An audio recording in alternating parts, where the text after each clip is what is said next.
From the territories to Titan Towers to TNA and all points in between, he's seen and done it all. And now, he's here to share the real story behind wrestling's biggest moments, controversies, and characters. The MLW Radio Network presents Something to Wrestle with Bruce Prichard. Hey, it's Conrad Thompson, and you are listening to Something to Wrestle with Bruce Prichard. Bruce, what's going on, man? How are you? It's just a beautiful day in the neighborhood, by God. I am doing great, and I want to thank everybody for listening to us today, and thank everybody that's listened in the past. Thanks for downloading and checking us out. We are fired up to have you listening.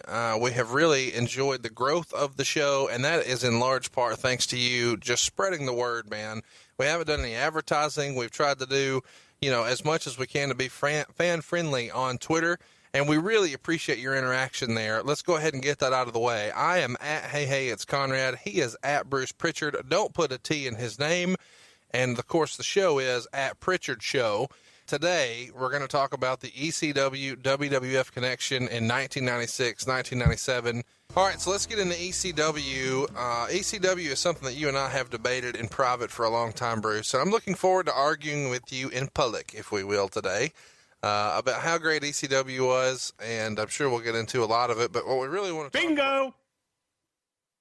Look at you. I just want to bring back some of your ECW memories. Oh, my God, what an asshole.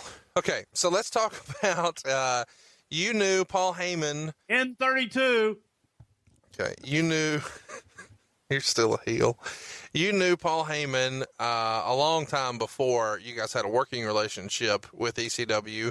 When did you first meet Paul, and how did that come about where you guys started to think about maybe working together, which is something at the time Vince had never done before? Well, I first met Paul in Dothan, Alabama, when I went down to visit my brother who was working the Southeast Territory, and Paul was down there helping Eddie Gilbert out with some booking. And it was, Paul lived in New York. I lived in Connecticut. And from time to time, we'd get together and hit the China Club in Manhattan from time to time and tear the city up. So you guys were just buds who just happened to work in the wrestling business, but on different sides of the fence. Pretty much, yeah. Okay, cool. So when's the first piece of talent you guys remember? Oh, 32. Wow. On the Wrestling Observer message board, somebody brought up a great one that even I didn't remember.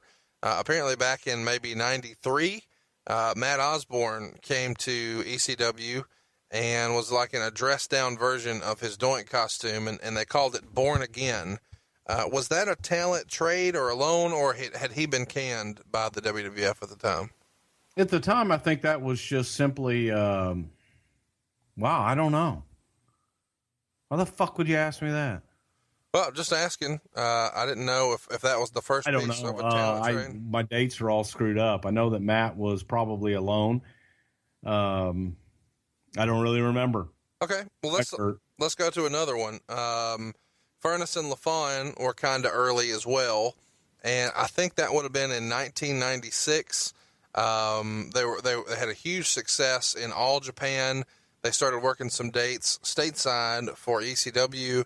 And the next thing I know, they're involved in the WWF. And I think that's going to be around November 96. I think they actually made their debut the same pay-per-view The Rock did. How's that for some trivia? What was the thought about why you wanted to bring those guys over? They had been in All Japan for years and years and had good success there.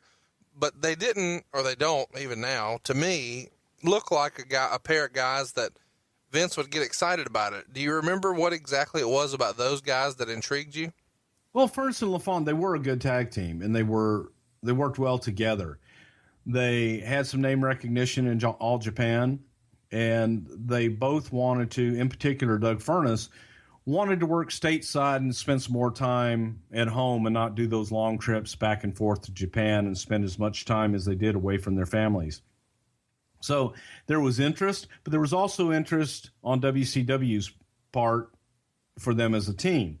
Well, in the middle of all that, you had ECW and Paul Heyman, who was using them on a regular basis. So I called Paul directly and asked him what his situation was, what their situation was, and if they would be interested in coming and meeting with us. And we met with Furnace and LaFawn and talked to them, and part of the deal was to help Paul out that we would continue to let them work at ECW for a period of time. And in that meeting, the meeting was with Paul and Vince. In that meeting, we started to discuss other ways that ECW could benefit the WWF, because we had no real working relationship with them other than Paul and I have been friends for years. WCW was kind of in a mode where they were looking to take a lot of our talent. And, you know, Hogan had gone over and Savage is, you know, whatever point, and things were happening. And WCW was looking for a lot of the same independent talent or freelance talent, if you will, that we were. Well, having ECW, they were kind of in the middle.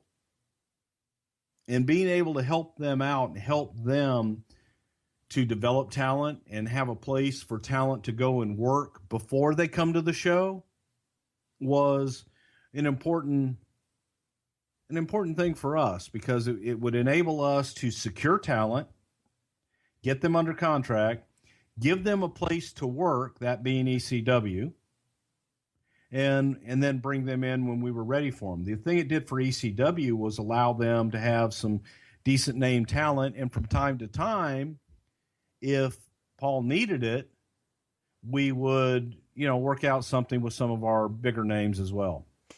So help me understand. Are you saying that you guys had a specific conversation that you guys were kind of going to position ECW as a territorial system, a feeder system? We weren't going to officially call it that.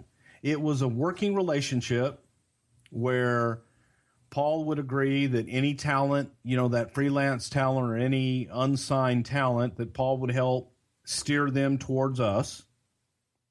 And if we had talent, let's say, that was injured and they needed to get the ring rust off and they needed some place to go work in front of an audience, you know, it's one thing when guys are away from the ring for a time, they can do all the cardio in the world that they want. It's a lot different than being in front of a crowd and actually working a match. Right. So guys wanted to be able to go somewhere, and ECW allowed us that platform to send guys to. They were named guys, would help out ECW, would help us get guys work without having to put them on our shows, and create a little buzz as well, get people talking. So let's talk through that. There's been a lot made about money, and we're going to get to the money in just a minute. But as we're talking about 1996, I realized I glossed over the hype, because it seems like there was an advertisement, or at least a lot of heavy talk, but I think it was even promoted a little bit, that Sabu was going to be a part of the 1996 Royal Rumble, and that didn't come to fruition. I want you to kind of carry me through why that didn't happen. And you mentioned to me before another name that I had never heard before, who was also in discussion for that Royal Rumble. Oh my God. Here we go with rumor and innuendo. Well, that actually did happen. There was interest in Sabu. We wanted Sabu for one of the Royal Rumbles.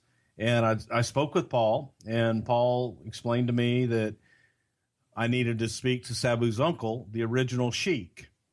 And at the time, the original Sheik was very influential over Sabu. And Sabu obviously respected his uncle a great deal, rightfully so. His uncle was a huge star all over the world. Every place he went, he got over, made money. And the Sheik had a lot of influence in Sabu and was very protective of the Sabu character. So I made the phone call to the Sheik and made the mistake of asking for Ed, to which the Sheik very quickly corrected me and told me that this is the Sheik. So I referred to him as the Sheik for the rest of the conversation. But I don't think that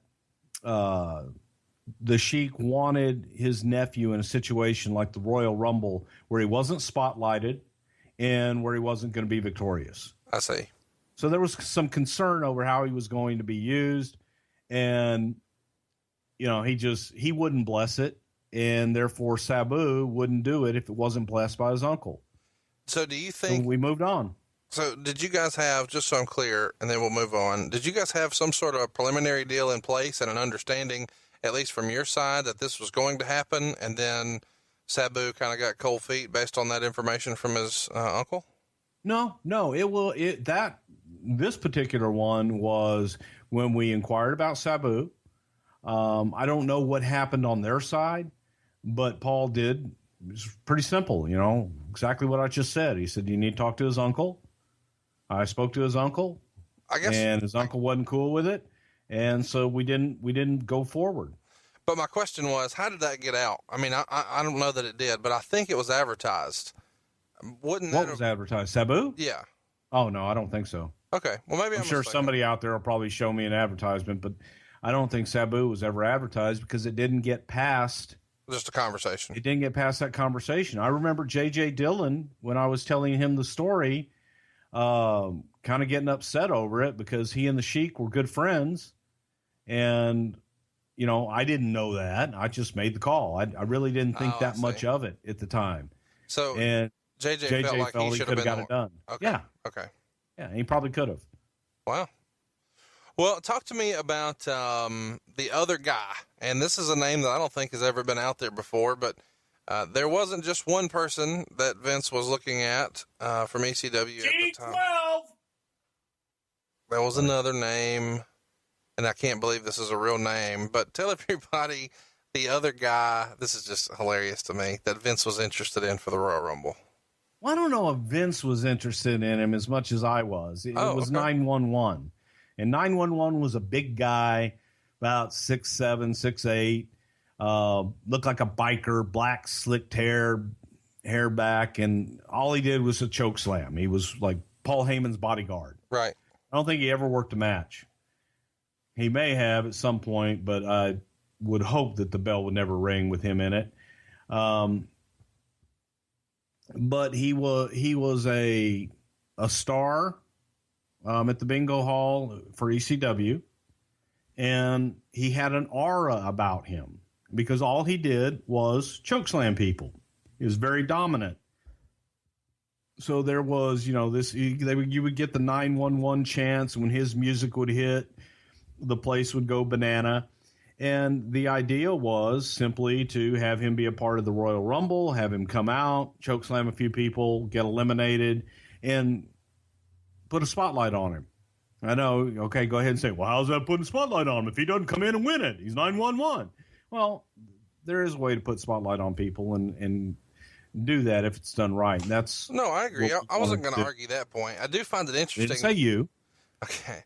I find it interesting that he was in the conversation because, he's just not, he is huge, but he's not somebody that I would have thought would have been considered for that spot. But he did wind up in WCW some in 96 and 97 doing jobs through various names, worked some Saturday nights and stuff like that. So he did have some time, some on-air time amongst the big two, but he's not one that I would have immediately thought of being, hey, here's who we need to grab.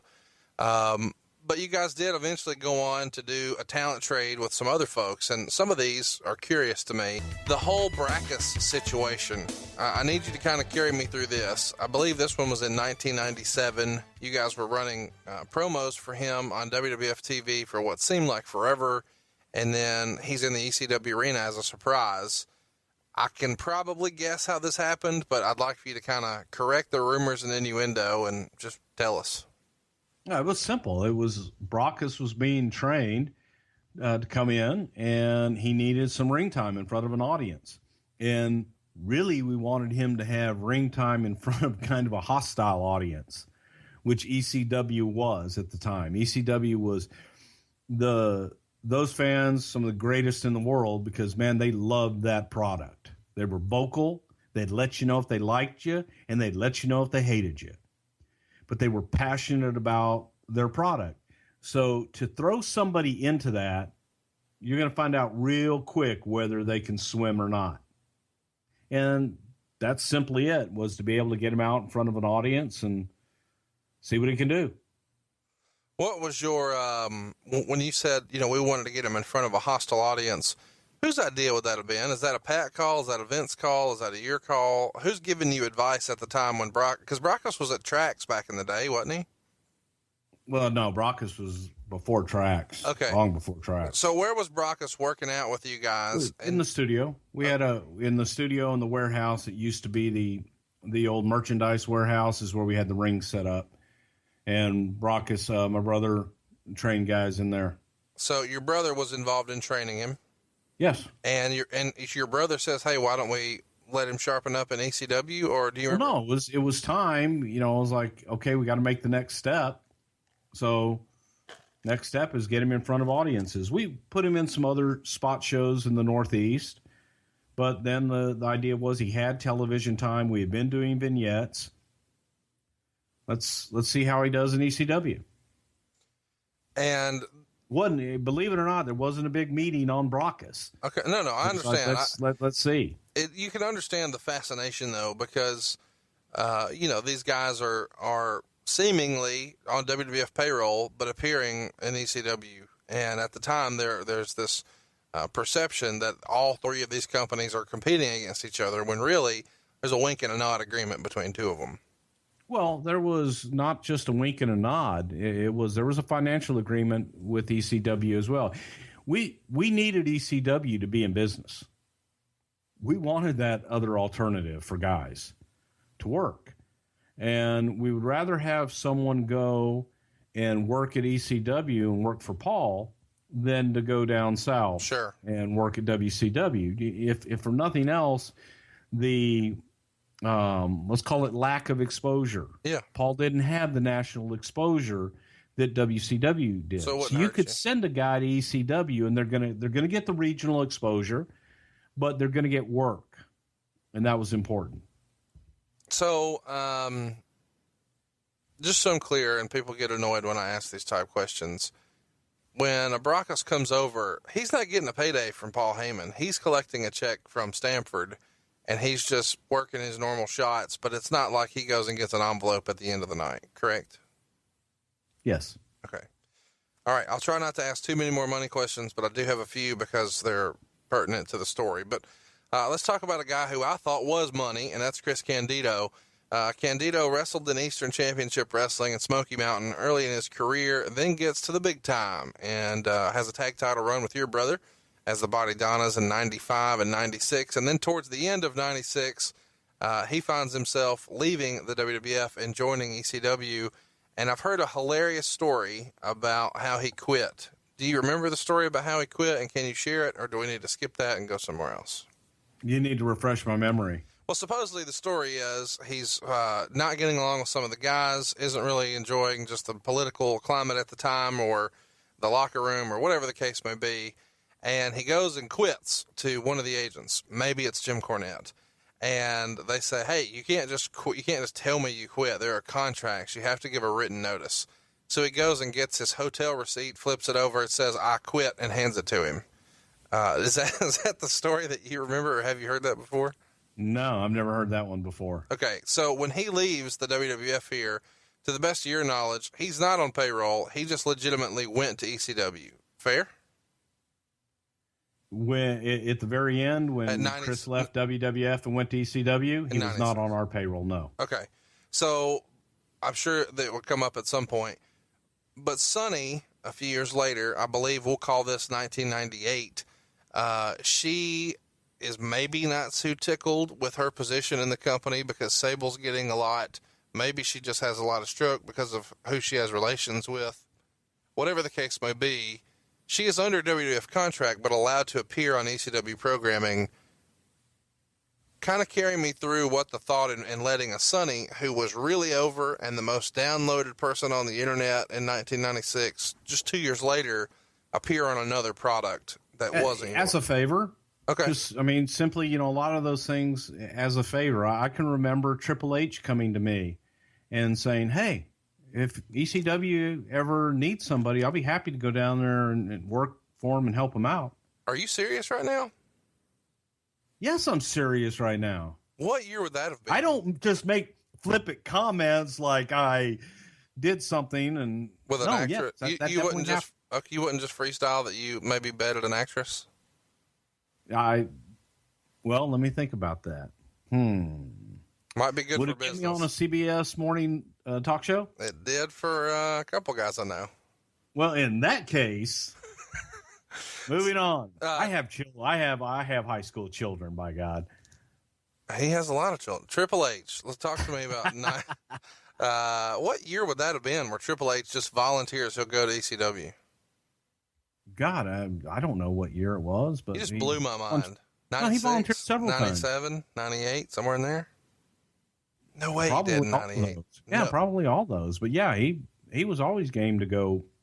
It just was one of those situations where it had to be the right situation. And if they needed anybody, a lot of times it would be, which I'm sure we'll get to, like when Mike Awesome was their champion and we sent Taz down there to help him out. That is a favor to Paul. We're gonna fight about that. So let's come back to that later. Okay. Let's talk about Al Snow. Al Snow wrestled briefly in the early days of ECW, and then he comes back once he's kind of wrapping things up. You guys brought him in as a variety of gimmicks, but his most recent one at the time was they were trying to be the New Rockers, and he was portraying a character named Leif Cassidy, tagging with Marty Jannetty. What would that have been? Maybe Marty's 98th time with the company in 1997? I don't know. I loved Marty. I felt Marty was a underutilized talent. I think he's a hell of a talent. But Leif Cassidy, it was taken from Leif Garrett and Sean Cassidy or whatever. David Cassidy. David Cassidy, yeah. So he became Leif Cassidy.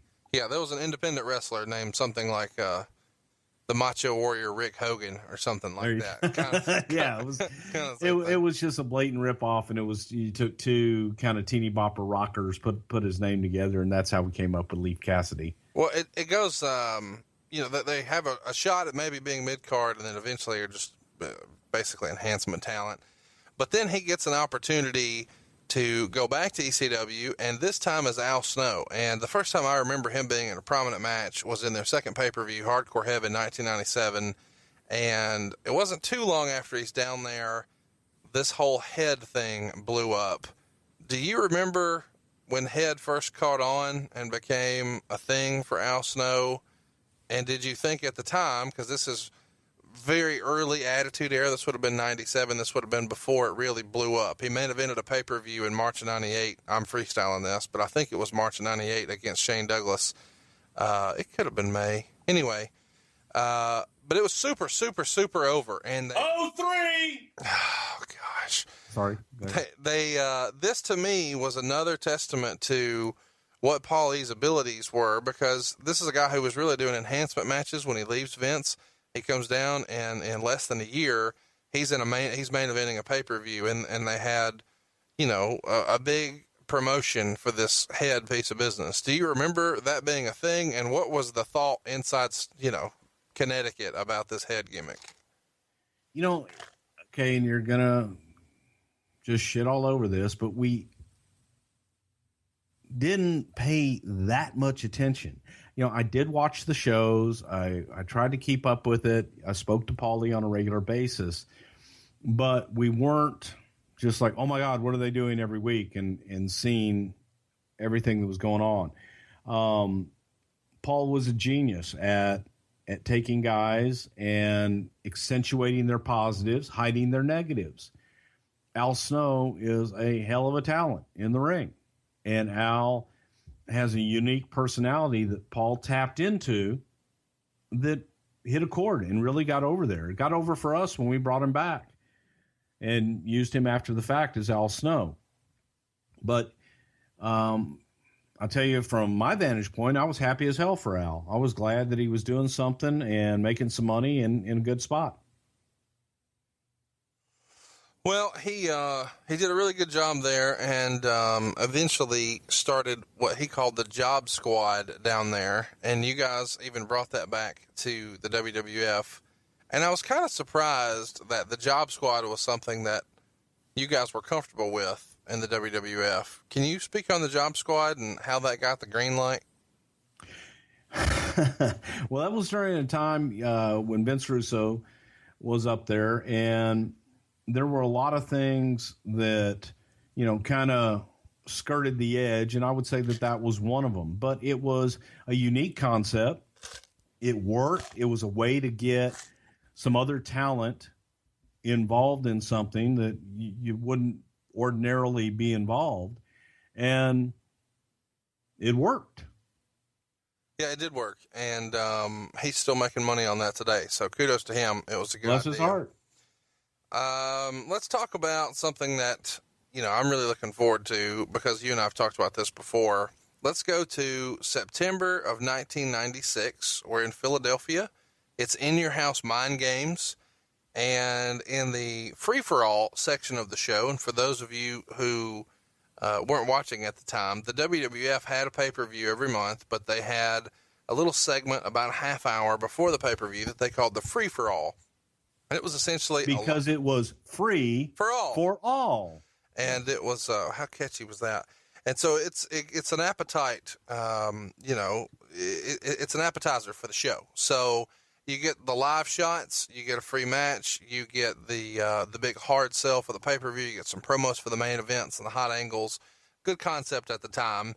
And in September of 96, Justin Hawk Bradshaw is wrestling against Savio Vega. And in the front row, there are some local Philadelphia residents. And I know there's a backstory here. Kind of carry us through how that came about and what the thinking at the time was. Well, the pay-per-view was in Philadelphia, which was ECW's home. And ECW, as I said before, they had a cult following. They had some rabid, vocal, passionate, loyal fans. And Philly is one of those towns, probably, I'm not going to say it is my favorite place, but it's one of my favorite places to work because of the audience, because of the crowd. They let you know if they like you. They let you know if they don't like you. But they care. And we had Mick Foley in his first main event, really, with us, wrestling Shawn Michaels. Phenomenal match, underrated. If you haven't seen it, one of the best ever. Go check it out. In Your House Mind Games, September 96, Mankind, Shawn Michaels, 5 stars. Awesome stuff. So, we're helping Paul out, and they're helping us out with having a place for guys to go and what have you. So the idea was, since we were in Philadelphia locally, and we knew there would be a strong presence of fans and probably get some of those ECW chants and whatever, that it was a place that we could spotlight ECW, give them, a spotlight on the pay-per-view, and also help them out locally and also get them some national exposure as well. So the idea was that Paul Heyman, Tommy Dreamer, and the Sandman would come in during the free-for-all, make their way down to ringside quietly, and sit in the front row. And as they sat in the front row, we would make a big deal out of, but also try to kind of low-key it for the live audience, make it look like we're trying to not make a big deal out of it while we're making a big deal out of it, if you know what I mean. Yeah. And Paul would be Paul and show that he had his tickets and so on and so forth and all this other crap. And, the ushers and security would kind of shrug their shoulders. Well, in that area, because I had been to ECW shows there and people knew that every once in a while I would show up. And for the smart fans, they knew Paul and I were friends and what have you. So I came down as Bruce and kind of, off camera and went down to the front row, and I'm, pleading with Paul, like, what the hell are you doing here, man? Come on. You're just trying to make a name. Why don't you guys go and do something else? And Paul's like, I trust you, trust me, we won't do anything wrong, blah, blah, blah. Sandman's putting a cigarette in his mouth and threatening to light it and all this stuff.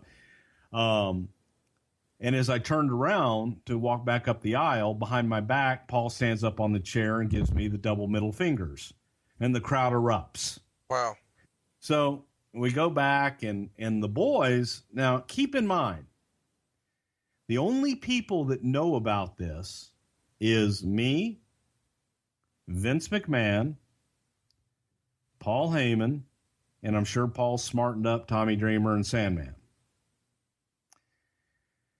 So none of our crew, none of our guys in the back know that, hey, man, this is work. We're working together. It's all cool. Well, they're getting fired up. And they're like, well, we'll just go out there and kick their ass.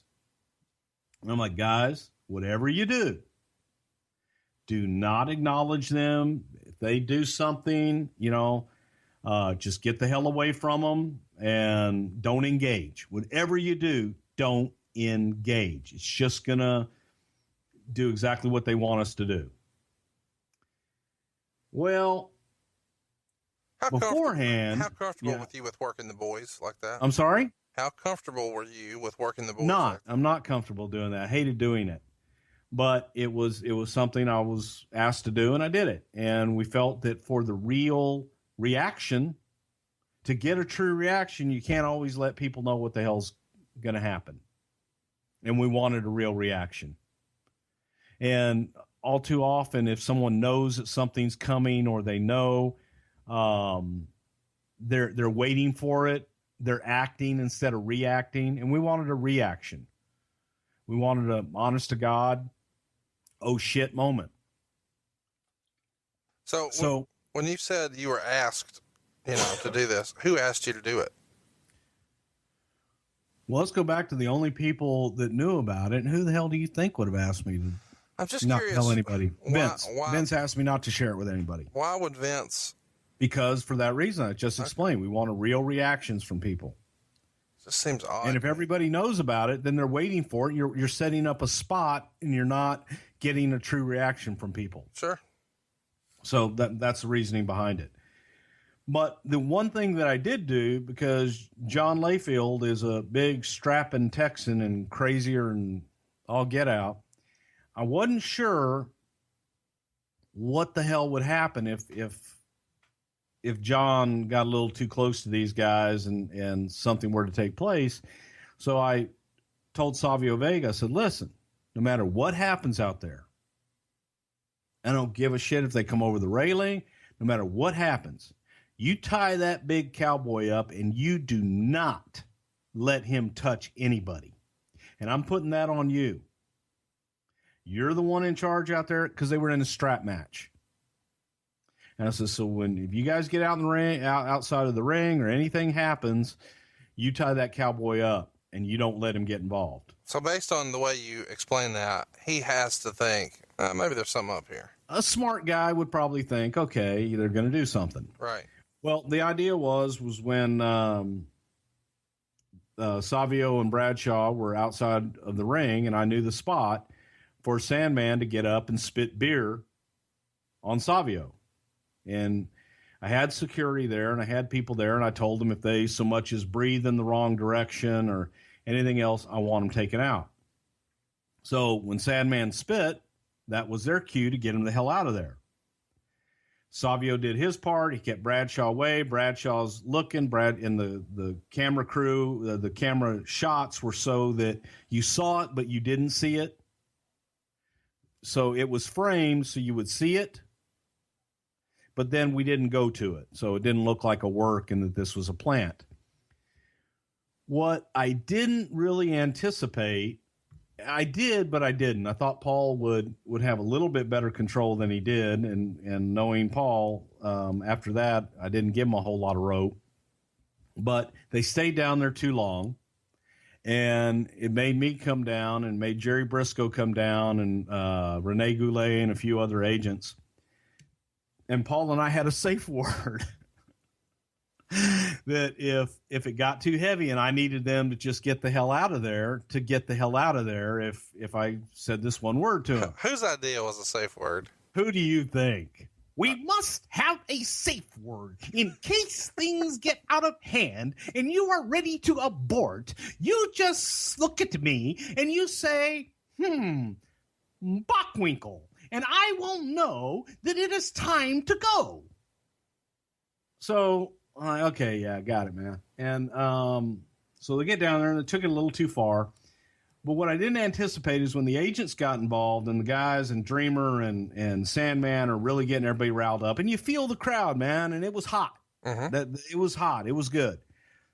Well, when I get down there, my fat ass can't get over the rail to get on the other side of the railing, and Jerry Briscoe is there, and Briscoe jumps over the railing, and I grab Jerry, and I said, go get in Heyman's face and tell him Bruce said, Bockwinkel, get the fuck out of here.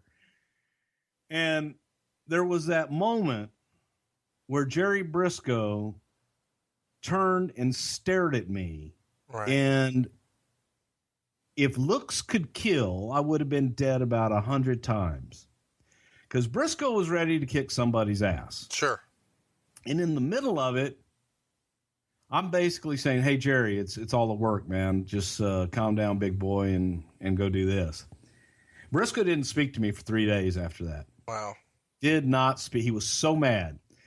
The other thing I didn't anticipate was when I got backstage, the boys were all at the gorilla position, and they all wanted to come down and kick everybody's ass.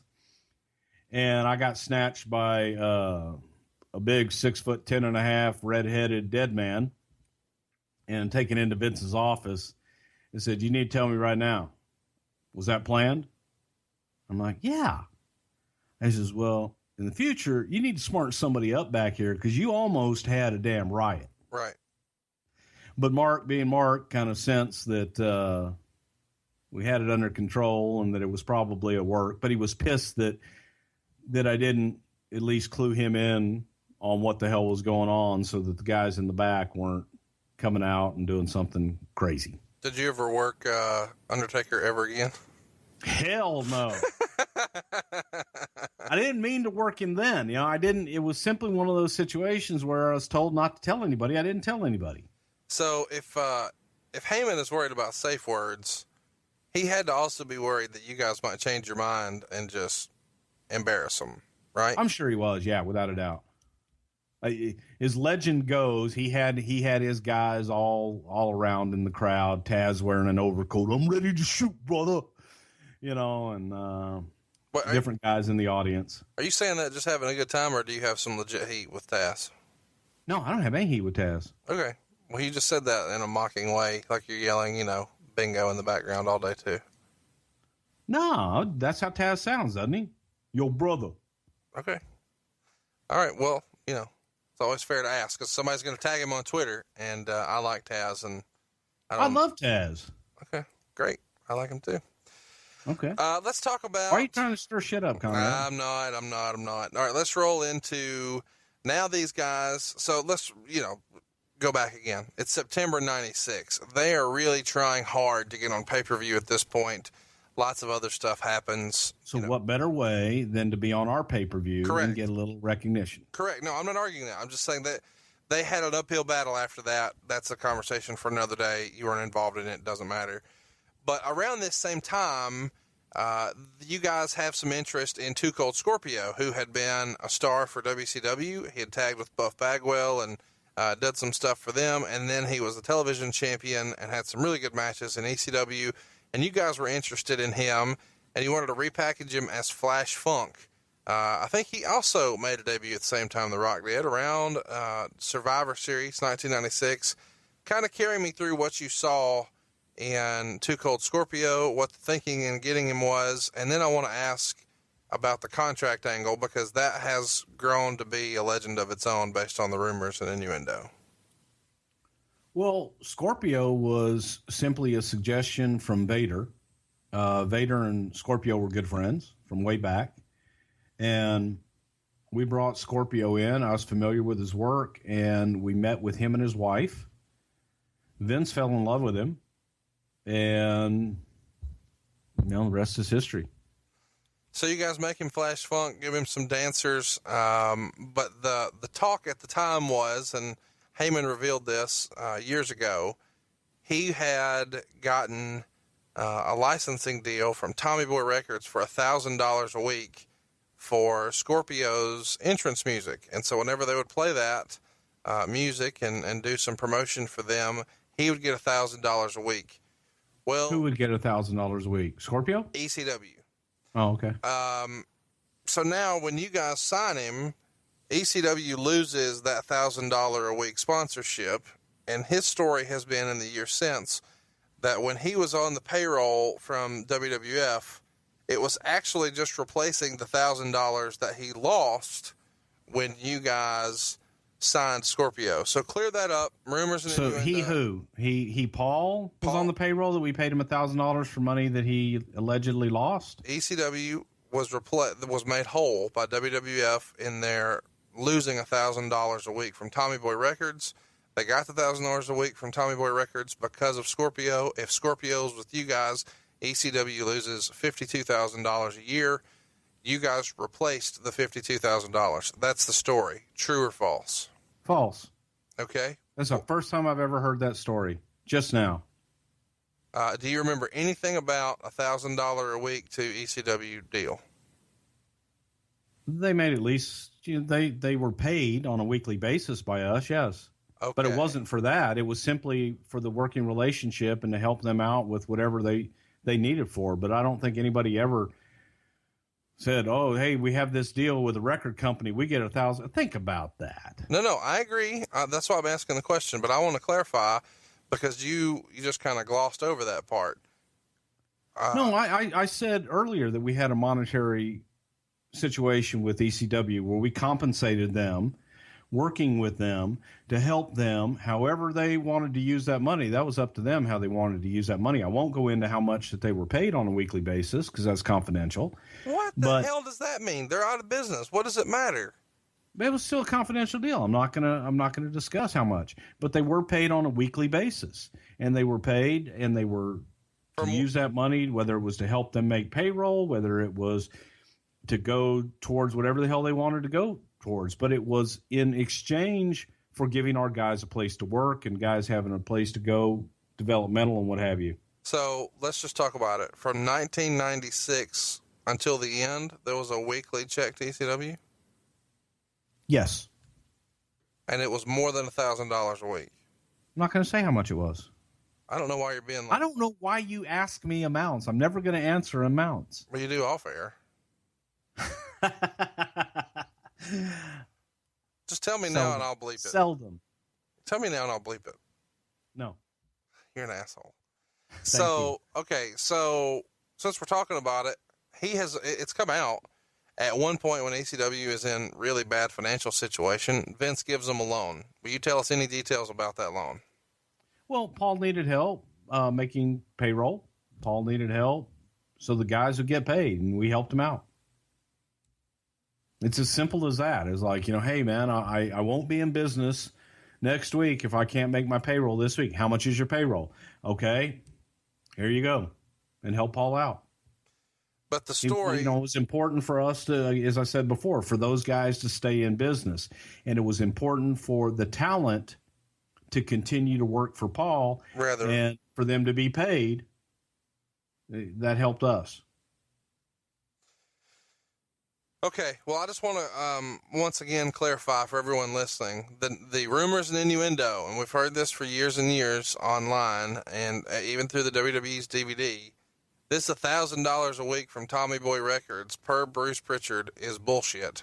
They got $1,000 a week every week from 1996 until the end. Well, he didn't say the amount, but it's more. Yes, to clarify, I never did say an amount. But it's more than $1,000 a week per Bruce. Never Prichard. said that. So is it just $1,000 a week? Okay, let's move along. Maybe I can get you to slip up a little later in the questioning. When he we're gonna change the name of this show to something to interrogate Bruce about. Well, I'm cool with that. I think that's kind of the format of the show already. We're just, you name the show. I just ask the questions. The loan that, has been talked about, I think the number is like $400,000, which seems like a lot. Do you think Vince ever thought he was getting that back? Or did he just... Hell no. Okay. So he knew when he gave the check, like, this is not going to end well. Cost of doing business. Yeah, okay. Great. That's what I needed to know. I know you don't want to talk about it anymore, so we'll keep rolling, and we'll talk about the Dudleys. And I'm sure I'm skipping some other stuff, but the Dudleys are somebody that I never really imagined would be on WWE programming. And I think a lot of that comes from me actually attending shows where they come out to no music and cut just the most hardcore, vicious, foul promos ever just to get themselves over as monster heels, and use every word there is to use in the process. And then wrestled a different style and wrestled in t-shirts and just the antithesis of everything that was the WWF at the time. But then in August of 99, they make the jump. So kind of carry me through how that comes about, because Bubba Ray Dudley was very instrumental in ECW. And then for him to make a jump here feels like it would be a really big deal to the company. Well, let me help you out with something, and let's make something real clear. Practically every talent that passed through ECW and their mainstays all either inquired at some time to come work for us, probably with the exception of Tommy Dreamer. So it wasn't like, the Dudleys had been calling. The Dudleys, wanted to come in and work for us. It wasn't like we went out and stole them or went out and wooed them and that they were ECW for life, especially towards the end when I would hear these things about, guys being so loyal to ECW. They were looking for work. They wanted to be paid. So, that's just a fact of life. I do kind of chuckle when everybody says, oh, well, this guy was so loyal and they went after and lured him away. No, the Dudleys wanted to come in, and, we brought those guys in. I will dispel. I can hear Bubba already going, no, but Bubba Dudley and Devon, they tell a story about when they came in for their interview and deciding their contracts, that they were going from the office to the lab or to the place where we did our drug tests. And I had a box of like drug test kits that I needed to return to the lab. And since the Dudleys were going over there, I asked them, I said, hey, would you guys drop these off at the lab? And to this day, Bubba Dudley swears that I asked them to carry piss to the to the drug test lab. And no, I never asked the Dudleys to carry drug samples to the testing lab. They were unused kits that were in a box sitting in my office. And since the Dudleys were going over there, they were asked to take a box. Well, he also has said that, his version of the story is they called, they being WWF, called? That he didn't want to leave. He wanted them to match the offer. He wanted to stay, and they called. And you're saying that's rose-colored glasses bullshit. They were pursuing a deal. I'm saying it's rose-colored glasses, and I'm saying they were pursuing. If they didn't want to leave, then don't leave. Roll Tide on that. I mean, that's pretty simple. I don't want to leave. Okay, don't leave. Well, let's talk about, we're jumping around because I want to get back to the pay-per-view because that's really like the big story here to me. But Tazz comes over, and Tazz is a guy who, man, Paul Heyman made into a monster. And it's probably one of his best pieces of work because Tazz was at one time, one of the most over guys, or the most over guy for ECW. And then he comes to the WWF, and it doesn't quite go exactly as a lot of ECW fans had hoped. And he debuted him really strong. He debuts at the Royal Rumble, and he beats Kurt Angle. But then it seemingly falls off a little bit of a cliff after that, and it's not long after, and he is an announcer. How did the Tazz signing happen? Because he comes over as being champion, drops the belt, and is on TV with you guys pretty quickly. And then how do you transition him to being an announcer, and how does that come about after he was so over with ECW? Well, the announcer part's easy. It was injuries. Okay. And it was an accumulation of injuries where Tazz couldn't compete anymore, and especially at the level that he wanted to compete. So he was given an opportunity to become an announcer. That one's just as simple as that. It happens. Luckily he was able to get into a role where he could continue to make some decent money and not have to take bumps anymore. Now, when Taz came over, Taz, again, it contacted us. I believe he contacted Vince Russo. And, we talked about it. I know I spoke to Paul. We told everybody up front, hey, I got to let Paul know that we're talking.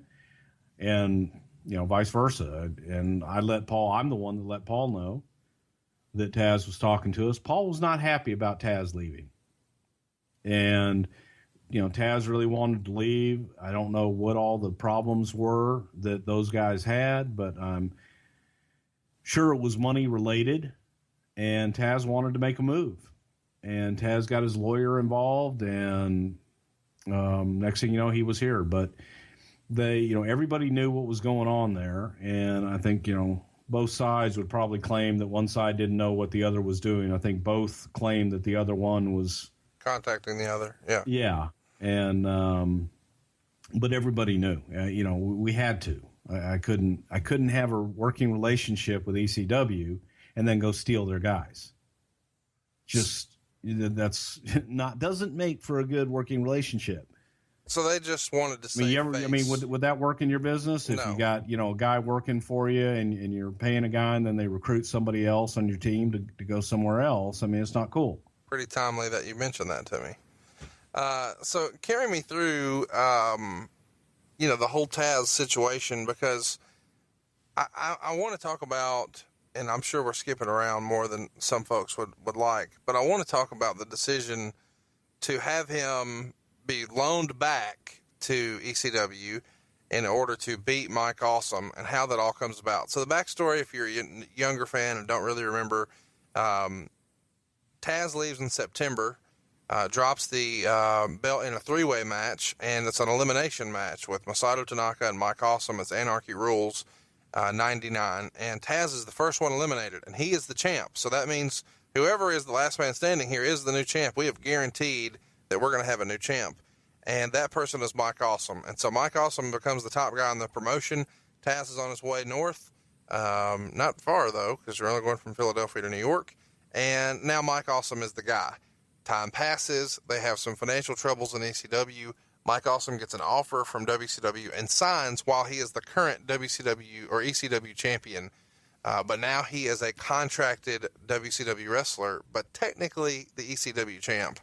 So somebody has this idea, hey, if we're going to get the belt off of him, let's let a WWF guy beat a WCW guy for the ECW belt at an ECW show. That seems like the most ridiculous idea ever, but it's what happened. How did it happen, and whose idea was it? Well, it's Paul Heyman's idea, and Paul looked at it simply as he had lost Taz, and now he's losing his champion in Mike Awesome. What better way, and I'm paraphrasing here, but what better way than to take the guy that went to New York, have him come back home that he left, and have him beat Mike Awesome for the championship. And there was a level of trust there with Paul, with Taz. And as I say that, they weren't on the best of terms, Paul and Taz at that time. I think Paul was still bitter over Taz leaving, and Taz didn't really want to do it. Taz didn't want to go there. He didn't want to do the match. He felt like he had been there, done that, or he didn't feel like he could trust Paul, or he was ready to just move on with his career, or what was the thing? All the above. Okay. I think all the above. And, it's an uncomfortable situation when you're brought in and it's an unknown, because here Mike Awesome is, he's under contract to the competition. Right. They had Doug Dillinger show up with Mike Awesome, his security, at the event. I don't even know if Mike dressed in the dressing room or what they did, but that was another situation where Paul was in a bind, and he needed he needed a moment. He needed a big fix. So what better way than to have the former champion come back, it's total shock, and beat this guy and send him on his way down south. So it was simply a favor to Paul, and that was Paul's idea. Any question on Vince's side about whether or not this was a good decision? Vince supported it. I think there was the rumors and innuendo were all that, oh my God, are they going to shoot on each other? Are they going to do this? They're going to do that. I don't think that was ever really a concern, or consideration. We were confident in Taz being able to hand himself. Taz is a tough guy. He's an amateur, knows what he's doing in the ring. And it just, professionally, I just didn't see that happening. Right. So it was simply something to do to help ECW out at the time, help Paul out, and make our guy look good. Well, so from there, I want to touch on it, and we've talked about it before briefly in passing, but now a WWF contracted wrestler is the ECW World Heavyweight Champion. And soon after this taping, you guys make the decision to put him in a SmackDown championship match against Triple H, which is an interesting concept at the time because you've got the WWF champion taking on the ECW champion. But you're going to take criticism from ECW fans when you have Triple H beat Taz. I just want you to talk about it, whatever you want to say, and then we'll move on. I know you're going to shit on everything I love, so go ahead. Okay. No, it just made sense. Why would you have him go over? Why would you have Taz go over? Triple H was the champion. He was the WWF champion at the time. And it's just the way we were going. It wasn't to shit on ECW or anything like that. It's just what it was. I understand the decision to not have Taz beat Triple H. I don't understand the decision to put either guy in that match. It seems unnecessary. It seems like by booking that match, you inadvertently why not? hurt I mean, ECW. why not have it? It's an attractive match. It's one of those kind of what ifs. What's going to happen? It's an interesting matchup. And anytime you can get something where the fans can't call the outcome, that's good booking. Yeah, I get that it's good booking from the WWF standpoint, but don't you think it is? Both guys work for the WWF.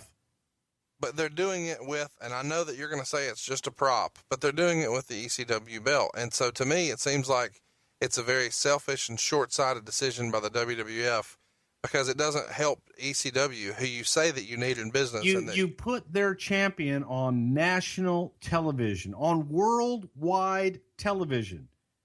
So you give their belt worldwide exposure.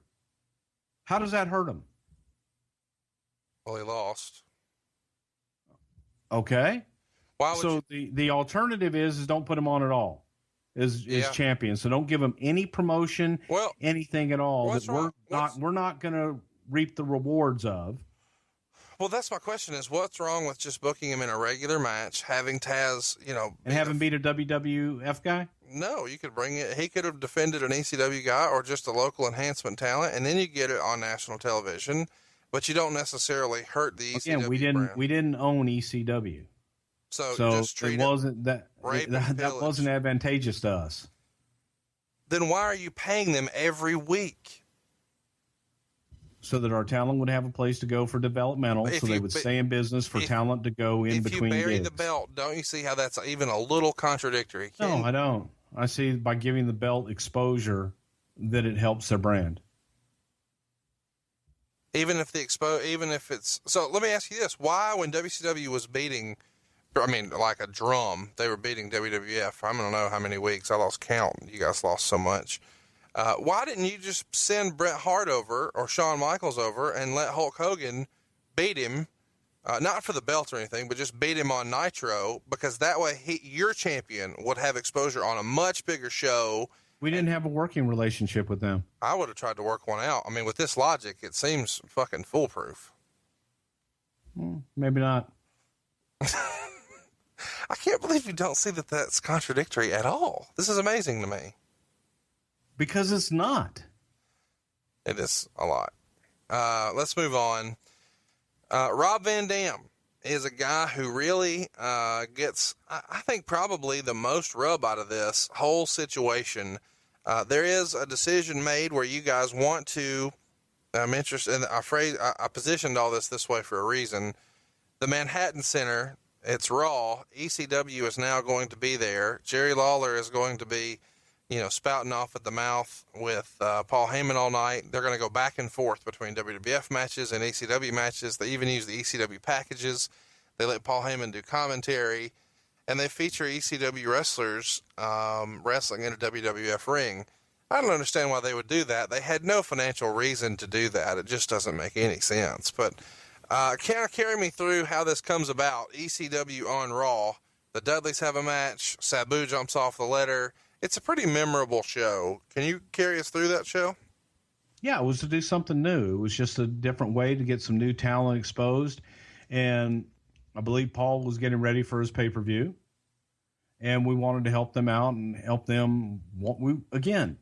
We had an interest in ECW being successful. Right.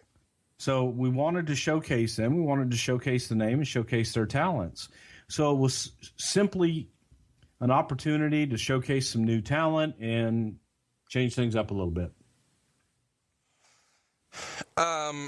Previously, everything you guys had done had kind of been, as far as cross promotion and joint stuff, had kind of been kayfabed. We just talked about the position in September of '96 where they were the front row. Taz, came across the television through the crowd one day with a sign that said "Sabu fears Taz." So there's lots of stuff where you're kind of acknowledging them, but not really acknowledging them. And then all of a sudden, ECW on Raw happens. What kind of discussions were made? Can you kind of carry us through the climate? It seems like these guys wouldn't have dressed in the same locker room. There's got to be more to this than what you're just, what you've offered so far. Can you give us any more details about this particular show at the Manhattan Center? Not really. I mean, simply what it was a way to give them some exposure. It was to help them get some national exposure and make our show a little bit different. And at that point, it was like, hey, why not, kind of acknowledge that we do have a working agreement with these guys. And so when people think of ECW, they think of WWF and vice versa. So to give them some credibility and to get some new and different talent on our show. Just a business decision. It's they worked 3 matches that night, and it's really to promote their first pay-per-view, which is Barely Legal, which is coming up in April of '97. This show we're talking about in particular at the Manhattan Center is February 24th of 1997.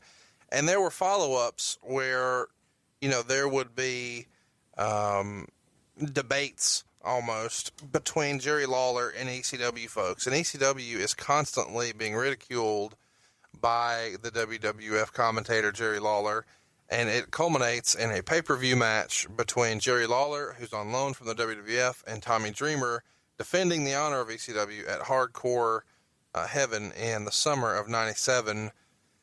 Do you remember, as that angle happened, Cornette makes an appearance inside the ECW arena.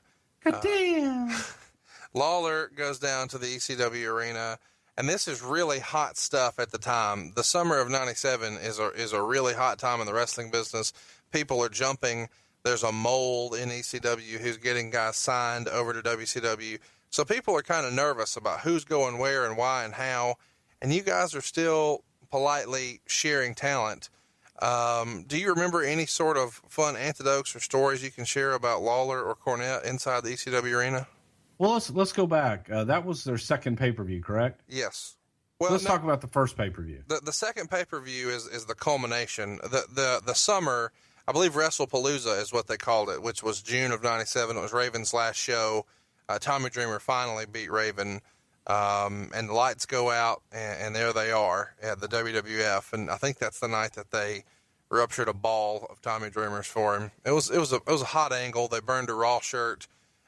Big time stuff if you've never seen it. WrestlePalooza '97, one of the better ECW shows ever. But you want to go back to the first pay-per-view, which is Barely Legal, in April of that year. Right. Go ahead. What do you got? Well, no, it was ECW's first pay-per-view, and here's what I always remember about that. I can't tell you one single match on the card, but Paul was really excited to be on pay-per-view, and Paul Heyman, as I said before, and I'll say again, Paul's a genius. Paul was able to take guys with not the greatest in-ring work and be able to highlight their positives and hide their negatives. And Paul's show was great to watch because it was so quick. It was like watching an hour and a half or an hour music video. Right. And so as I'm sitting there and I'm watching this show and I'm talking to Paul's in the truck and I'm talking to him throughout the show, and they get done. And that's where they did the lights out and Lawler appeared, right? Right. At the end of that show. And Paul calls me right after the show and says, well, what'd you think? And I said, Paulie,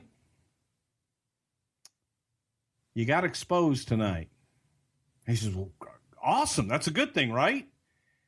I said, not exactly. I said, the goddamn bell had to ring. And what do you mean? I said, I don't think I'd ever seen these guys work a match before.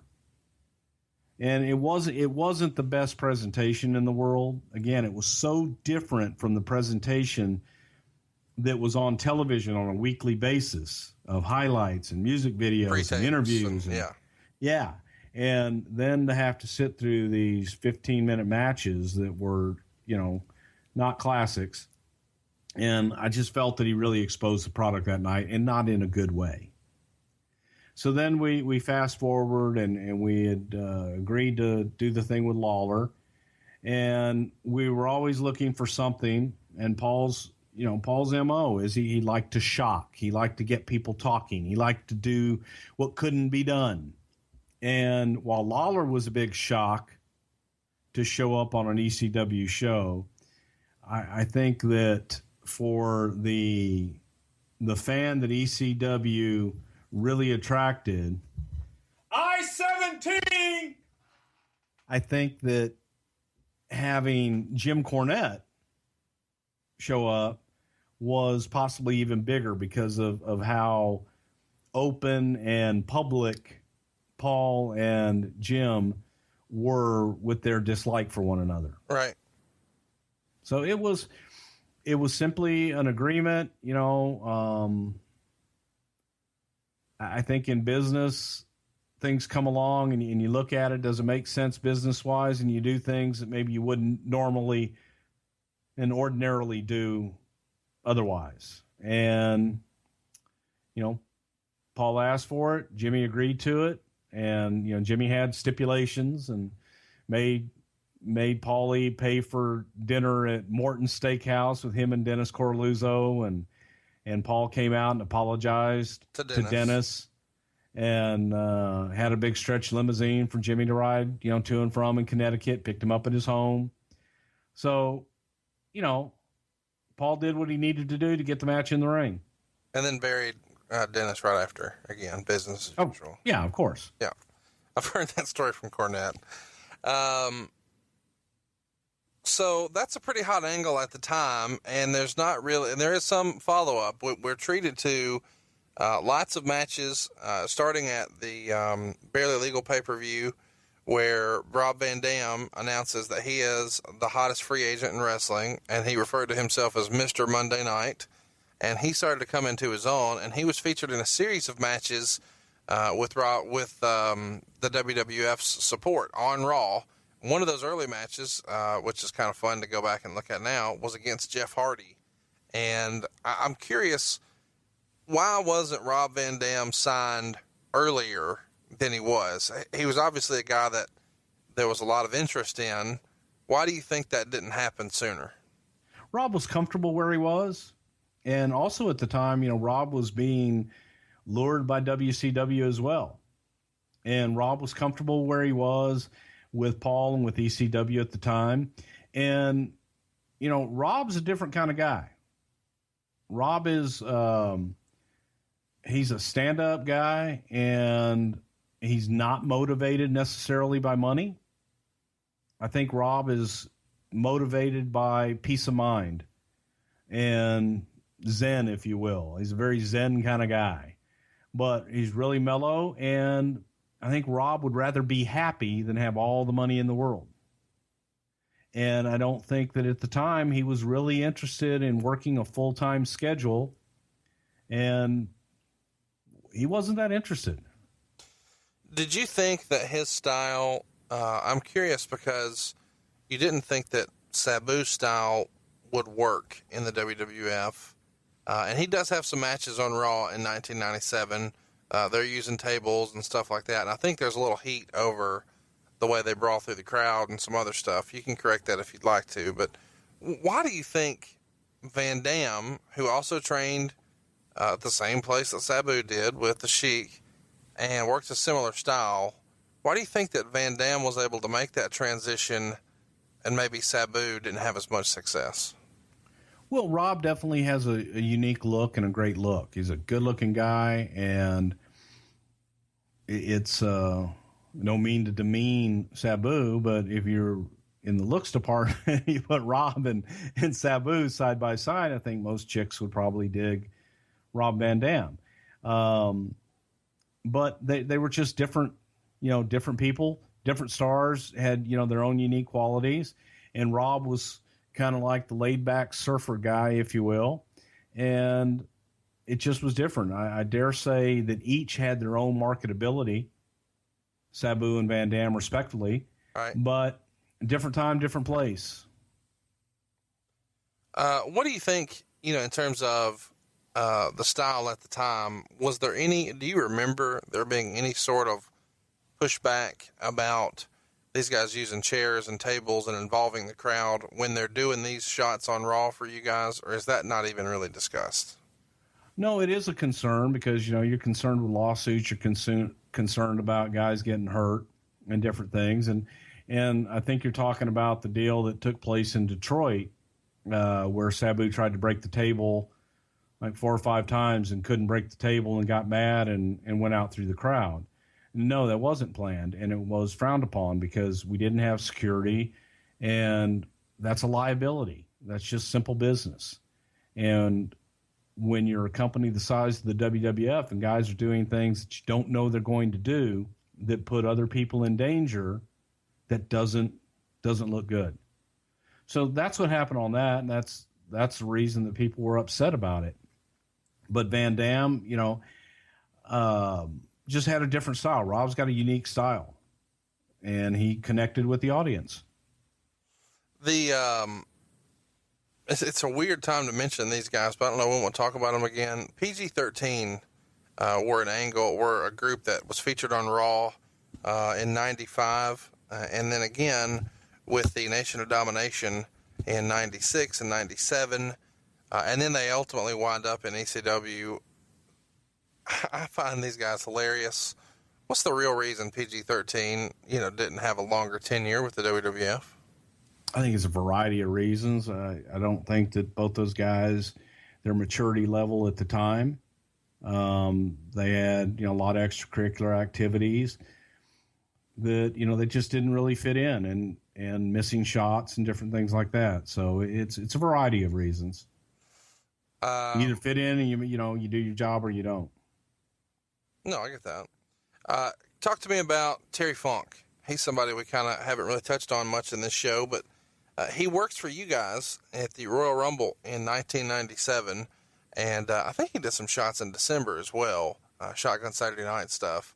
But then, just 2 months after, a handful of months after being in your Royal Rumble in San Antonio, he wins their world title. Was the relationship always, I'm going to be in for a few shots and then my horse gets sick? Is that the way it always went with Terry Funk and the WWF? With Terry, Terry was his own man. Terry was Terry. And, my God, I'll do these shots. I don't want to do anything more. Even when we brought him in as Chainsaw Charlie, which was his idea, by the way, it was never something that we planned on using Terry for any length of time. It was simply bring him in, team him with Jack, and, do a little program with the New Age Outlaws, and whatever happens, happens. Talk to me about Just Incredible. He's a guy who works for you guys from 93 on through 97. He has a couple of different gimmicks. Aldo Montoya, the Portuguese man of war, is the big one. And then, for whatever reason, he is sent to developmental in Memphis and then eventually released with an understanding that you can't go to WCW. So he winds up in ECW and does really, really well. Was there any thought or consideration that, hey, we should, he does come back before, or maybe right after, or maybe before, I don't know. He's there right at the end of ECW and the WWF. Is he a guy that you think was given a fair shake in the WWF? Or when you saw what they did in ECW, did you think, hey, maybe we could have done more with him? Or do you remember having a strong opinion one way or another about him? No, and it's simply a situation where in a different environment, someone may thrive. Right. And you take them out of that environment and they won't do so well. It's a fish out of water is not going to live and not going to thrive. But you put that fish back in water and they may swim and have a happy life. So guys may do better in ECW than they do in WWF. They may do better in WWF than they did in WCW and vice versa. It depends on their environment and depends on, the material they're given and, what they do with it. So, but Aldo was one of those guys. He came in as PJ, I don't know. PJ Clark is the restaurant in New York, but he came in as PJ something or other. PJ Walker is PJ Walker, yeah. And Jerry Lawler thought he looked like Jerry Seinfeld. And when we started talking to him, found out he was Portuguese, and that's one of those that I remember just scratching my head, going, "What the hell are these people smoking?" Because he met with Creative Services at the time, and we loved the fact that he was Portuguese and he spoke Portuguese, and we were going to be making a move into South America. And they come out and they do this big presentation of Aldo Montoya, soccer star, Portuguese man of war. And he kicks soccer balls out into the audience, and he's this great soccer player from Portugal, and everybody loves him, and he's an idol to millions, and will sell soccer balls and soccer jerseys and blah, blah, blah, and blah, blah, blah. And they have posters all around. You've been in the conference room on the fourth floor in Titan Tower, all the way around the conference room of Aldo Montoya, the Portuguese man of war and a soccer star. And we're looking at this going, how the hell did they come up with it? And Vince asks the question that we're all dying to ask, but he just interrupts and goes, hang on. So this kid plays soccer? And they're like, oh, we don't know. We just thought because he's from Portugal that he must love soccer and we can make this free. He goes, but if we say that he's a soccer player and that he's big in Portugal, it's not that difficult to find out that he's not. Why would you do that? But you said you wanted a Portuguese star. He goes, yes, I want a Portuguese star. But it was one of those deals where they ran. That was one of those silly gimmicks that just, does he even play soccer? And the answer to that question was no. So the Aldo Montoya soccer star gimmick was killed, but they liked the idea and the name Aldo Montoya and just made him from Portugal. So if you're from Portugal and you're a man, you must be a Portuguese man of war. That should have been on my shirt on the gimmick box. I don't know that anybody would have known what that was. Let's talk about some of the bigger players in ECW and their backstory. Raven is a guy who, was first in prominence in WCW, and then he comes to the WWF, portrays a couple of different characters there, does real well for you guys. I think he works in the office with you some. And then he goes to ECW. That was long before ECW. That's what I'm saying. And then he goes to ECW and kind of reinvents himself. So he finishes up in the WWF in like 94, and then he's into ECW and does real well there. until he leaves in 97. When he's leaving, or I guess when he first comes in, when he first leaves the WWF, was that a plan? Like, we're going to do some talent trading back then, or was he just looking for a gig and you guys cut him loose and he just landed there organically? He just landed there organically. And so then in 97, when he's getting a lot hotter and he's really developed a character now, and he's coming to his own, he signs with WCW. Are you guys even in the conversation to sign him at that point? No. Did you talk to me about the Sandman? He's the guy who was really over in ECW, but doesn't get a shot with you guys until years later. Was the Sandman ever of any interest just based on how over his entrance was and his persona was with the fans? No, and it was simply because, the beer and just the connotation of the Sandman, it just wasn't something that Vince was interested in. We had Steve Austin drinking beer after every match. Didn't want two guys drinking beer, and there just wasn't any interest there. So you said that like there's no credit to Sandman drinking beer. Well, Steve Austin already does that because clearly Sandman was doing it before. Okay.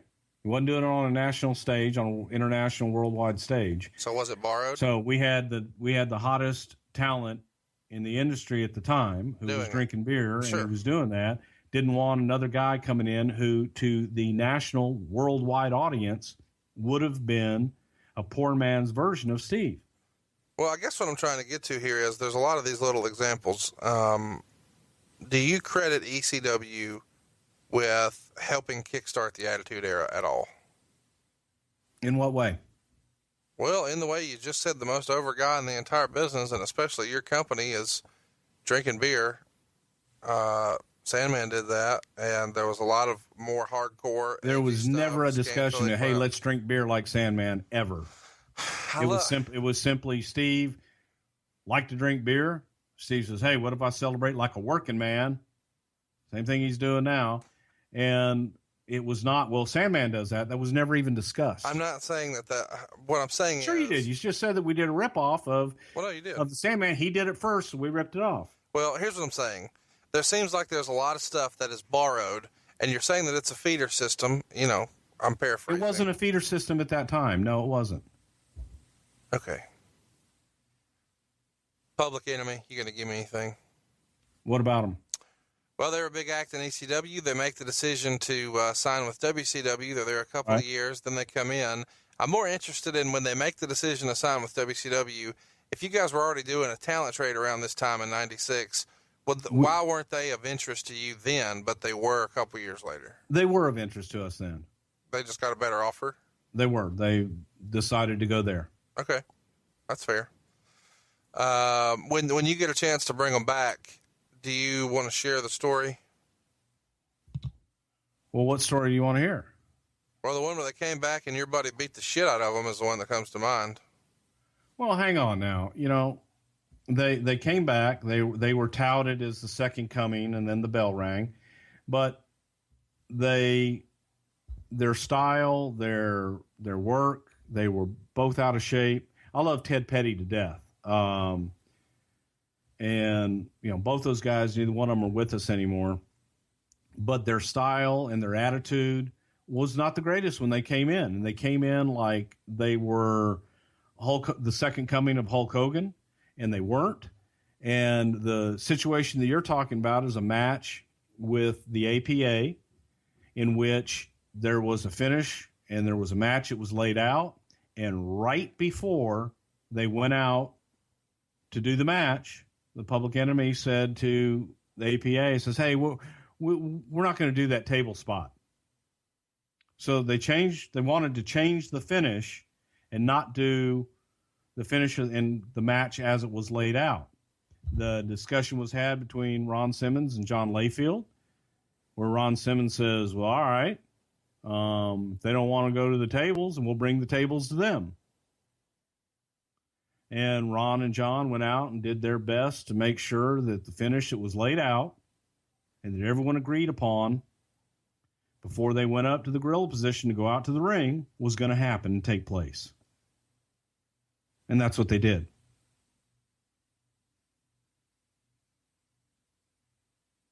Beat the shit out of them. They did beat the shit out of them. But they didn't want to do business. So we got live television, and sometimes in live television, things happen.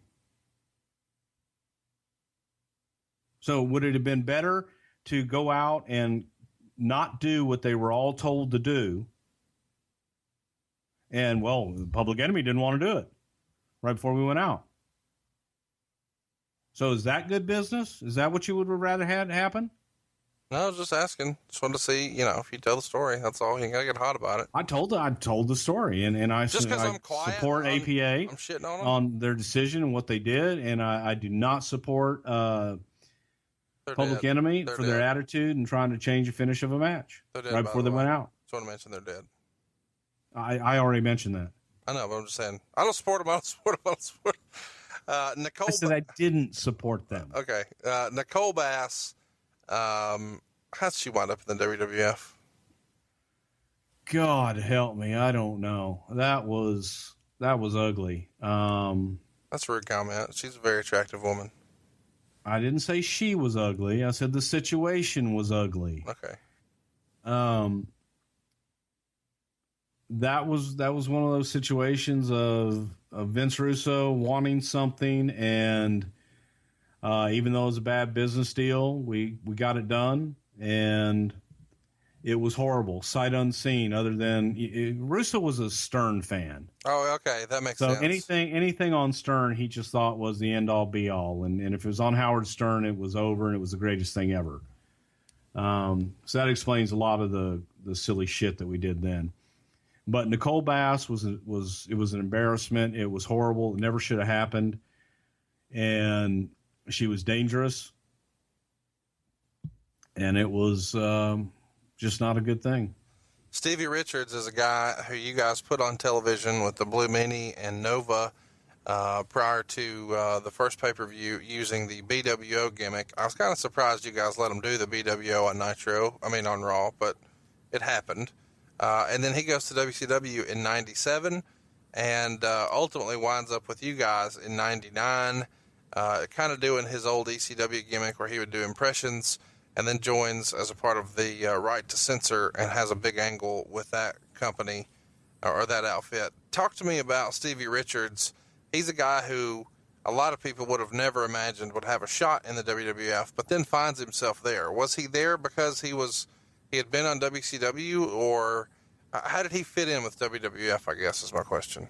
No, I saw Stevie early on when we did the light heavyweight championship originally, way back when we first brought Al Snow in. The idea was I wanted to bring Stevie in as a single competitor then and use Stevie. Stevie didn't see himself as a light heavyweight, and Stevie wanted to be a top guy. And the position that I saw to introduce him was in that light heavyweight division. He didn't want to do it, and he stayed at ECW and then later went on to WCW. But there was interest in him beforehand. And Stevie's a guy that works hard at his craft, and but I thought Stevie had a good run. No, I don't disagree. I thought he had a good run, and it seems like he's doing good stuff now. Rhino is a part of ECW later. He's with the company now. Lots of, overlays here as far as, guys going back and forth. Obviously, some big names were in both spots. Shane Douglas, who we've talked about on the Radicals episode, Chris Benoit, Eddie Guerrero, Chris Jericho, lots of guys. But seemingly the two that go right from ECW TV into superstardom with you guys, and it's not immediate, but it happens pretty quickly, is Steve Austin and Cactus Jack. What did you... You're missing one. Okay. Brian Pillman. Oh, I don't know how I missed that. I really wanted to talk about him. Me too. I don't know how you missed that either. Let's circle back to him because that is in my notes, but I don't know how I missed it. It was near the top of the list. I want to talk about Austin. I want to talk about Cactus Jack. Can you kind of tell the story? And both of these guys are 95, but whatever. Talk to us a little bit about how they get signed, because they're doing really good jobs on ECW now, really getting over with the crowd, really connecting. and both on the heels of being on WCW television where they weren't happy with their spots. They have a little more creative freedom with ECW. Somebody in New York sees what they're doing and says, hey, we got to get these guys. Who is that? How does that happen? And then we'll circle back to Pillman. Okay. Regarding Steve Austin was signed before he went to ECW. Okay. Okay. Now, we had spoken to Steve when his contract was coming up beforehand. I always try to clarify this, and I know Eric Bischoff gets credit for it, but it wasn't Eric Bischoff who said, the guy in the black boots and black trunks isn't going to draw anything. That was Vince McMahon when he saw Steve. He was like, I just don't see anything in him, especially with that silly Texas accent. We brought Steve up. We met with Steve at Vince's house, and I remember he ate dry-ass chicken breast with mustard, with yellow French's mustard. It was disgusting. But beside what we had for lunch, Steve was interested. He wanted to feel everything out. He went back to WCW. He hurt his elbow or shoulder or whatever it was, got unceremonially fired, and Steve was out of a job. So now he's more interested in coming back. We wanted to do something with Steve, had the ringmaster gimmick in mind for him, but Steve needed to get some ring rust off. Steve needed a place to go. We weren't ready to bring him in at the time. So it was agreed, hey, man, why don't you go Paulie? Can you use Steve? And Steve, why don't you go work for Paulie for a while? And Paul and Steve were friends from back in their WCW days. And so Steve went in and did some great stuff on the mic.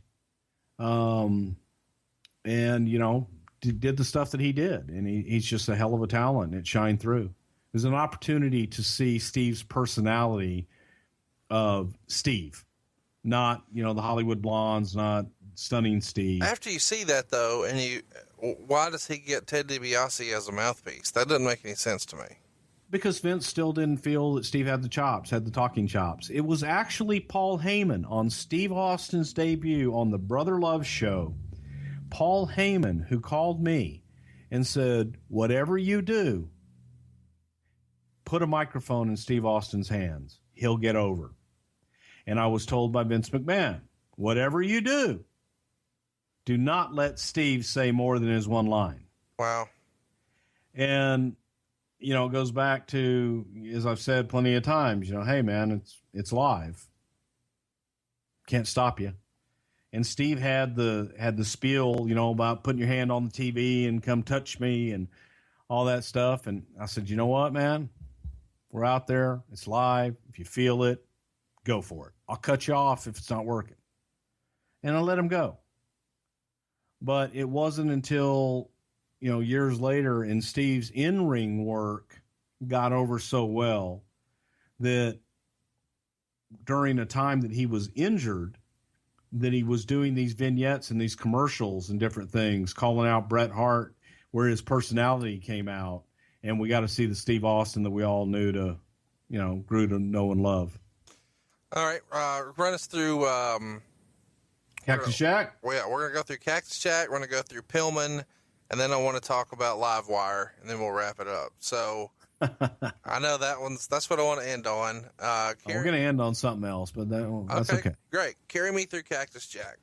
Cactus Jack was a guy, Mick Foley loves the business unlike anybody I've ever seen. And I can go back even further to early 1990s. LaGuardia Airport. It was myself, Vince McMahon, Sergeant Slaughter, probably a few other people. And we're in baggage claim, and Cactus Jack is in baggage claim. And he's wearing a red and black flannel shirt and jeans. And I remember Vince not wanting to meet Cactus Jack. Just kind of was like, to Vince, Cactus was the stereotypical wrestler. He was everything about the business and about wrestlers that Vince didn't particularly care for. So he wasn't, he just made his way out to the car and didn't really want to meet Cactus. Sarge and I said hello to Cactus and what have you. Fast forward a few years. And Cactus had been at WCW for a while, and then Cactus and Jim Ross were friendly. I had met Cactus at one time, and he was calling, looking for work, looking to come in. And he was doing the stuff at ECW, and I dare say that, to me, that was some of the most entertaining stuff I'd ever seen at ECW. Right. Was Cactus Jack when he would do the vignettes on the merry-go-round and I'm hardcore, I'm hardcore, I'm hardcore. And then do the matches where he would sit in a headlock for 20 minutes. And the people would chant boring. And to me, it was the psychological way that Cactus worked his matches, the psychological way that Cactus went about his interviews that was so damn intriguing. And talked to him several times, and Vince just wasn't interested. He felt that his ring work was risky. He felt that he had no longevity because of the crazy bumps that he took, and was like, I don't want that guy dying on my watch. And fast forward a few more years, he's taking bumps off cages. But it was, Vince didn't want Mick. And Jim Ross, myself, Jim Cornette helped too. Like, you got to meet this guy. Right. I think you'll really like him.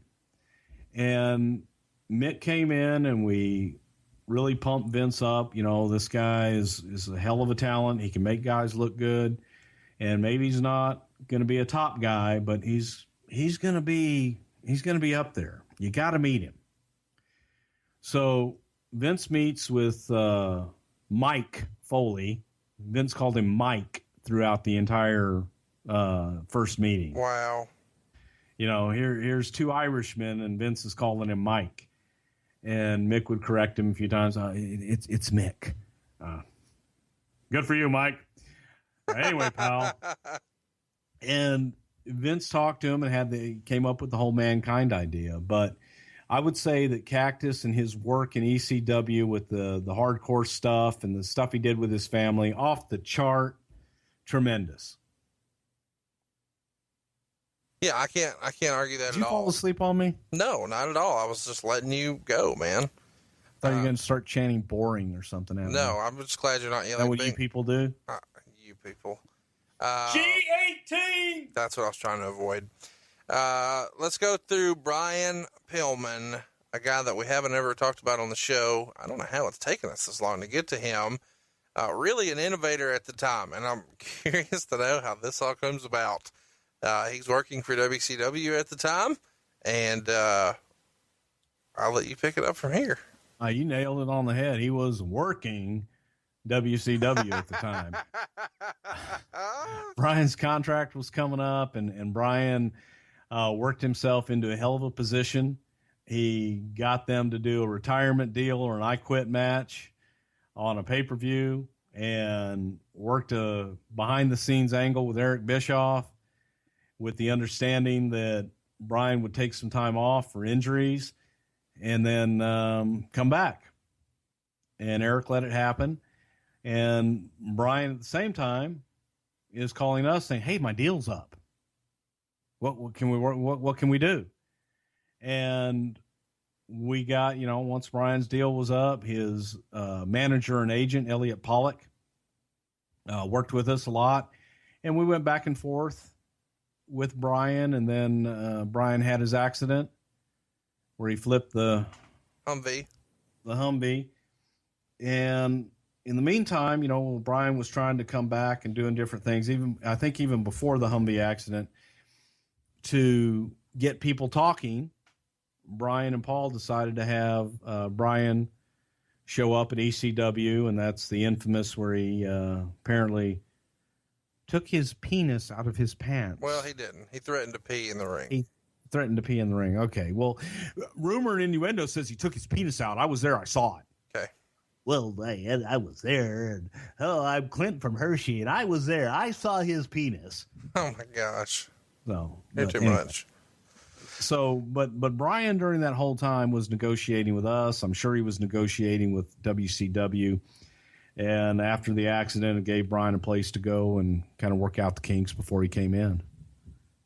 But Brian was a part of that, and Brian utilized ECW to everything that he could get out of it, and good for him.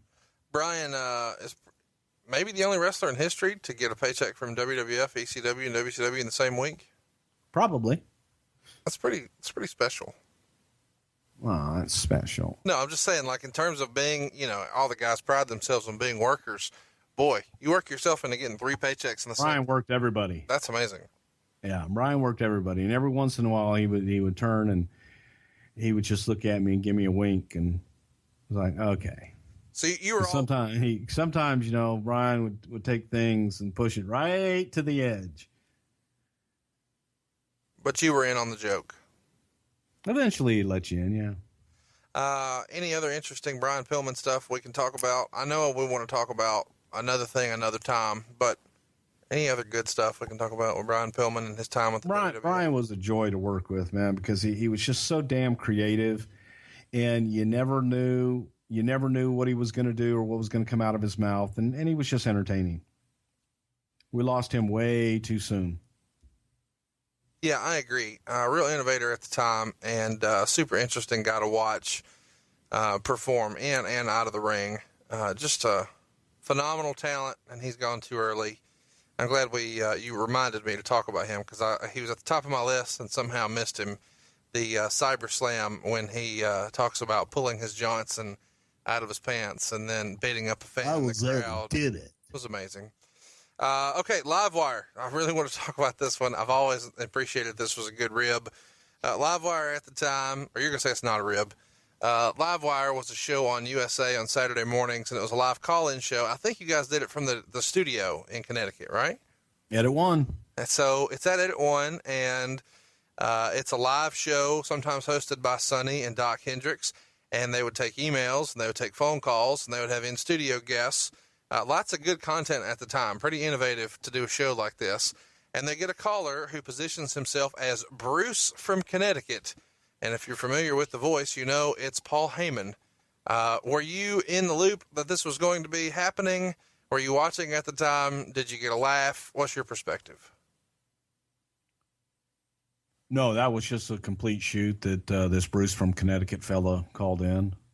Come on. Yes, it was. Yes, it was. Well, no, I just don't know if it's that level of communication required in the group. I'm not saying was it a shoot. I just meant, would they have smartened you up, or is this something that's not even on your radar at the time? No, I'm the one that set it up. Okay.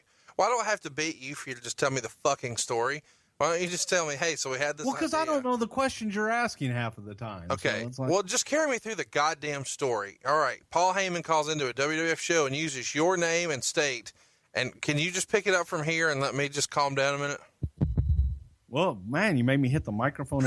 I remember the Bruce from Connecticut line, but it was whatever the hell we were doing. I even forget what the hell we were doing. What were we doing at the time? What was it for? Nah, I don't remember either. I just know that it was something that He did Bruce from Connecticut is That's a rib. Practical joke on me. So wait, it's a practical We don't joke. do ribs. It wasn't a rib. That's really what I wanted you to say, that it was or was not a rib, and you're going with was not. It was not a rib. Pro Wrestling Tees / Bruce Prichard. Okay. Well, anything else that you want to talk about, since you're not going to give me much on that one? Well, no, it's funny. And again, I look at ECW. ECW was a big help, and ECW was a very important part of the things that we did, and they have their place in history.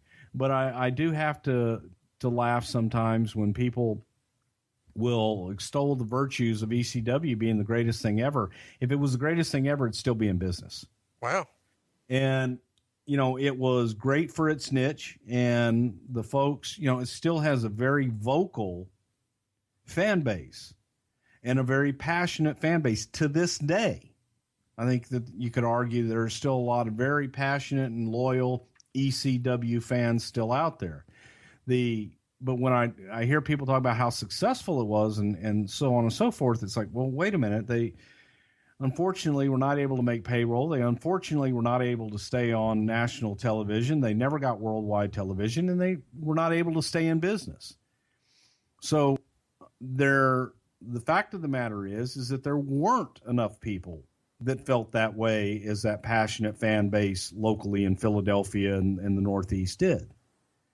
So I don't mean to rain on your parade, but it's like, okay, yes, they did some great things, and yes, Paul's a friend of mine, and I appreciate everything that he did. And I think maybe you have me misunderstood there. You know, Houston wrestling wasn't that over either. Was in Houston. Yeah, well, so was ECW in Philadelphia. And so, you know, if Houston would have just stayed running their little bingo halls in Houston, it would have been fine too. We ran the same Houston Coliseum that had 12,000 seats. No, that's cool. I mean, I appreciate that everybody, you know, even a broken clock is right twice a day. The point is, there's never been anybody who promoted wrestling who was worth a shit at it in the end, except Vince McMahon. That's not true. Okay, well, everybody else is out of business. The number 2 company, everybody's wondering. Sure, and you know, and the reason why they're out of business is because they stopped concentrating on their business and were too worried about what Vince was doing for the old timers. But, you know, again, hey, ECW was awesome. That's the end of the show. ECW was ECW. They're fantastic. And they have their place in history, and I'm happy for them. Do you think it hurt the business long term? What's that? ECW? ECW. Some of the things they did, didn't really help. I hate hardcore stuff. I hate the tables and the chairs and all that stuff because I think that they did things that were dangerous. And, you know, I look at poor Sabu, and he's in a bad way now with his hip and different things. I look at guys with the concussions and some of the things that were done. We're all guilty of that. Everybody in the business is guilty of that in the day and time. But because ECW made it popular, WWF and other people started to borrow from it because it was cool, and then it became in fashion, and then injuries and just bad stuff mounted. Is that fair to say? Yeah, that's fair to say. So a minute ago when I said that the Attitude Era started with ECW, you said no, and right there you just contradicted yourself. Stick that in your pipe and smoke. I said that was fair to say that they had some influence on it. They didn't start it. Well, what should ECW's legacy in the wrestling business be? Paul Heyman. Paul Heyman and his creativity and his genius and being able to take guys what would otherwise be considered a motley crew of characters and being able to package them into an attractive package. And I thought he worked a lot of miracles. I thought Paul did a hell of a job. You blew my mind with the Triple H revelation early in the show that he offered to go to ECW. Any other little hidden little facts or tidbits you could share with us before we wrap this one up and get No, there were guys, you know, like Lawler. Lawler volunteered to do it. There were guys, there were top guys. I believe even Taker at one time said, yeah, I'll go do it. Austin. Wow. Vince wouldn't let Austin do it. Taker offered to go to ECW. Yeah. That's amazing to me. Well, Paul had a good relationship with guys, and you always want to be able to help somebody out when you realize that helping somebody out helps the business out. That's what it was all about. I said a lot of abouts in that. You did. That's what it's all about. What type of heat do you think Triple H would have had in the ECW arena had that actually happened? I-62! You know, I think that he probably would have had a lot of heat, but I think he would have been able to handle it and made it work for him. Oh, I'm sure. Yeah. I mean, yeah. Without a doubt. I had a lot of heat. You know, you know what? I never, ever, easy there, Tiger. I never, ever have stepped foot in the ECW arena. Still? We got to correct that. I've been to ECW shows around the country in different places, but never in the ECW arena. Well, it's not like it once was, but man, it was awesome back in the day. I had the privilege from all the way down here in Alabama to go in 1999, and it was quite the experience, and I enjoyed it. I know that I'm going to get some heat for that because a lot of people online are apologists and think that it was bad for the business and it ruined everything, but it also helped create a lot of cool stuff, and I'm thankful that it happened. If it gave us... It did, and I'll admit that, Conrad, but, you know, I still do look at the people that think it was the end-all, be-all to go, hey, man, you know, if it was that, you would have supported it, and it'd still be in business. Well, I did support it, so what else? There weren't enough Conrads. He is at Bruce Prichard on Twitter. I am at Hey, it's Conrad. We'll see you next week right here on Something to Wrestle With. Bruce Prichard. B14! Well, they get things going, and let's fast forward to July 95. They're in Fort Lauderdale, and check out this at a house show for ECW in July 95. You got the Tasmaniac and Eddie Guerrero on one side, taking on Dean Malenko and Too Cold Scorpio. Man, that's so much great talent there. And during the match, there's a spike pile driver that goes wrong. Taz lands wrong, and he's hurt pretty bad. He winds up going to the hospital, has a hairline fracture in his C5, herniates a disc, and tears a shitload of muscle fibers in his neck. So he's out for like 7 months. This is his full-time job. He's just gotten married. He had just gotten back from his honeymoon a couple weeks before this happened. And now he can't earn a living. And to our surprise, ECW was still paying him every single week. And at the time this happened, Taz was a babyface, but when it's time for him to come back to TV, he shows up with Joey Styles, but not as Tasmaniac, as Peter Sonercha. And you see a new Taz here. He's dressed like a civilian, not this crazy Tasmanian character. He's got all his hair cut off, and Joey's just referring to him as Taz. And this is sort of the rebirth of the Taz character. He would work as a special guest referee at November to Remember, which was sort of their annual event. This is pre-pay-per-view, but it's their big event. And Bill Alfonso is going to take on Todd Gordon, and Taz is the special guest ref, and he's going to refuse to count to 3 and attack Gordon. And his post-match promo, he's going to make it clear that he's been injured and no one gave a shit. And this is really the first time we see the version of Taz that we know today. And of course that means Alfonso is his second at this point. And there's another guy in the territory here, a young upstart with long blonde hair named Steve Austin. How about that? Man, it's weird to think about all the talent that went through ECW at a time when, man, they were balling on a budget, to say the least. Without a doubt. I think that it was, it was a showcase, and it was a place that you could go where, for example, you couldn't get into WWE, you couldn't get into WCW. I think ECW was always there with open arms to say, hey, if you can work and you can go, come in here, and it's a nice stop along the way. I don't know that many, at least in the fringe, looked at it as, wow, I want to go to ECW and stay in ECW. But it was a place to hone your skill, and it was a place to get noticed because they were making noise at the time. So why not fucking head in there and get your name out, at least out to those that are looking around for talent. So it was, ECW, I think, was always, especially being based in the Northeast, it was always a place that if you're looking for talent, go look and see what they've got. Well, the motivation for this newfound, or as you like to say, a fresh paint of coat for Taz is that, these fans who say they love ECW, they didn't send him any cards. They didn't call to check on him.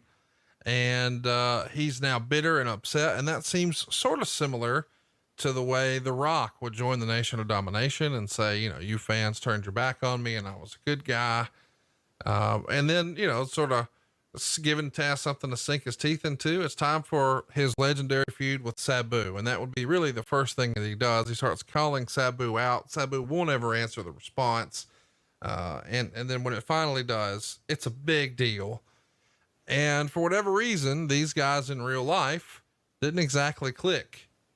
Isn't it true that most of the time that's where guys draw their best money? I mean, we've heard that, Triple H and The Rock were very competitive and didn't always get along behind the scenes. And we've heard the same thing of Austin and Rock. And when you have folks competing and they're not best of friends, that usually results in the best product for fans, does it not?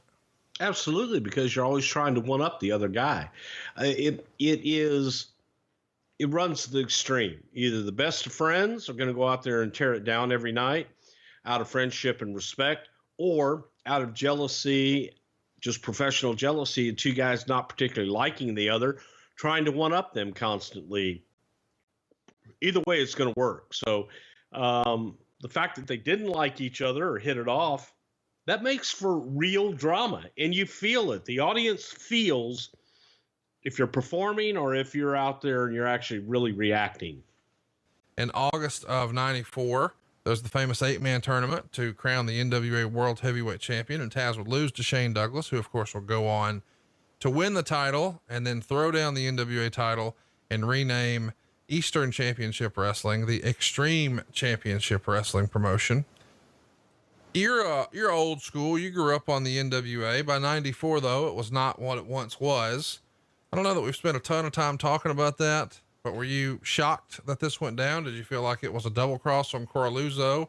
What'd you think of your friend Paul Heyman sort of pulling the double cross here?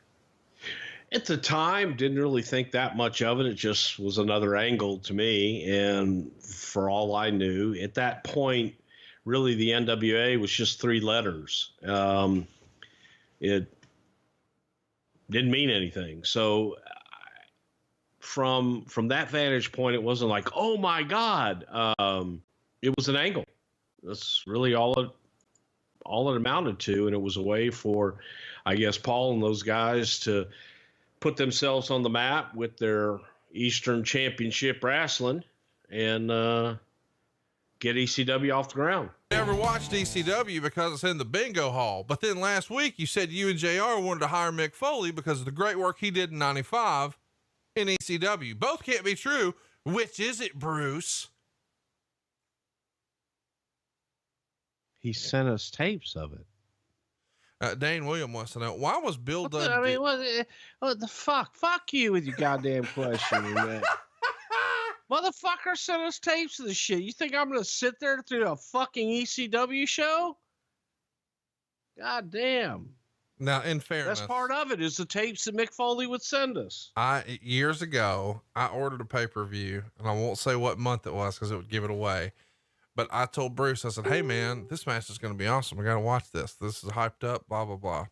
So I order the pay-per-view, fire it up. We get about halfway through and he says, fuck this, I'm going to bed. So I believe Bruce when he says, I ain't sitting through ECW, I ain't watching that, because I've tried to make him watch new, different stuff where they were doing some stuff that maybe Bruce disagreed with philosophically. And the response was, fuck this, I'm going to bed. Yeah. Fuck that shit. Dave, in the 98 Royal Rumble, Foley comes in as 3 different characters. Does he get paid 3 times as much as someone who came in once? No, actually only gets a third. Yeah. Each time. Yeah. Sean wants to know, who was the young girl used in Ultimate Warrior's interview segments, including the Brother Love show? I remember her popping up on Primetime Wrestling as well. We get lots of questions about this where it seems like we're seeing the same fan a lot.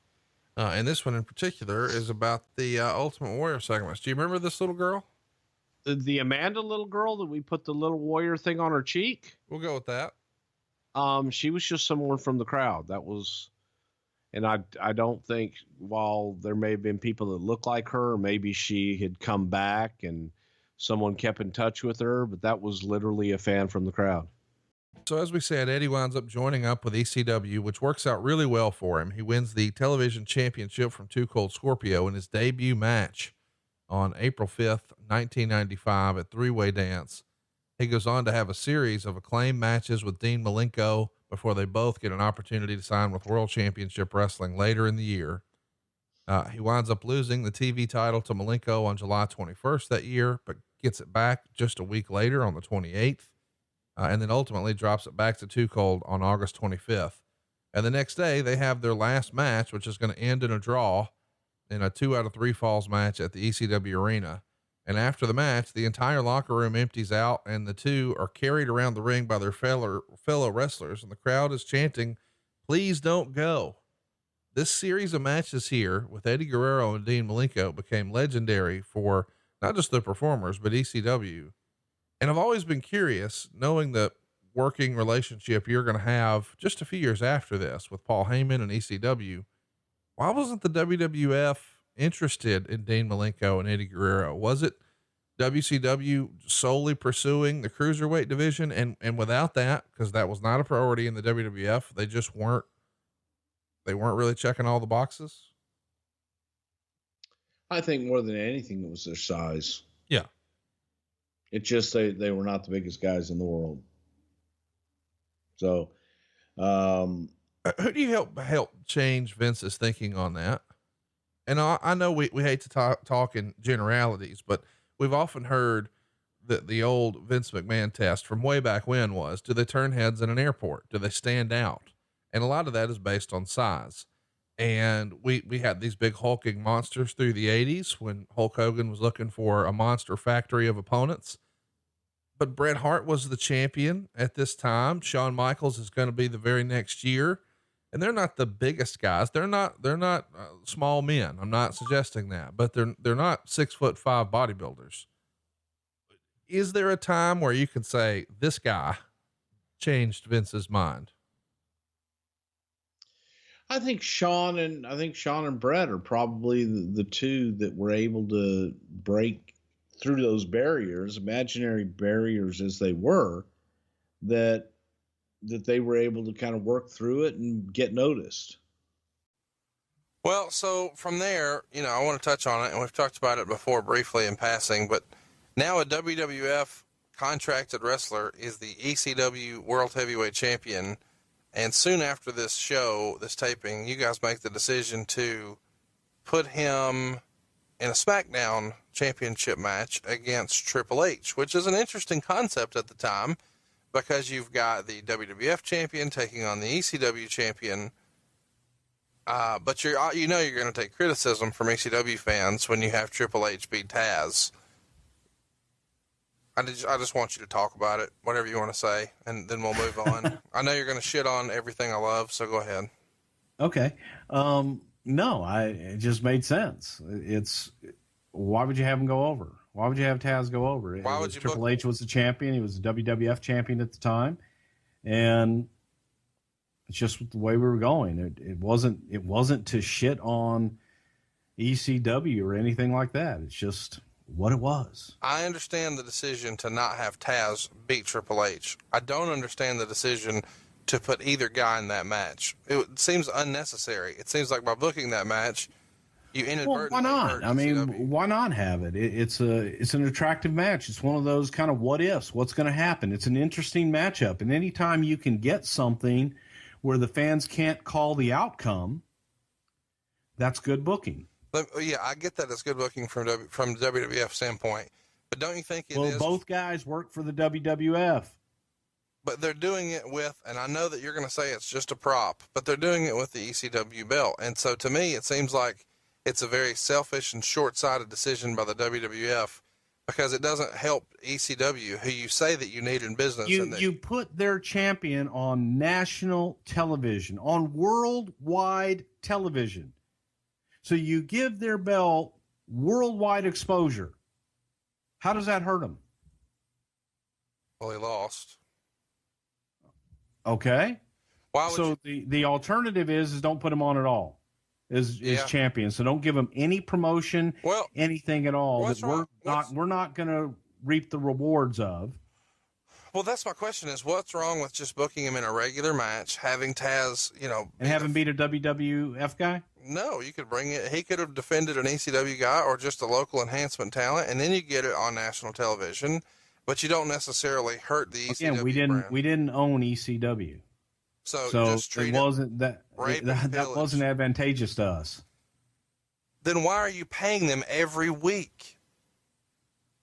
So that our talent would have a place to go for developmental, so they would stay in business for talent to go in between gigs. If you bury the belt, don't you see how that's even a little contradictory? No, I don't. I see by giving the belt exposure that it helps their brand.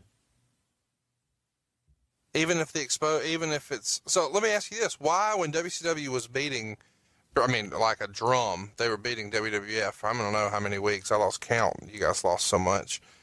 Why didn't you just send Bret Hart over or Shawn Michaels over and let Hulk Hogan beat him?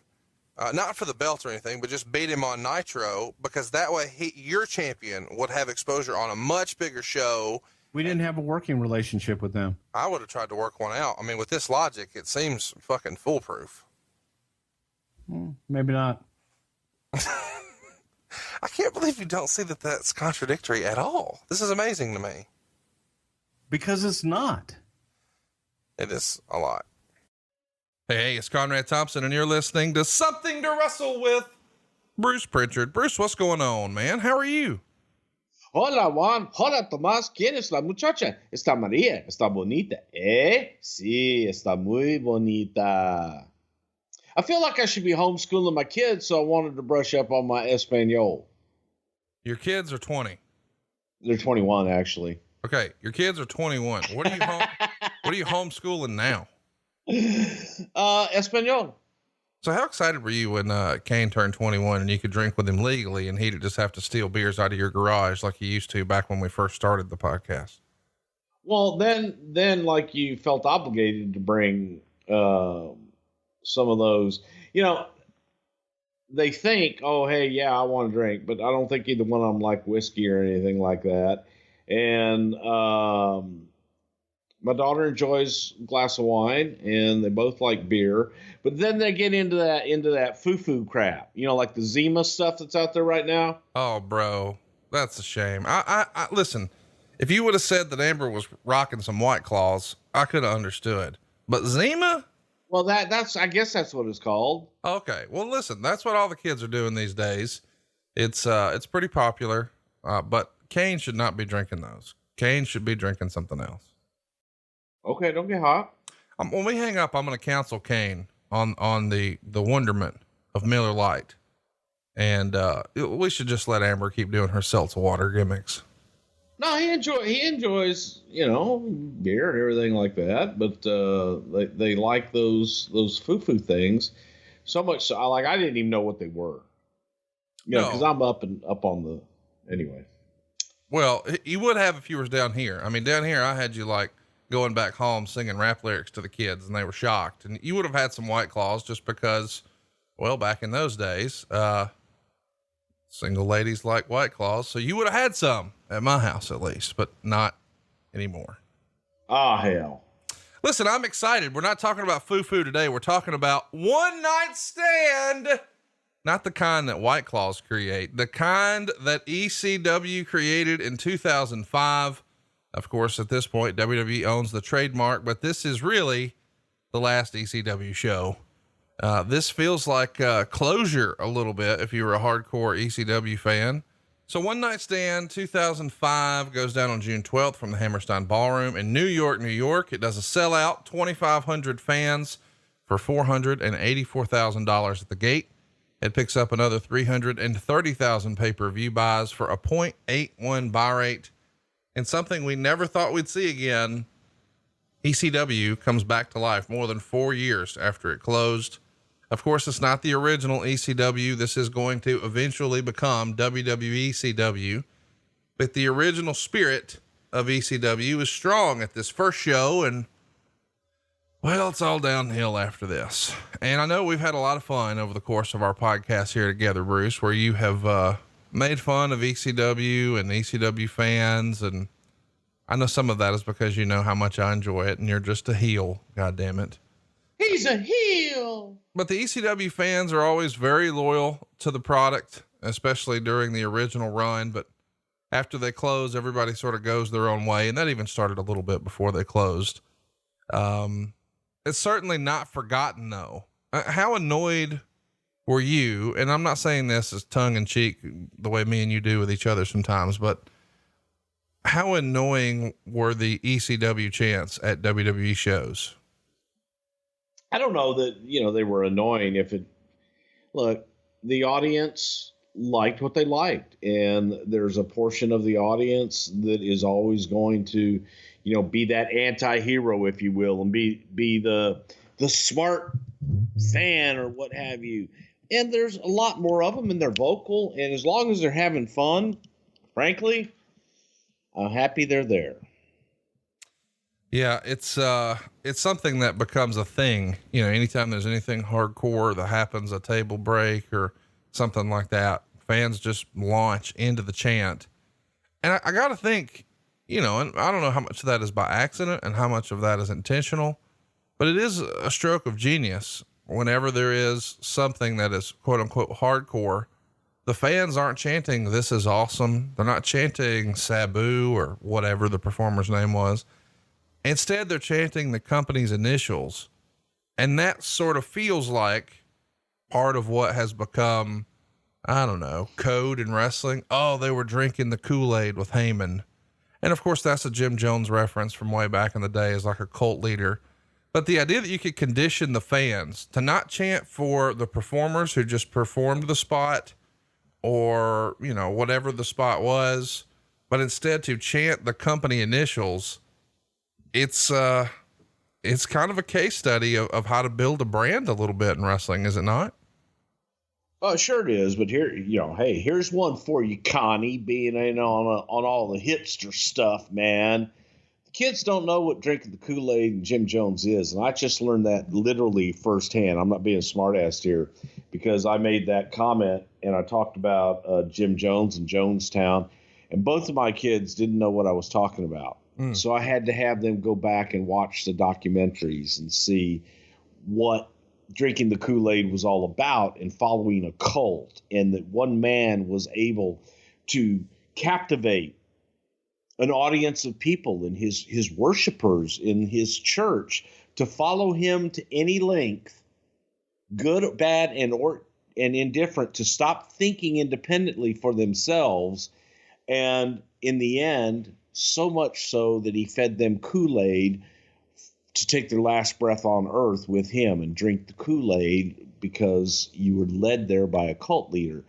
So that's, you know, the drink the Kool-Aid thing with ECW fans is you had one very powerful manipulator in Paul Heyman that was able to present the product in a form that made you feel like you were a part of a movement and that you were anti everything else that was out there, and masterfully done. That the audience, they saw nothing else. They heard nothing else. They did not realize that a lot of their product was garbage. However, they loved what they were presented. Now, I'm not saying all their product was garbage. I'm saying that a lot of it wasn't good wrestling. It wasn't even a good presentation a lot of times. However, the presentation on TV, tremendous. What if the presentation on TV sucks? Who cares?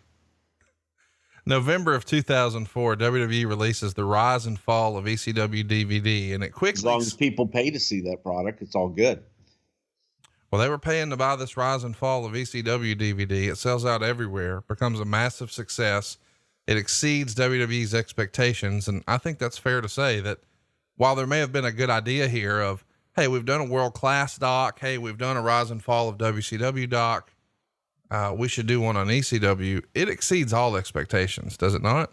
Yeah, it did. And it was a very pleasant surprise because I don't think anybody called that. And looking at it, when it was released, that audience came out, and also the allure, because to the WWE fan, you know, hey, Rob Van Dam was current and he was a big part of that, very popular. But I think that that folklore, if you will, of ECW was intriguing to the average fan, and they wanted to sample it and check it out. So yes, I think that, you know, the national exposure, look, if it was that, I mean, let's get this over with in the very beginning. If it was that popular and that great and that many people loved it, it would have still been in business. And this was a example of exposing that to a much larger audience and making it available for the larger audience to sample it. And they did. So more power to it. When should we expect a Rise and Fall of the XFL DVD? Don't know. I don't do that. Just busting balls. You got to get sensitive. I'll get fucking sensitive if I want to get fucking sensitive. And you're like, you think you're attacking me. You're not attacking me for shit. Why would you assume I'm attacking you? I know. Okay. Let's talk about the relaunch of ECW. I mean, here before the DVD. I'm about half hot. You were half hot. I'll let you know when I get 3/4 hot. Then shit's on. You were about 30% hot when we first got on the horn this morning. I mean, you're in a mood today, and that has nothing to do with me. And it's not fair that you're taking out your real life job stresses on your old pal from Alabama. Okay, so you just did something that just tickled the fuck out of me. You made fair a 2-syllable word. It's not fair. You did. Well, You did. that's my gimmick here on the show. I'm the did you hear the way I even said Abalama? Abalama. Everybody says Abalama. How the fuck else would you say it? Let's talk about this though. Serious business. Oh, Abalama. Well, skies are so blue. Shiny object, shiny object, shiny object. Okay. Oh, yeah. Hello. Yep. Before the DVD, is it ever even discussed that maybe we should do a reunion show? It feels like the success of the DVD catches the company on its heels, and somebody says, well, if there's this big of an appetite for it, maybe we should. And somewhere along the way, I believe Rob Van Dam is taking credit for this idea, saying that he pitched it to Vince McMahon that we should do like a reunion show. And apparently Vince bit. Is that the way you remember it? Yeah, something like that. And again, I wasn't heavily involved in it. And from a support standpoint, I think Paul Heyman was so against it more than anything as well, because he just didn't want to rehash it and didn't want to go back and didn't feel that under the WWE umbrella, it would capture the true essence of what he felt ECW was. You know, what's fun to me is to really think about what made ECW so special. And one of the things that made it that way to me was the fans. I mean, the electricity, the crowd, they were whipped into a frenzy. And that goes back to the whole drinking the Kool-Aid thing. And I think that pertains to more than just the boys who bought in and with the whole drinking the Kool-Aid reference. I think it's the fans too, because it's not like whenever, Sting would come down from the rafters or Ric Flair would, hit the strut or DDP would nail a diamond cutter that fans are chanting WCW, WCW. I think part of the reason that this brand sort of lived on, as silly as it sounds, is that chant, and that fans just associated a certain style of action or a big spot or whatever with a particular brand. And it just sort of became the legacy. And it's fascinating to me to go back and look at it and realize that part of what made it work is the interaction with the fans. And that perhaps that's never more evident than at this show in particular, One Night Stand. We should mention there's a lot of old ECW wrestlers rather on the WWE roster at the time. And a lot of those guys would still point to, ECW as being their favorite place to work and their happiest time in wrestling. Guys like Rob Van Dam. And I don't think he necessarily enjoyed wrestling to smaller crowds. I don't think he enjoyed wrestling at 2 a.m. on cable. I don't think that he enjoyed smaller paychecks. I think he enjoyed the freedom, maybe the WWE and WCW way of presenting wrestling on television, or even on a house show. Just the corporate way was a lot different than ECW, and ECW maybe allowed performers more of a blank canvas. What would you say to that? Yeah, I think that they were allowed to do what they wanted to do at that point. There wasn't a lot of producing being done, and they had a freedom there that they were allowed to take their characters and portray it how they felt it would be best. The fans, as you brought up at the very beginning, I learned an awful lot about that actually quite recently, where someone showed me an ECW show and gave me the names of the fans of the fans. Yeah. And showed me where they were in the crowd and when they would get up and how the certain members of the audience sat on that hard camera side every single show.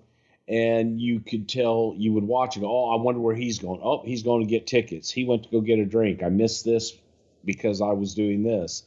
That was interesting to me, because now that audience was part of the show, and that audience was a huge part of the show.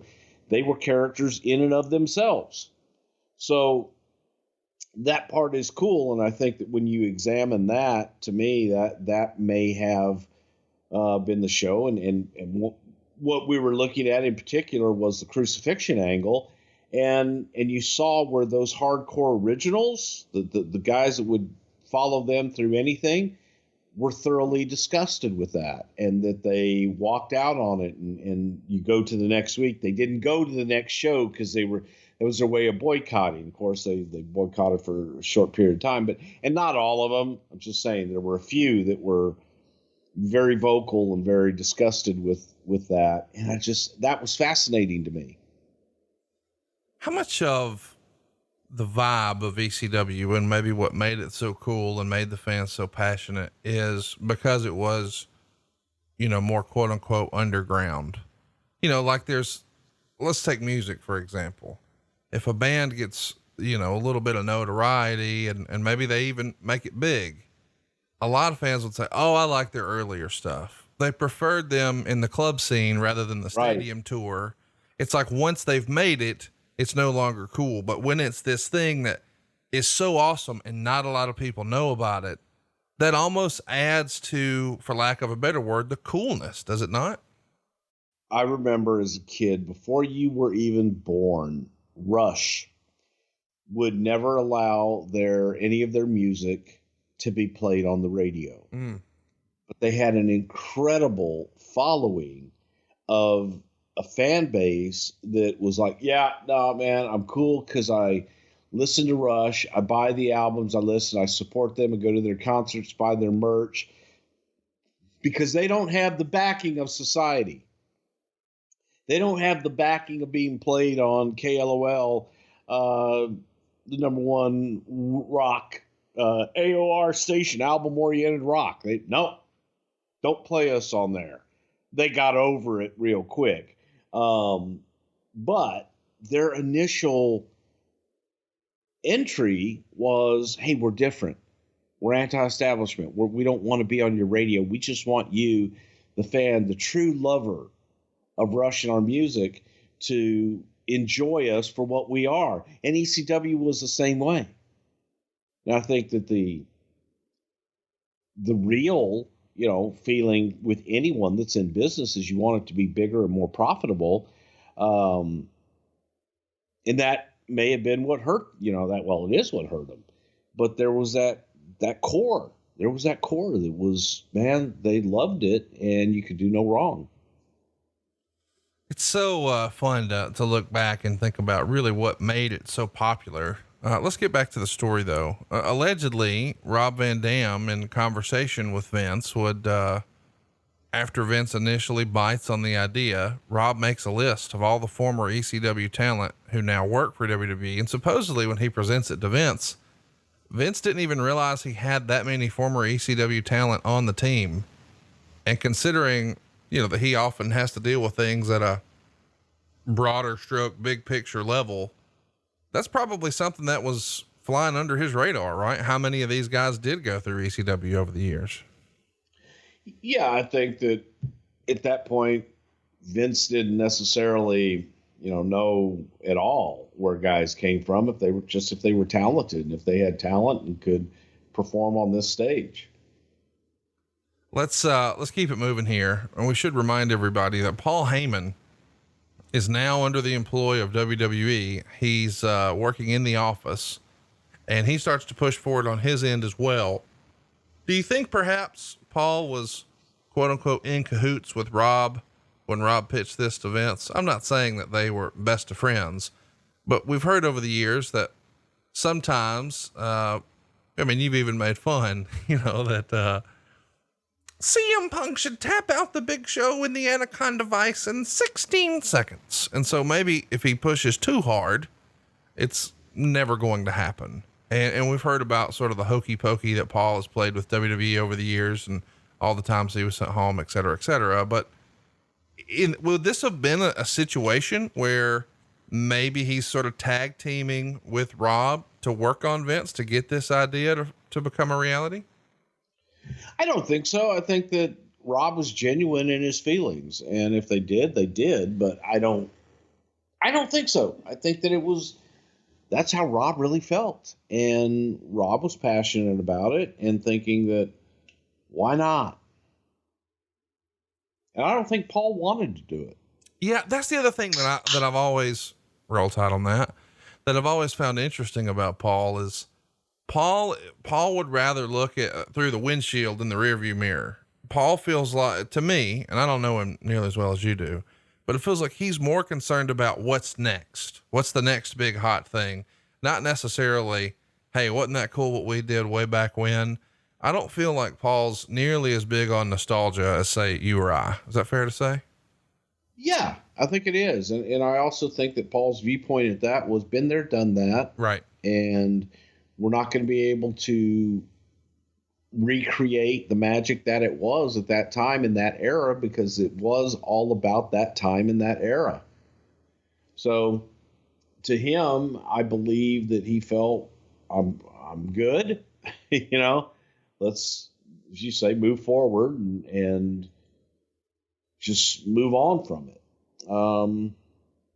So yeah, I think that it was probably more other people's romanticism of the good old days. Let's also talk about Shane McMahon. It's been written over the years that Shane McMahon was a big ECW fan during their original run. Do you remember having conversations with Shane about ECW, or maybe taking his temperature on what he thought of One Night Stand and the idea of doing a reunion show? Shane was a big fan of ECW, and he enjoyed it, and just liked the presentation of the show, the television show. So that was something that he followed. He watched it, much more so than anyone else. And it, yeah, he liked it. I don't know that there was anything really more to it than that. Rob Van Dam, as we said, is pretty critical to the story of this show. He did an interview with the UK Sun, and he says, those guys are definitely not going to be drawing the ratings for this pay-per-view. They're definitely not selling any seats. Nobody's coming to see them, and they have no business being there. He's talking about WWE talent. The original plan was to only have ECW alumni on the show, and there's no place for somebody pretending they're hardcore when they were never there, whether they've got a sledgehammer in their hand or not. So at some point it starts to feel like maybe Rob is concerned that this is going to become more of a WWF or WWE type show. And Rob even did an interview a while back where he acknowledged a conversation he had with Vince, where allegedly Vince said something like, Rob, for all I know, those 2,500 fans at the Manhattan Center were the last of the old ECW fans. And to that point, Rob says, well, how come every town we go to, they still chant ECW? And allegedly Vince says, because we've trained them to do that over the last 5 years. And Rob sort of throws his hands up at that and says, how do you argue that? You just throw in the towel, which is what I eventually did. Were there concerns internally that, hey, we're not going to stay true to what the original ECW is, whatever that may be, and instead we're going to try to WWE it up a little bit? I think that for it to sell to the mass audience, that you had to WWE it up a bit, because then it's a little bit more us versus them. I don't think there was an audience for whatever. I can't even tell you what the programs were amongst them. Other than, I guess, Tommy Dreamer worked with everybody.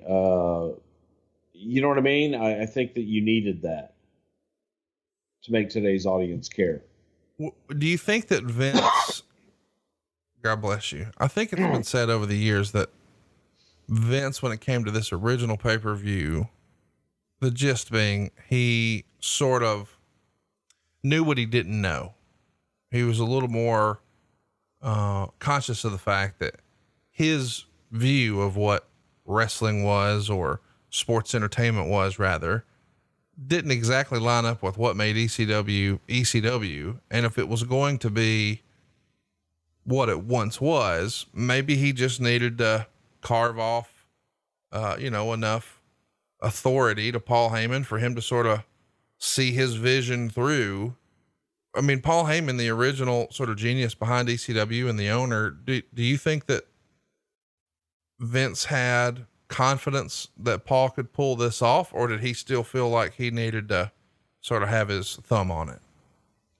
I think anything that's going to be produced under the WWE banner, Vince is going to have his say. It's his show. So if he's going to produce it, he's going to look for input from people and take that input and make it what he would like to make it. So it's his show. You want to present on his stage, then you're going to present with his rules. Let's talk about what Wade Keller wrote in the Torch. He says, although the WWE creative team is taking a ton of internet heat for the perception that they were heavily involved in the ECW pay-per-view, Paul Heyman butted heads with Vince McMahon more than anyone on the show. It was Vince who decided to place the WWE crew on the show, which is an idea that Heyman originally rejected. Heyman told friends over the weekend that he was not happy with the first week of pay-per-view hype, which led to meetings with McMahon. After working out the details of the ECW crew showing up and running off both the Raw and SmackDown wrestlers, Heyman was okay with WWE's presence at the show. And despite the backstage incident with Blue Meanie, which we'll talk about later, Heyman made it known that he was very impressed with JBL's performance on the pay-per-view. This is sort of fascinating that, and we're going to get to it, it's not just ECW guys. We do have a little bit of WWE influence, but not a ton as far as their sort of traditional cast of characters and storylines. Did you think at any point, man, this thing's going to blow up before it ever actually happens? No, I really didn't. There was no reason for it to blow up. And I think that it was just a situation of here it is. And this is what it is. And let's take it from there. I think that the romanticizing of, oh my God, it's us versus them. It wasn't us versus them. It was just, it was a presentation of a show is what it was. And you either like the presentation or you don't. Let's talk about who would have been helping sort of locate some of the talent and put together the card. Who would have been in charge of reaching out and trying to secure the talent for this show? Is that a Tommy Dreamer thing? Is that a Paul Heyman thing? Is that a Johnny Ace thing? As far as I know, that was Dreamer and whoever was in talent relations. I guess that would have been John Laurinaitis at the time. As far as you know, did Vince have any sort of input on who's on the show or what the card looked like? Or is that all Paul just putting pen to paper and Vince giving it a thumbs up?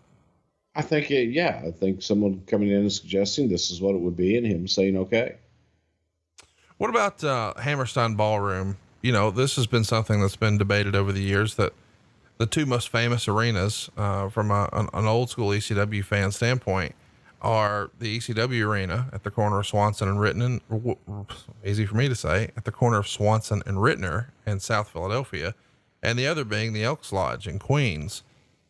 Was the concern that neither one of those either A, held the capacity or could handle the production? Or was it just, hey, we want to be in New York City and we like the look of Hammerstein better? Well, I think that the Hammerstein definitely did have a better look for it. And I'm not sure that the ECW arena would have been able to handle all of the needs of a production the size of what we would have done. I mean, you and I know what that was like dealing with the ECW arena when we did our show, just trying to get another microphone. Right. So I think, and that was long after it had been remodeled and redone and updated allegedly. So I think that Hammerstein and Elks Lodge, I would assume, would be very similar. And Hammerstein, to me, and correct me if I'm wrong, because I don't know, that also was an ECW arena that they loved, and that was a New York City ECW kind of not stronghold, but definitely one of their premier, like, oh my God, we're going to the Hammerstein. That was a big deal for them. So this was a big deal for ECW to put it out there.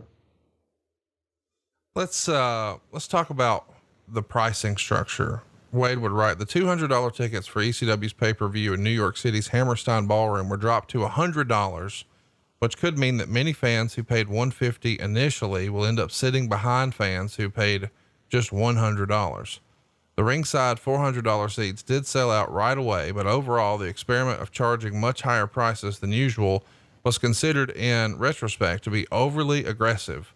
The 2,500 seat venue will be full, and the total ticket revenue will be amongst the highest for the month of WWE due to ticket prices, even taking into account the slashing of the $200 tickets in half. This is fascinating to me because I remember I was actually at this show, and I remember there being so much controversy that the tickets. And you didn't come over? Did you live in Stamford in 2005?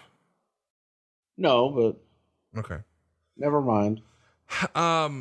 Chat me up though. This was a big controversial thing. I mean, back in the day, ECW tickets, I mean, if you got front row ringside, it was $100 at best. I mean, most of those tickets were very, very affordable. Here though, we're selling them for $400. They sell out right away. But then there's other pricing tiers that are kind of pricey, you know. Chat me up, talk me through this. The pricing strategy here, is it based on, well, we know it's a 2,500 seat venue, but if they really want it and this is the one-off, they'll pay it. And then maybe we were too aggressive and we had to walk it back. Is that basically the story in a nutshell? Yeah, I couldn't tell you. I couldn't tell you what their idea was on that, but obviously I think that they got in, and without a doubt, every time that you look at any large arena, like especially stadiums and things of that nature, your middle tiered seats are usually the hardest ones to go. So they might have been a little too aggressive on those. I have no idea. You know, this was a show that had its own crew, had its own direction and their own, it was a one night stand. It was a one-off. And I was busy doing the other two shows in that, hey, go for it. When we get to our shows, how we're going to promote it and get there, I'm all in.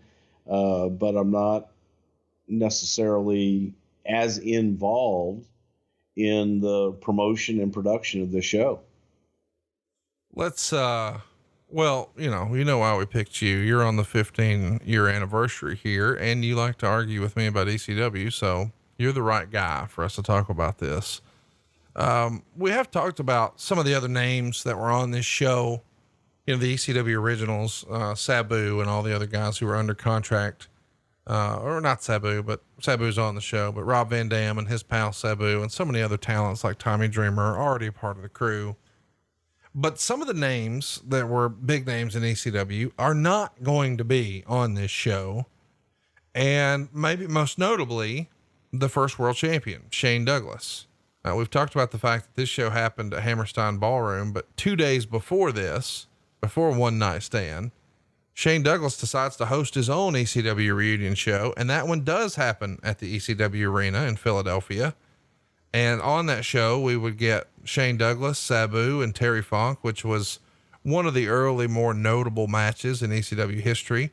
The undercard has Raven and Sandman and Justin Credible and Jerry Lynn and Kid Cash and Too Cold Scorpio. They had a ton of other names, from the FBI to Danny Doring to Axel Rotten to Joel Gertner, on and on. Why wasn't Shane Douglas a part of One Night Stand? Was there just too much heat between the company based on the whole Dean Douglas thing and what all he had said in shoot interviews and in other places about the company? Was it him and Paul Heyman not getting along? Why was Shane sort of from the outside looking in? Best that I remember, I don't think that the people that were putting together the creative wanted to use Shane, and I think Shane had made it known that he didn't want to be a part of it. So it's a combination of both. Part of this too is, I think at the time Shane is working with TNA, and he does an interview around the same time where he says that Vince is created the need for the hardcore homecoming show, which is what he's calling his ECW Arena reunion show. And he says that the reason it's necessary is because Vince will not allow a talent trade. So if you're associated with TNA, he's not going to let you have an opportunity to come over. You know, I get that maybe in a WCW, or even now maybe an AEW, you know, piece of business. But TNA, I mean, did you guys ever seriously consider TNA a threat or a rival? I mean, especially for a one-off show like this. Or what do you think Vince's rationale in saying no TNA guys? I don't know that was ever said. I have no idea that was said. That may be speculation. And, a lot of people go ahead and they speculate, and some of your friends that write periodicals that are fiction nowadays, they make up stories and they just say what they think probably happened because they have no true insight or no true, real, reliable sources or anything else that could give them actual facts of things going on. So they just make up things so that they can talk and fill columns in whatever it is that they're writing. So I don't know that Vince ever, considered that at all. I do know that when I was at TNA, that they were open. They came to us for a talent trade with Ric Flair and Christian.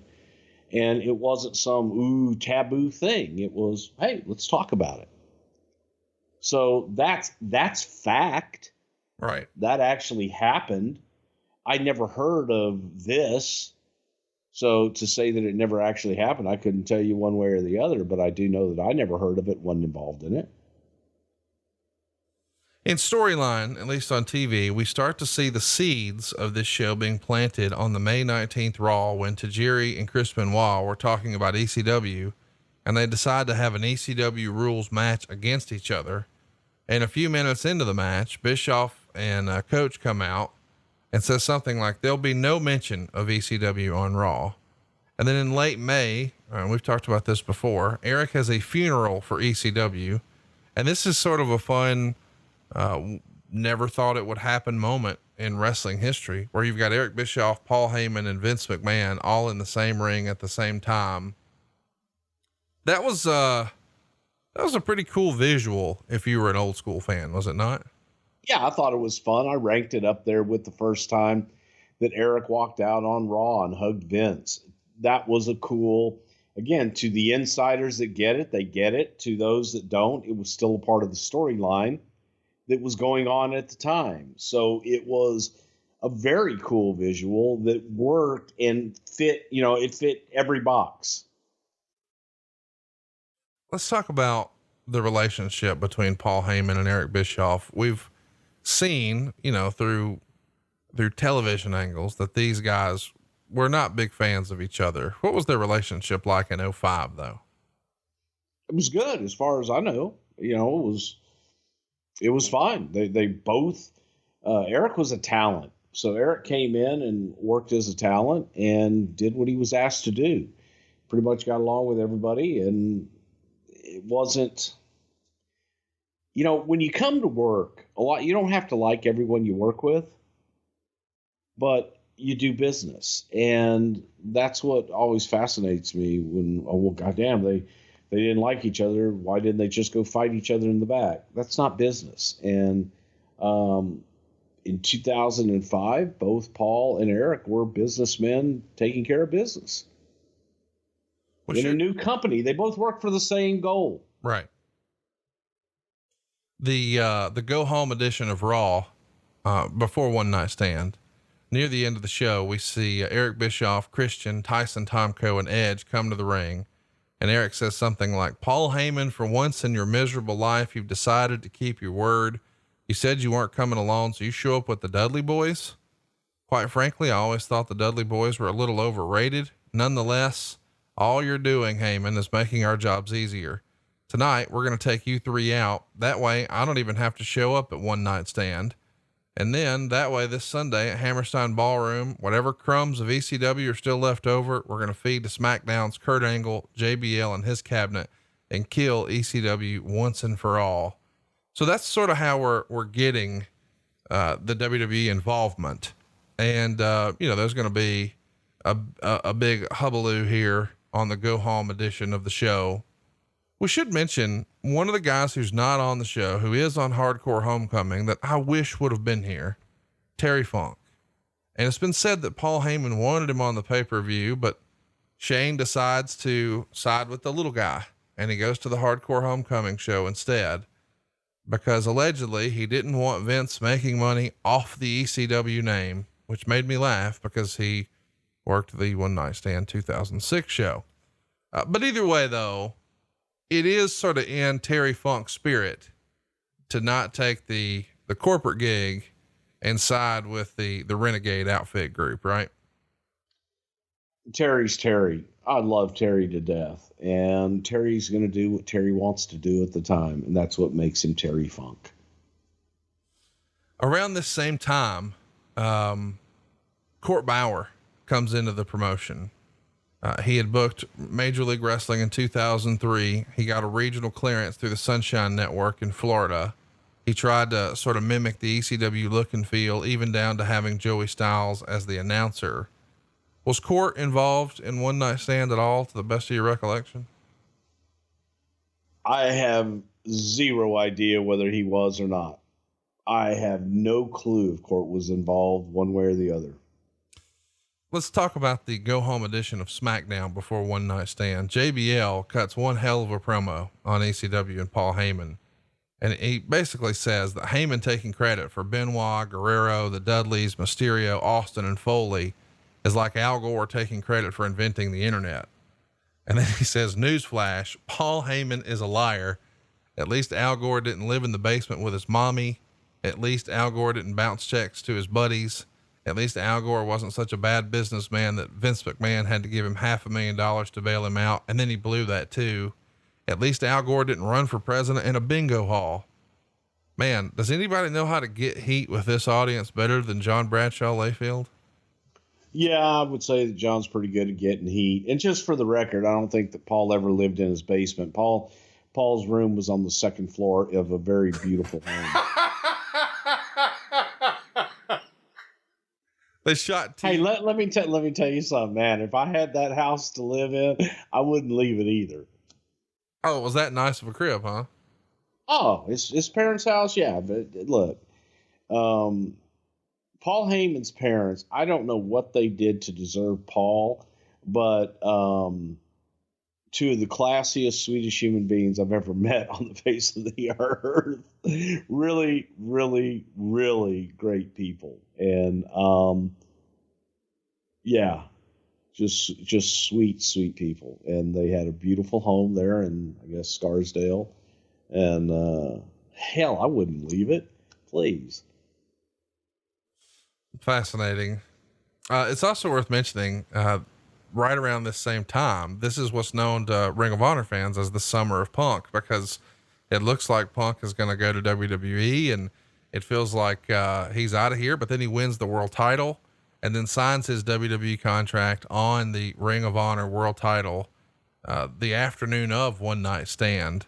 So there's a lot of hope from the independent wrestling fan scene that CM Punk is going to be a major player here with the company. And it's kind of cool that it happens around the same time as One Night Stand. Your old pal, Kevin Kelly, makes a bunch of negative remarks about the promotion in this era. He said something about Triple H in particular, like nobody's going to get more over than him. He's going to make sure of it. And if you don't have the right political clout in that company, it's going to come back to haunt you. Kevin Kelly's a guy, me and you haven't spent a lot of time talking about here on the show, but in this era, is it just cool to sort of take shots because maybe they'll bring you back? I know that sounds silly and maybe counterintuitive, but you feel like over the years, guys like Bobby Heenan, who never say boo about Vince or the company, maybe they don't get an opportunity to come back, but guys who go on a massive smear campaign like the Ultimate Warrior or Bret Hart, they get welcomed back in. Do you think that's what Kevin was angling for here? Maybe let's turn a shoot into a work and maybe get a gig, or what's your thinking? To be clear, did you just compare Kevin Kelly to Bobby Heenan? No, I was making a note that if you trash the company in this era, they're going to bring you back. But if you don't, well, that may be the last we hear of you. Goddamn, Conrad, you use Bobby Heenan and Kevin Kelly as your comparative examples there. And I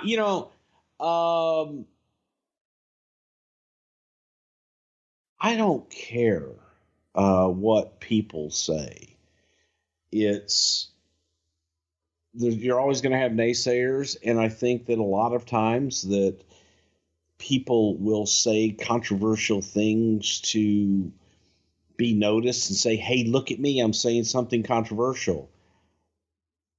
That's just going to happen. And when you're in business, you have to understand that and look at it and realize what they're doing and take it as grain of, with a grain of salt. Just, okay, is that how you really feel? And I guarantee you, face to face, when you talk to them and say, hey, if that's how you feel, then we don't need to have this conversation. And when they're looking for a job and they're looking for work, they'll tell you at that point in time that, oh no, I just was trying to make some noise and get out there with my comment. So I don't take a lot of that to heart. Yeah, I think that's the attitude that most of the company would take, just because we've seen how it plays out so often. Let's talk about Bite This, which I guess is sort of the WWE's podcast before podcasting was a thing. It was a video show on WWE.com, and they're going to have Paul Heyman and Tommy Dreamer as guests. And after playing a soundbite of Eric Bischoff running down ECW and Paul Heyman, Heyman's going to say that the real reason ECW died is because the wrestling bubble burst and TV executives were looking for alternative programming in place of wrestling. And he would say that WCW lost $80 million there last year. Meanwhile, ECW only lost $7 million over 7 years. And Dreamer said something like, if we had $80 million, ECW would still be in business, and Bite This would either be called Blow Me or Eat Me. And Heyman said he wanted to shoot some more and cleared up the misconception, but he says he gave wrestlers like Dean Malenko and Rey Mysterio and Tommy Dreamer and Steve Austin a platform to perfect their craft. And he says that JBL's promo on SmackDown was merely Brian Gewirtz trying to quote unquote shoot on television, or Gewirtz. I always say it the wrong way, the way you like. Heyman is, sort of defending his position from ECW back in the day. Does this fly under everybody in the office's radar? Does anybody care at this point what Heyman is saying about ECW, or is this more just pay-per-view promotion? It's pay-per-view promotion. Of course. That's all it is. They do even talk about, which I was kind of surprised that, they addressed it on Bite This, Shane Douglas's Hardcore Homecoming show. And Heyman said he hopes the show does well, because he wants any product trying to capitalize on the ECW experience to be successful. Quote, I never want someone who is searching for the ECW experience to be frustrated or let down, because that hurts the ECW legacy, which I thought was pretty cool. And of course, Tommy Dreamer, being one of the boys, says he's glad that a lot of the wrestlers are making another payday, but he says the Homecoming show would not be authentic because it's not really Paul Heyman's vision. And Dreamer pointed out that Douglas doesn't like Paul Heyman, and Paul Heyman replies, I don't give a fuck if he likes me or not. I'm not here for him to like. So that answers our question about whether or not Shane Douglas and Paul Heyman got along. Heyman closes the show by saying his contract is up at the end of the year and he doesn't know if Vince McMahon is going to want him back. But Heyman said if the pay-per-view does well, maybe Vince will want him to come back and do a return ECW show, or maybe explore other projects. Let's get to One Night Stand. Hammerstein Ballroom, much different venue than you guys would normally run. It's also probably a challenge to set up. You've told us before that in the early days of Raw, it was a bitch to get the ring and all that set up, right? Still is a bitch. You got to bring everything up. They don't have a freight elevator, and you've got to bring everything up through the passenger elevators. Pain in the ass. So the show doesn't happen without some fireworks. Wade Keller would write that when a pregnant Dawn Marie arrived, she's welcoming everybody and saying hello, and she offers a handshake to Francine, but Francine ain't having it. They have a bit of a rude conversation with one another. Did you know about, or did you think that there would be any sort of backstage hijinks here? I mean, it's almost become legendary that the ECW locker room at times could be like the goddamn OK Corral. Did you assume that because this was under the WWE banner that everybody would be on their best behavior and none of that shit would exist? Because perhaps a lot of these talents saw this as an opportunity to maybe do more with the company. Well, you would hope that professionals would act professionally. As a result of this Dawn Marie Francine incident, they do a pre-show meeting with the talent that Vince McMahon and Johnny Ace run late in the afternoon. And Vince specifically says, hey, you got to put any old grudges to the side for the night. And he asks everyone to be professional and settle any disputes they have at another time and another place, which of course is going to be something that becomes relevant later in the show with JBL. We'll talk about that later. It's also something I learned in my research that I didn't know before we started doing these podcasts, that Vince McMahon was working the gorilla position throughout the show, sitting right next to Paul Heyman. And he's also helping produce the announcers. This is, I don't know. We've seen a lot of footage over the years of you sitting next to Vince in gorilla. It's a little hard for me to imagine Paul Heyman and Vince McMahon sitting side by side in gorilla. It feels like that's oil and water as far as their view on wrestling, especially when it comes to ECW. Do I have that wrong? No, they're two producers that, yeah, I mean, I guess maybe because it's normal. To those that actually exist in that world, there's nothing abnormal about it. Supposedly the WWE agents are here. Johnny Ace, Gerald Briscoe, Arn Anderson, Tony Gurria, Ricky Steamboat, and Fit Finley. They're all here to work backstage, but they're not being intrusive. According to one wrestler that talked to Wade Keller, they're letting the guys sort of do what they want to do. And instead of dictating to them, they say, hey, what'd you guys have in mind? We're here if you need anything. So more of a support role. How would you say that's different from, say, a Raw or a SmackDown and what the agents would do these days? For the most part, the producers help the talent lay out their matches and let them know what is in store for them for the evening. I don't know how this was done since I wasn't there, but I can only imagine that a lot of that was taken care of before the guys ever even got to the arena, so that people knew who they were working with, knew what was expected of them before they stepped foot in the building that day. And the producers were there to just make sure that there wasn't anything that was going to be too crazy, or offer their assistance in putting things together and making it flow and work better. Another day at the office. Stephanie and Triple H did not attend the show. Shane McMahon is spotted at the building early in the day. Joey Styles and Mick Foley are going to do commentary for the show. Mick was in ECW back in 95, but most fans remember that Joey Styles did commentary for the most part solo. Occasionally he would have, Don Callis Cyrus the Virus or something like that. But for the most part, this was always Joey's show. How was Joey to deal with? I mean, we know that he's eventually going to wind up landing a deal and become a part of the team for many, many years, but this is really what helps jumpstart all that, right? From my point of view, Joey was always easy to deal with. And I thought Joey was a good commentator, and as a human being, Joey was a stand-up human being and hard worker. So, he was always easy to deal with. I think after this, he would pop up in November at Taboo Tuesday. He's brought in to fill in for Jonathan Coachman, and fast forward, he becomes a regular part of the team, I think sometime in January. So, it worked out for Joey, if nobody else. It's worth mentioning Mick Foley was also at Shane Douglas's Hardcore Homecoming a couple nights before this.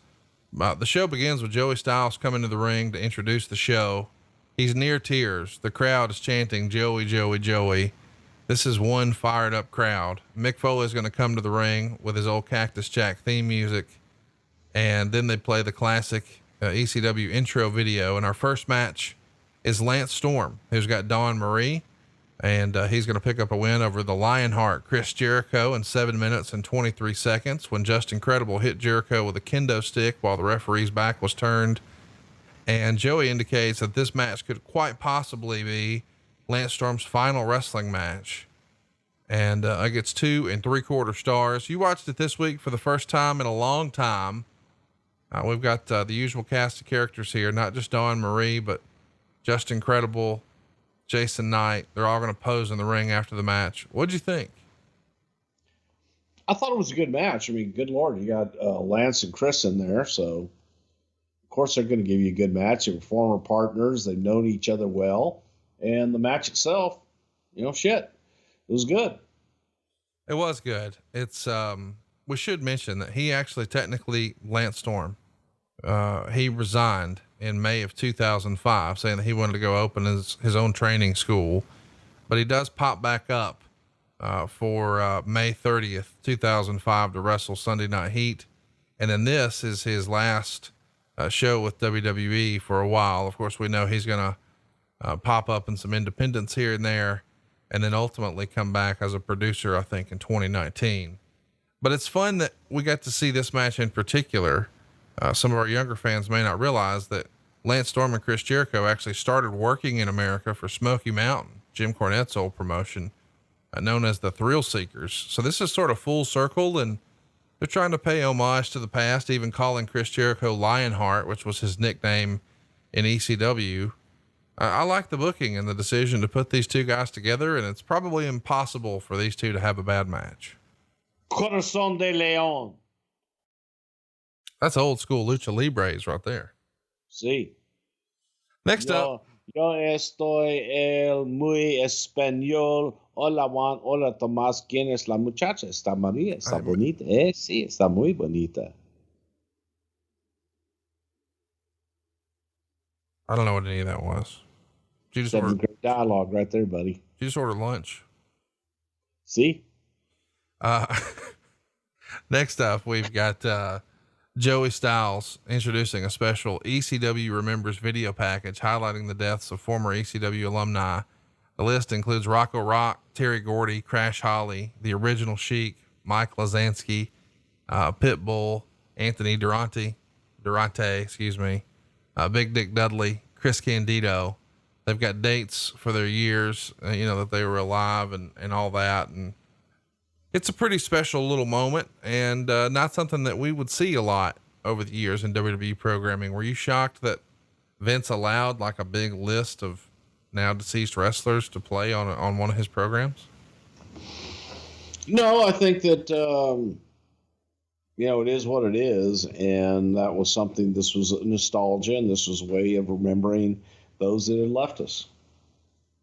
Of course, fans later would say, oh, where was Louis Piccoli or Brian Pillman or Road Warrior Hawk or Eddie Gilbert? But either way, I thought it was a nice touch. Our next match is Super Crazy, picking up a win over Yoshihiro Tajiri and Little Guido. Tajiri has Mikey Whipwreck and Jim Mitchell with him. Little Guido has Tracy Smothers, Big Guido, and Tony Mamaluke. It's a triple threat elimination match. Of course, we know Guido is more commonly referred to as Nunzio in WWE.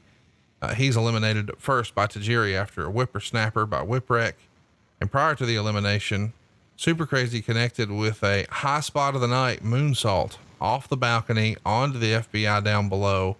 Quite a visual there. Ultimately, Super Crazy picks up the win, 2.25 stars. Wade would say the action felt rushed at points. The three-way dance is sort of, ingrained in the culture of ECW. What'd you think? Super Crazy, Tajiri, and Little Guido here. Well, all three guys, great workers. And again, it was fun to watch and made me remember big reason why we brought Super Crazy in. Just, he's so talented and expressive with his face. Tajiri, good Lord, I can't sing his praises enough. But Guido, I don't think Guido gets spoken about enough as being a hell of a performer in his own right, because he wasn't the biggest guy in the world, but he could go in the ring and had shitloads of personality. And I think a lot of times that he's an afterthought. And I think that he should definitely be recognized as one of the top talent from that era. Let's talk about the next match. It's Rey Mysterio and Psychosis. They go 6 minutes and 20 seconds. Rey gets a win with a springboard Hurricane Rana. But that's not really the story. Before the match, Psychosis takes off his mask, which the ECW audience here is not a fan of. They wanted him to keep the mask on. That's what they remember. And they also didn't like that Ray used the 619 to set up the springboard Hurricane Rana because that feels more WWE than ECW. Overall, Wade would say the match felt rushed and gave it 2 stars. Mysterio and Psychosis were 2 guys who tore it up in ECW, and Mysterio's match with Juventud as well. But they were sort of, at least in my view, responsible for bringing Lucha Libre to the hardcore fans, you know, the quote unquote smart marks of the Northeast. And it didn't take too long for all these guys to land a gig with WCW and then become a big part of Nitro and maybe one of the more exciting parts of Nitro. And now it's just regular par for course now on American television, but that was not exactly the case before them. So it was cool to see them have a moment here, although 6 minutes and 20 seconds is maybe not enough time to do to show what they could really do. What'd you think, Mysterio and Psychosis here at One Night Stand? I thought it was a lucha let up match and both guys did what they do best, but it wasn't like, oh my God, this is the greatest match in the world. It was a lot of lucha high spots that was meant to be exactly what it was. It was a lucha match. Let's talk about what happens next on the show. It's a contingent of SmackDown invaders led by Kurt Angle. They're going to arrive at the Hammerstein Ballroom, sit in a private balcony. And, before finding their seats, the SmackDown crew is cursed at by the ECW fans. There's a huge fuck you SmackDown chant that starts up. Joel Gertner makes his first appearance of the night, and he's quickly kicked out of the private seats by JBL. And then Angle takes the mic and runs down the ECW product and its fans before turning the mic over to JBL, who runs down the quote unquote internet fans for talking to their friends about the product in between visiting porn sites. The fans are all over him here chanting, "Shut the fuck up." And JBL says, "I'm a wrestling god. You can do your little chants and root for your people, but nobody in that ring will ever make it to my level. Nobody. So get your little chants and your little loser buddies and get on the internet and tell them that this guy who sold out arenas all over the world told you that. We will sell pay-per-views because I am here, not because of the crap in the ring." This is really great heat shit. And it feels like it's got Vince McMahon's fingerprints all over it. If you had to guess, you would probably be inclined to think that that's Vince at his best, right? I think that that's probably a combination of everybody. I think Paul felt that as well. And this was a way, if you're going to be a heel to that audience, be a heel to that audience and attack them where it hurts. And when they have to look at themselves in the mirror and go, oh shit, he may be right. That's the best kind of heat. Rob Van Dam interrupts all of this with Bill Alfonso by his side and says the WWE contingent that came to the show, well, you should know that people are tuning in at home to see ECW, not these wrestlers that they're tired of having shoved down their throats. And RVD indicates that he was working without any quote unquote creative geniuses, and he's shooting straight from his heart. And he says his greatest moments in professional wrestling came in ECW, and he was proud when he was the TV champion and had the opportunity to give fans a great show. And he takes credit for coming up with the pay-per-view concept that we're enjoying right now, and says that he pitched this ECW reunion show to Vince, who agreed that it was a good idea. And he's hobbled here. He's on one knee, so he's emotionally hurt not being able to wrestle because of the knee surgery. And then of course, because we know that he's hurt, here comes Rhino, and he's going to gore RVD. The lights go out, and when they come back on, very old school style, Sabu standing in the ring. Man, so cool. A fun little moment here. A way to introduce Sabu, do the whole lights on, lights off gimmick, and give Rob a little bit of TV time. He's got to be pretty tore up that this thing was all sort of his idea, and now he can't have a traditional match because of the leg injury. You know what ECW meant to Rob. That's a pretty devastating deal to him, was it not? Yeah, it was. It really was. And this was probably one of Rob's best promos of his career. Came from the heart. And you felt that disappointment that Rob was feeling. So it was very well done and put a spotlight where a spotlight needed to be.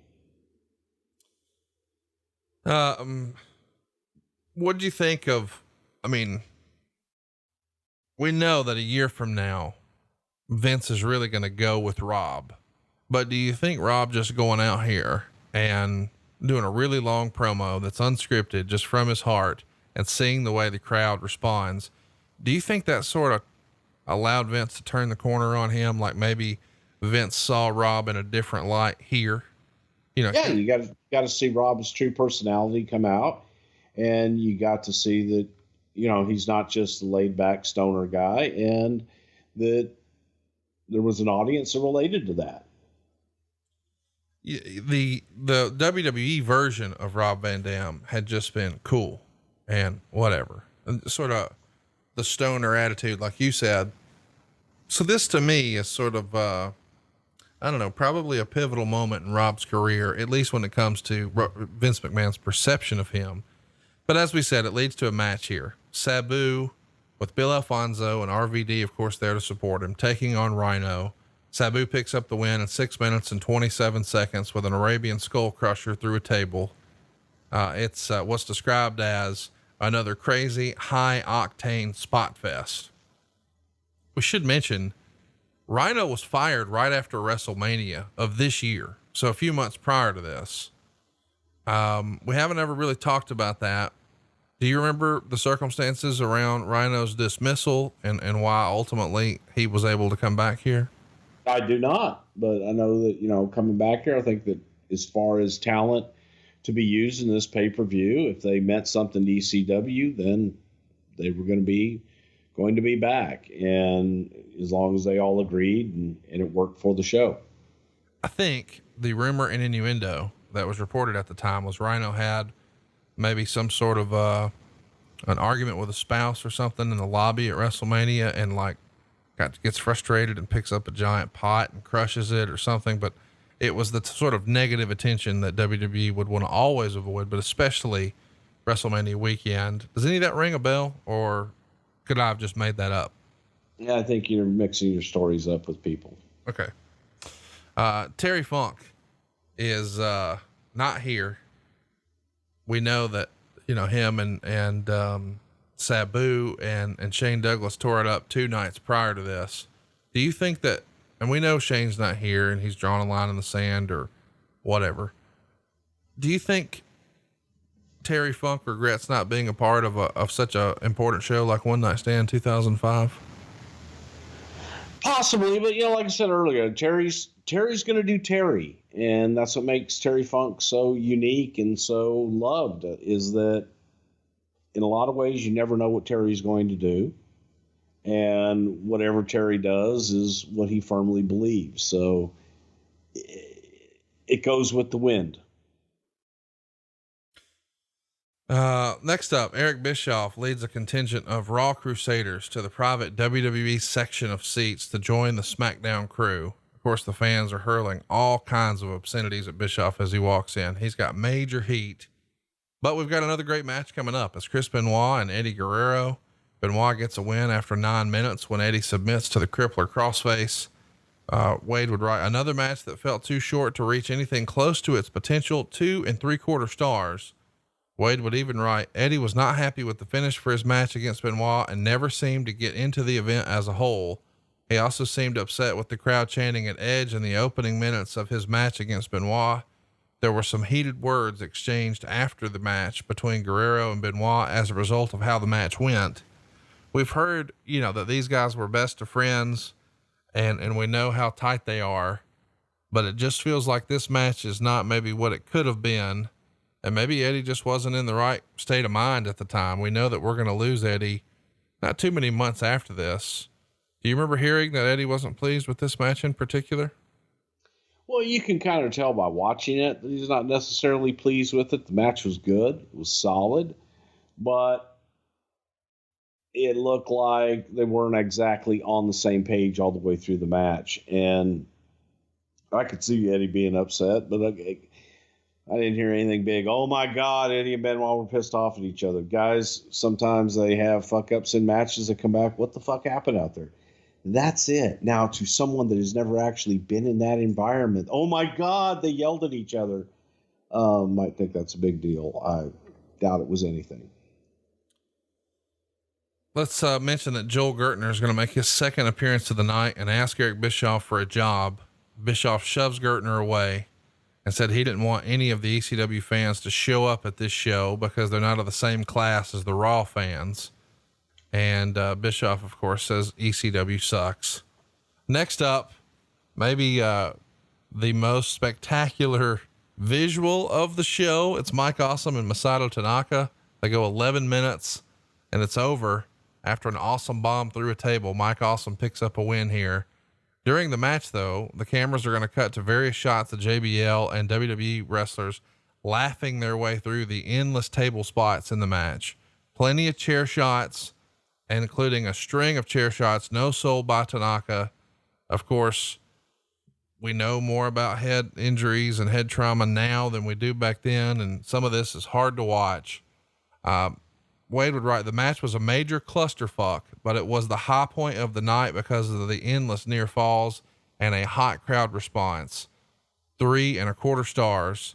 So even though he calls it a clusterfuck, he gives it 3.25 stars because fans are white hot for this. Is this sort of what you were referring to at the start of the show where you said that this is just not very good? It's garbage, but the presentation on TV sort of camouflages that and fans have an appetite for it.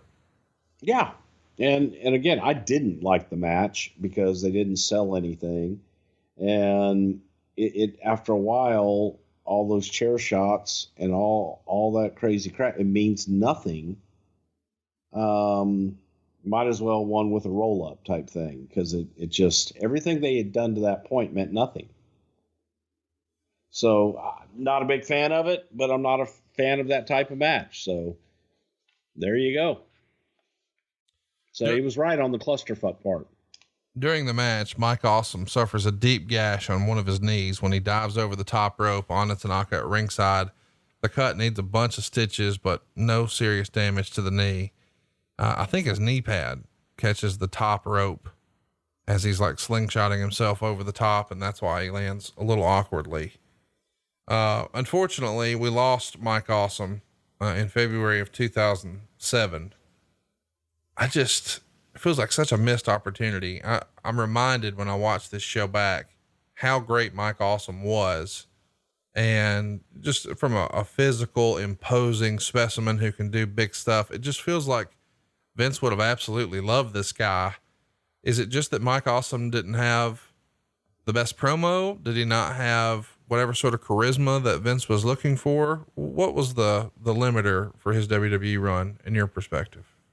The it factor and the personality more than anything. And Mike Awesome, I think, was a great example of the human being out of the ring. One of the nicest, most personable guys you'd ever want to meet. And also having the size, the look, and the talent inside the ring. But there was just something missing that he did not connect with the audience, and had a hell of a career in Japan. But it just, when you got him here and tried to take him to the next level, there was just wasn't going to happen. It just wasn't going to go. And it's a shame because the human being, great guy and funny and shitloads of personality. But just a terrible tragedy, but also it's, for whatever reason, never really hit in the American market. Paul Heyman comes out to the ring sporting a headset and that long leather jacket. He's got tears in his eyes as he steps into the ring. The fans are just covering up with "Thank you, Paul" chants. Paul is soaking in the moment. And he says, "It only looks like I'm crying because I've been in the back smoking a joint with Rob Van Dam," which gets a big pop from the crowd. He acknowledges a lot of people who helped along the way, of course, including Todd Gordon and the producers, and of course the fans. And then he points to Bischoff and says, "You're in our house, bitch." And fans go nuts for that. And of course, Bischoff shoots him the middle finger. And then Bischoff makes fun of Edge's relationship issues and says he has 2 words that no one else has the balls to say: Matt freaking Hardy, which I guess is technically 3 words. And Edge sells it sort of cartoonish. This is in the era, by the way, where Matt is no longer with the company. He was involved in this love triangle with Edge and Lita. And then he keeps coming down the line, just busting everybody in the company, including JBL, saying he's only WWE champion because, quote, Triple H didn't want to work Tuesdays, which is a great line. And JBL is mocking being hurt by the comment. And then he finishes with, this isn't Raw. This isn't SmackDown. This is ECF&W. Pretty emotional moment here for Paul.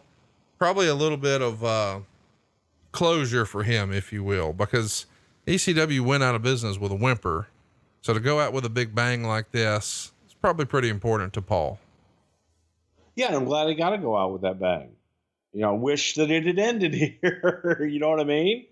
And I'm sure that he probably thinks so too. And through everything that they had been through as a company, and as you say, having to close the doors the way they did, that it would have been nice to have this one tie a bow and move on. Next up, we got Bubba Ray Dudley and Devon Dudley. They're going to pick up a win over the Sandman and Tommy Dreamer after 10 minutes and 15 seconds with a double team power bomb on Dreamer through a flaming table. The Sandman's entrance is the most notable thing on the entire show. And it's a shame that the WWE Network won't let you enjoy it the way it was intended. And what I'm talking about, of course, is WWE manages to license Enter Sandman from Metallica. And of course, back in the day, ECW was a bit of a renegade and they were playing music without paying licensing fees. That was not going to happen on the WWE watch. So they licensed it for a one-time use. But the pay-per-view feed of this show, if you can find it somewhere on the underground internet, it is unlike anything else I've ever seen. And I know what you're going to say, Bruce. And then the bell rang. But the actual entrance of Sandman, that's what fans paid to see, right? It was almost like the Ultimate Warrior running to the ring and shaking the ropes. This was the ECW version of that, drinking a beer, smoking a cigarette, singing along with the crowd. It's like, almost like a cool concert vibe, is it not? Yeah, it was a great entrance. I mean, it was one of those moments that it was a great entrance. No doubt about it. Ultimate Warrior had a great entrance too. We should mention that, we've got some of the ladies involved here. Elektra is, going to get beer poured all over her breasts and, Roll Tide and all that. Then of course we've also got Beulah McGillicuddy and Francine getting involved. We have to see a cat fight. Here's your spot for it. That's ECW. And then of course, Spike Dudley makes an appearance to light a table on fire before the Dudleys slam Dreamer through the table. And, Wade would write, it was the spectacle it needed to be to live up to the expectations. And he gives it 3.25 stars. Pretty cool that Vince was able to, be convinced to pay the rights for Enter Sandman. Most of us listening to this have never had to do a licensing deal like that. How much do you think a one-time use on a pay-per-view would cost for a song from Metallica, if you had to guess? I have absolutely no idea, but I do know that it was also kind of a favor deal as well, and for one-time use on the pay-per-view. So that entered into it. And, I don't think it was as much as you would expect. We should also mention this is going to be the Dudleys' last match in the WWE for over 10 years until they come back in 2015. After the match, Sandman is a stumbling drunk mess and he's asking for a beer. The glass breaks and the man with the answer, Steve Austin, comes to the ring to a huge pop. And Austin said something like, I've seen you drink. You don't need a can of beer. You need a case of beer. And he calls out the entire ECW locker room for a beer bash before sharing beers with everyone. And then he even calls out the WWE crew to partake in a fight. And the WWE guys slowly make their way to the ring with Bischoff sitting in on commentary. And before the two sides mix it up, Taz makes his first appearance of the night to choke out Kurt Angle. And a brawl ensues with the ECW guys eventually clearing the ring of this WWE contingent. And Austin calls for Bischoff to take his obligatory ECW beatdown.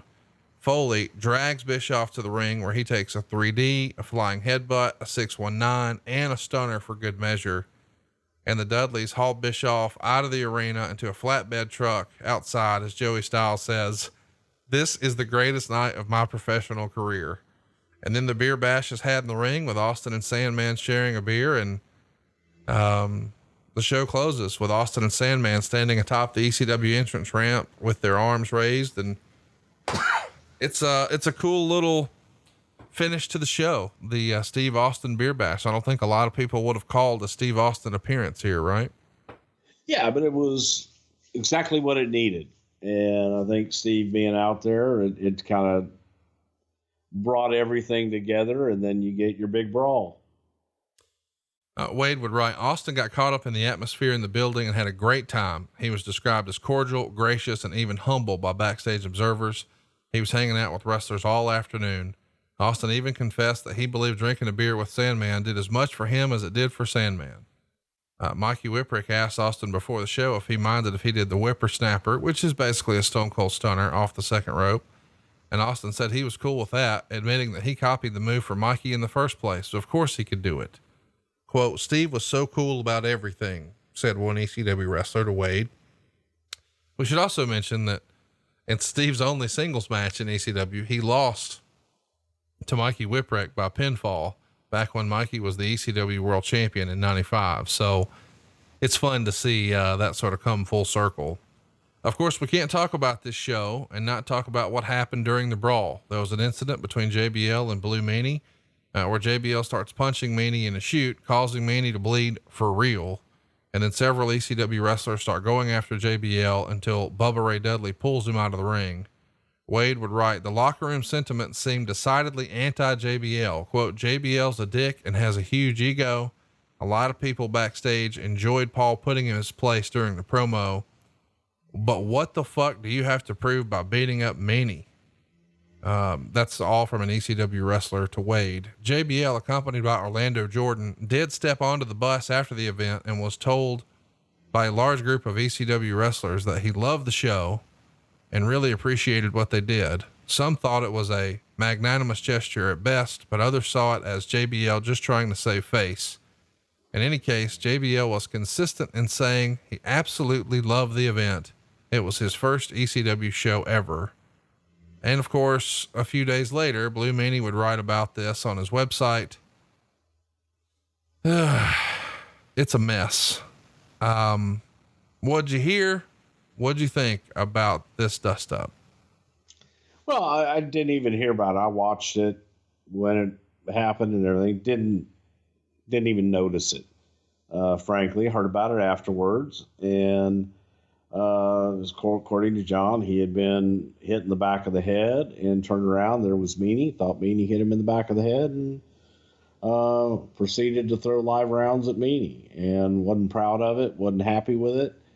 And, it was that night, everybody upset, tempers flaring, and not a good night. But after that, they got together and shit, I think they're friends now.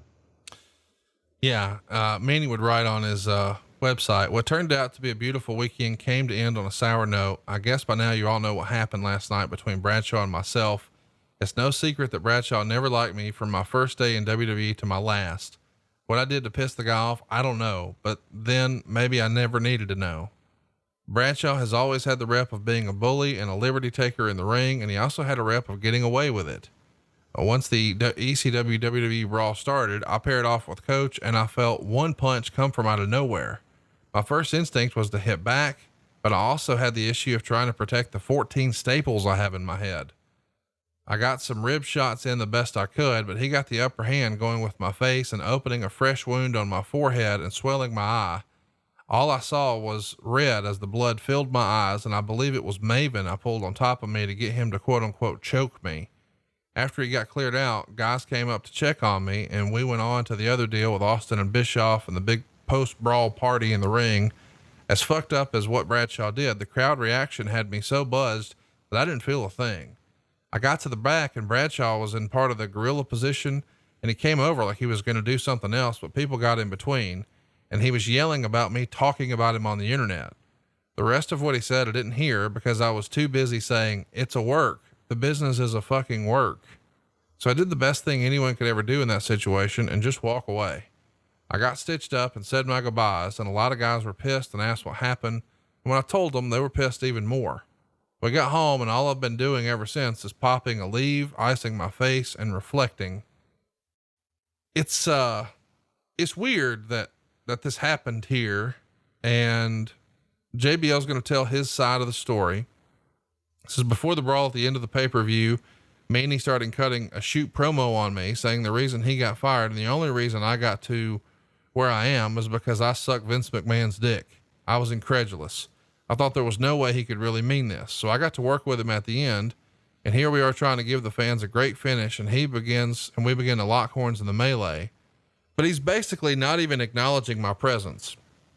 Now I might've caught him snug with a shot, but he started throwing back heavy punches, including a body shot. So make no mistake, I club him back to make sure he knows I'm not playing. And I think I got him with a shot over the eye and one near the forehead, and apparently opened him up a little. Backstage, I asked him if he wanted to finish it right then and there, and he told me it's all a show and that he didn't want to fight, and he pretty much ran off. It's worth mentioning that when Meanie goes through the curtain, Johnny Ace is furious with him and says, "What the hell was that?" And I was like, "What? JBL shot on me." And he was like, No. Who told you you could blade?" And I was like, "I didn't." And he said, "What?" So this is all maybe a giant miscommunication. I don't know, because it feels like we've got two different stories. Where do you land on all this? In the middle. I think that, it's one of those situations where just tensions were high and everything gets escalated out of control. So that shit happens in a physical sport. I don't think John was right in it. And I don't think, look, it ain't ballet. Right. Shit happens. Sometimes unfortunate things happen. The important thing is that once everybody got back together, cooler heads prevailing, that it was a misunderstanding and you move on. Well, after everything happens and Manny writes, a blog and does some interviews, WWE calls and brings him in. And when he gets to the building, they go, "Well, you're wrestling JBL tonight." And I go, "Does John know this?" And they say, "You're going to hit a moonsault and you're going to win." And I say again, "Does John know this?" I was in Sacramento at a super show, and JBL comes up and says, "Hey man, you want to talk?" We go find a room that is way in the bowels of the building. And I'm thinking, this is kind of weird. I'm hoping when I walk in the room, there's no plastic on the floor, 'cause I've got to run. When we go in the room, he says, "Hey man, we can talk or we can fight." And I said, "I don't want to fight." So we just talked. I gave him my perspective, and he said there was a lot of stuff he didn't remember. And in terms of the match, JBL said we could fight or we could make money. And Meanie said he's all about making money. And he also said, "I think fans are on to us because you've followed me or liked something on social media." And obviously we know where this plays out. It's the July 7th, 2005 SmackDown. JBL and Blue Meanie wrestle in a match against each other. Stevie Richards, who's good friends with Meanie, part of their old BWO crew, the Blue World Order. He comes in and destroys JBL with an absolutely vicious chair shot to the head. That allowed Meanie to get the win. Woof. I mean, I guess I'm glad that it all came to an end, but that chair shot, son, one of the most brutal in history. Yeah, it was. And John took it and moved on. Let's get back to the show though. Wade Keller would write, "It was obvious to everyone that Vince McMahon and the agents were blown away by the pay-per-view, but few people, particularly McMahon, would sell it. The general consensus is that McMahon doesn't know what to do next with the brand. Perhaps the first hurdle will be re-signing Heyman, whose contract expires in approximately 6 months. McMahon was stoic much of the night. When Heyman made his comment about Triple H not wanting to work Tuesdays, McMahon didn't react at first. When he realized everyone else around him was laughing and people were looking at him to see his reaction, he began laughing, but it seemed forced, coming 3 seconds after the joke. The WWE production team wasn't as pleased, and the thinking is they're used to controlling WWE events, but they had little chance to control much of anything in terms of crowd behavior and lewd chants. And they're also able to use state-of-the-art arenas, not smaller, more intimate arenas that cause them to be sort of out of their comfort zone. what'd you think of this report that Vince isn't really selling it, but perhaps it's because Vince doesn't know yet what to do with the brand? Let's fast forward a few days after this pay-per-view, once Raw is in the books and now SmackDown's done. Let's say Wednesday, Thursday, the following week, you're starting to not only get feedback, but maybe some preliminary numbers. Did you think, man, we're doing this again? Or, hey, we might have a third brand on our hands? I thought that, look, I fucking hope we would have done the number we did. I would have hoped that there would have been interest in it. I just don't know that there was longevity in it. And I did not think that it was, oh my God, we've got a third brand. I just thought, okay, great. You know, there was an interest there. It was a good nostalgia thing. But for the same reason that it didn't work before, I didn't see it working again. So to that, I thought, good night, and let's take that and move on from it. And maybe there's another reunion show down the line with something else, but didn't think there was a third brand. I really didn't, because it just, they liked those acts, and those acts time was past. And I just really didn't see it. And as far as, you know, talking about, you know, control, well, who doesn't want to have control of their business? And I like it. I'll take the mortgage business, you know, with you. If you had a bunch of guys that were writing up mortgages every day and going, oh my God, look at how great we are, everybody loves us, but they were writing them for 3-4 points lower than you as a businessman would want them to, so that you could make money and continue to stay in business, you wouldn't have control. And that's so, like, when you take it to another business, that's how you had to liken ECW, where there needed to be more control and more oversight, and so that they could make money and continue to stay in business and make money. Well, we know how this is going to wind up. It becomes one of the most legendary pay-per-views of all time. Tons of great feedback, universally praised. They do it again the next year, this time with Rob Van Dam and John Cena. Rob Van Dam becomes the world champion at the end of the night, and the ECW brand and relaunch for WWE ECW is all set. But it wouldn't have happened without this show.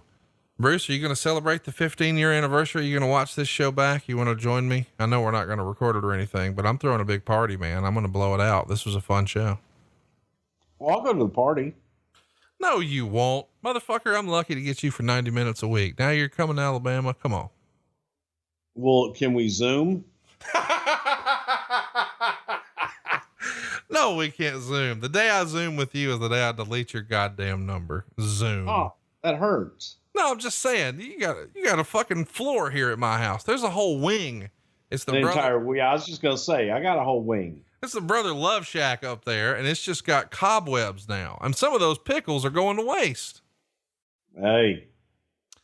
Listen, I know this wasn't your favorite topic, but I appreciate you being a good sport, because I think a lot of our listeners, and we've got a lot of the quote unquote boys who grew up loving ECW, and this was an important show for them. It gave a lot of closure, and it was a big deal for me. And, you know, I've got some great wrestling friends. That's what I call them, because that was really what we had in common. And they didn't keep up with wrestling in 05. They were completely removed from it. Didn't care a thing about it. But when they heard ECW was coming back, they were back in for a little bit. And that's sort of the whole idea behind nostalgia, right? To bring back the lapsed fans a little bit. Yeah. And just give them a taste of nostalgia, get to see what their favorites look like today, and take it there. Well, we've got a lot of fun stuff coming up for you. We hope you guys enjoyed our In Your House episode. We've got Jacques Rougeau, Earthquake, Vengeance 05. We're even going to cover a Slammiversary show from 2017. That's right. A TNA show at some point in July, Slammiversary 2017. Would you have ever guessed, if I told you in 2017, once this podcast had worked your way back into wrestling with Impact Wrestling, that you would be where you are with WWE? Would you have ever predicted that? No. So there you go, boys and girls. Important to never say never. There you go. Never say never. And more importantly, what we've learned through the course of doing this podcast together is to ask early and often, why not? And just try it. And once upon a time, WWE just tried it with this one night stand concept, and it worked. And we appreciate you guys trying this podcast with us and appreciate all your support. You can get these shows early and ad free over at adfreeshows.com. You can also get some incredible bonus content. We dropped the In Your House show way early. We dropped this one night stand show way early. We've also got an old watch along, which a lot of people said was something to wrestle at its best. That's the feedback we're getting. We watched the Saturday night's main event from right after WrestleMania 6, April 28th, 1990. We've got Hulk Hogan working with Mr. Perfect after Perfect had only lost one time to Brutus the fucking Barber Beefcake at WrestleMania 6. But we've also got Warrior in his first big title defense against Haku, and incredible tag matches on this card with the Hart Foundation taking on the Rockers and Demolition. Just come watch and take a look. Such a great time for tag team wrestling.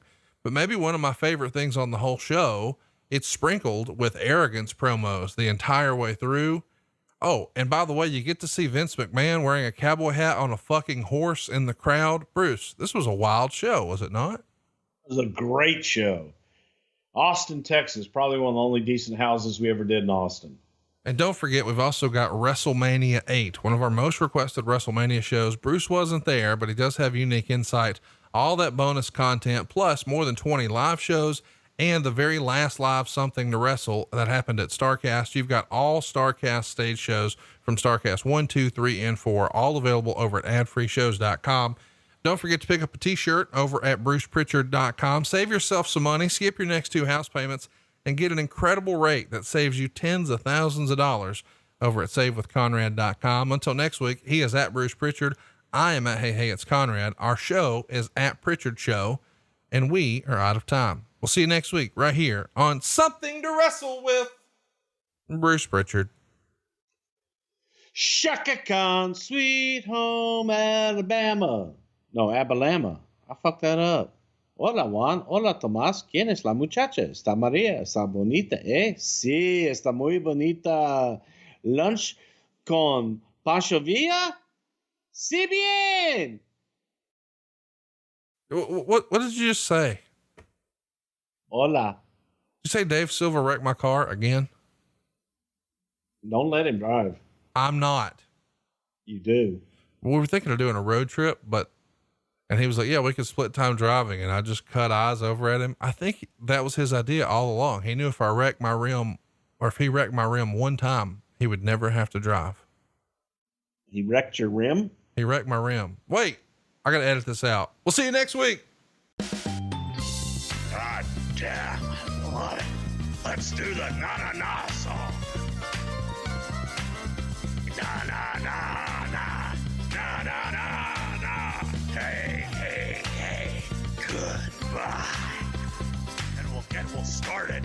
And they'll play it. And they'll start singing na-na-na-na. Na-na-na-na. Hey, hey, hey. Goodbye. And then they just start chanting, and you sing it, and you get them going along with it. Na na na na. Goodbye. Welcome to Something to Wrestle with. Bruce Prichard. Well, you know. Pronoun, pal. And now, Something to Wrestle with con Bruce Prichard.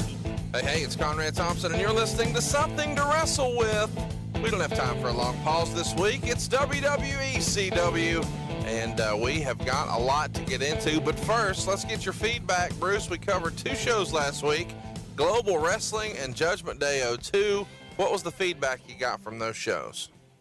Well, first of all, I'd like to address Global Wrestling, and I got some feedback from John Horton, who was Craig Johnson, my co-host on the show, talking about, well, I know all those answers, and why doesn't somebody talk to me, and so on and so forth. Well, Craig, get yourself a podcast, and you go ahead and answer all the answers that you want to answer. In the meantime, fuck you, Craig. I'll say fuck you again like I did on the show that when I turned heel, he's a heel, damn it. No, but Craig's a nice guy. John Horton is his real name. But he was all over Twitter talking about how he knew all the answers. Then get a podcast, Craig, and tell everybody the answers that I neglected to know. And Also, there was some feedback about the Jeff Gaylord, Eddie Gilbert. Hey, man, it's what happened. It did happen. I don't know if this promoter actually ever really did offer a bounty on Eddie Gilbert's head, but that was the story that we got, and we got it from Jeff Gaylord. So go talk to Jeff Gaylord and the promoter, and again, consider your source.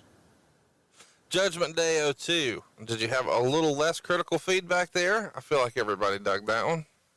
For the most part, I think everybody liked it. The one thing that I guess we left out was Hulk being drugged backstage. I believe it was in Toronto by The Undertaker prior to the pay-per-view, and people wanted us to talk about that. But the scenario was set up where Hogan was on his motorcycle and was going to the back, got jumped by The Undertaker, and Undertaker tied Hogan to the back of the motorcycle and drug him through the backstage area. And I'll never forget shooting that, standing there with Dave, and looking at each other and going, man, that doesn't look vicious. It actually looks kind of fun. Like, man, I want to do that. Can I go next? And it didn't really accomplish the brutal, violent act that we were looking to get out of it. And the famous line to come out of that whole backstage scenario was the new stunt guy, Ellis Edwards, saying, well, I don't think that the big guy knows how to ride, meaning Undertaker. So that kind of stuck with him for a while. Yeah, and there you go. Hashtag it's Miller time. We should give a shout out to Ryback for putting us over on his show last week. Conversations with the Big Guy. If you haven't already, give his show a whirl. Man, he pulls no punches talking about his time and working with the WWE. And neither does Dustin Starr. We need to give him a shout out. He's our buddy down in Memphis.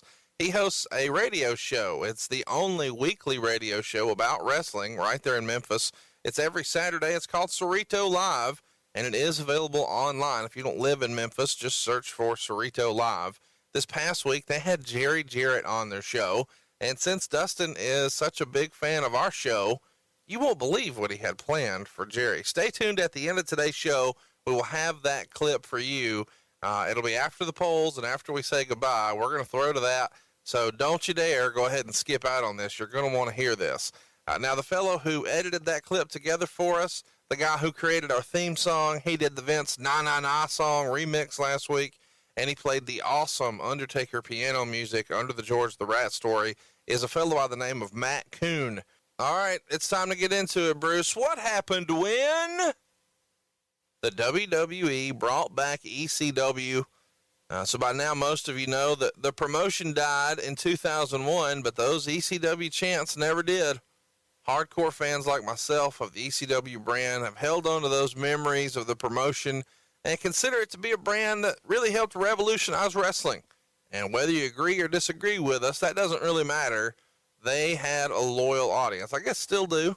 And there are sayings in wrestling, Bruce, things like everything's been done or nothing's original. And that formula works in wrestling. It's what got Hogan such a huge reaction in 2002 at WrestleMania against The Rock. And it's why Goldberg created a spike this year.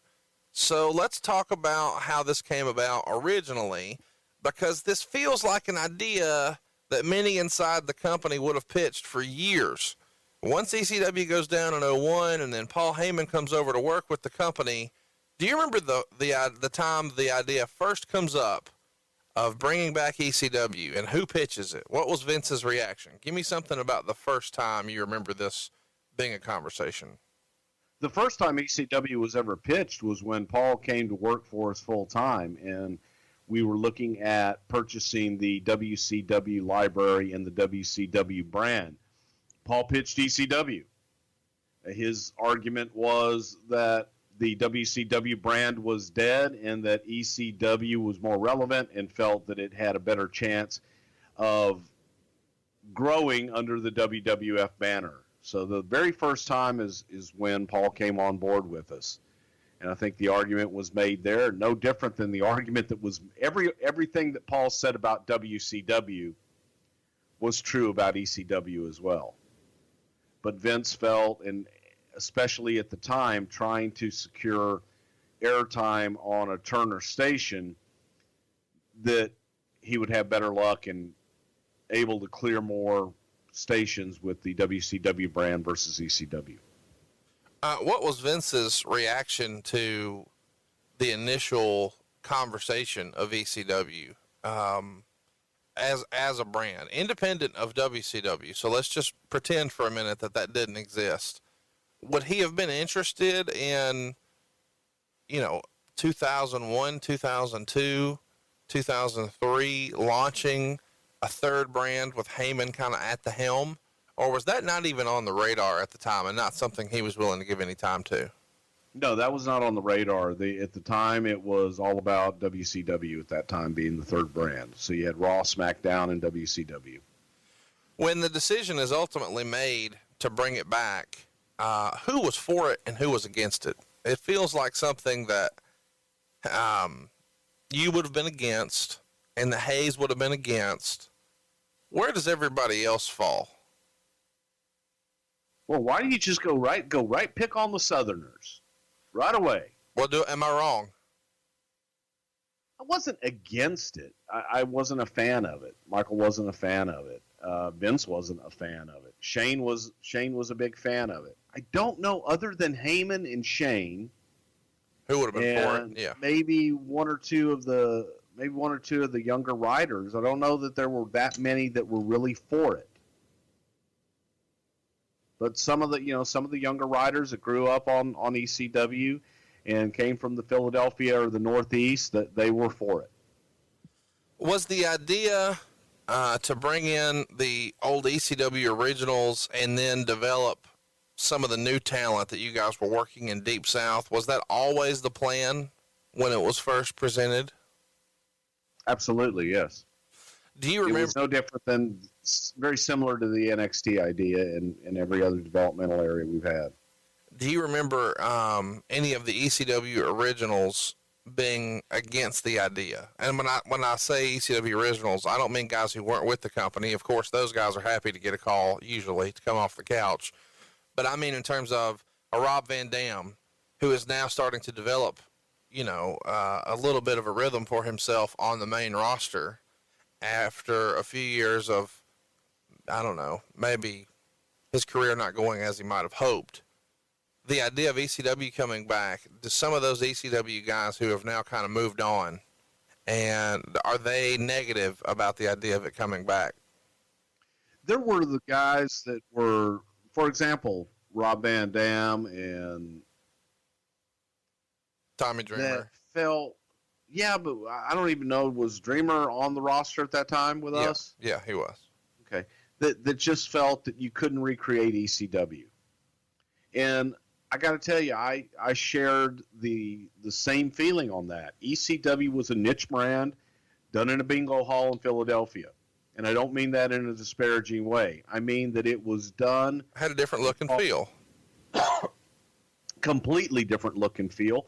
And it was done for a different audience. Right. As Heyman, you said it was for potheads, written by potheads, about potheads.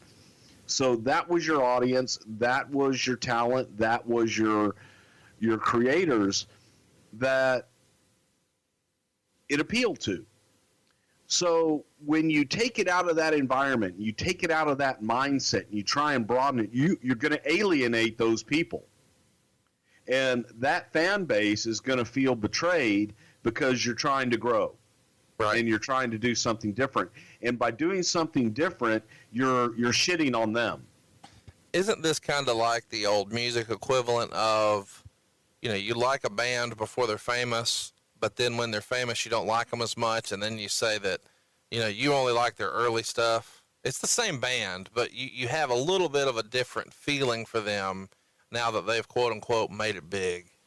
Exactly. The band got a new producer, they got a new manager, and they're trying some different songs. Exactly. And maybe they're adding a horn section. Paul has often described himself as never wanting to spend much time looking back and instead just focusing on the future. Do you know if he was ever against the idea? I think that Paul wanted to recreate. yes, Paul wanted to look to the future. Yes, he did.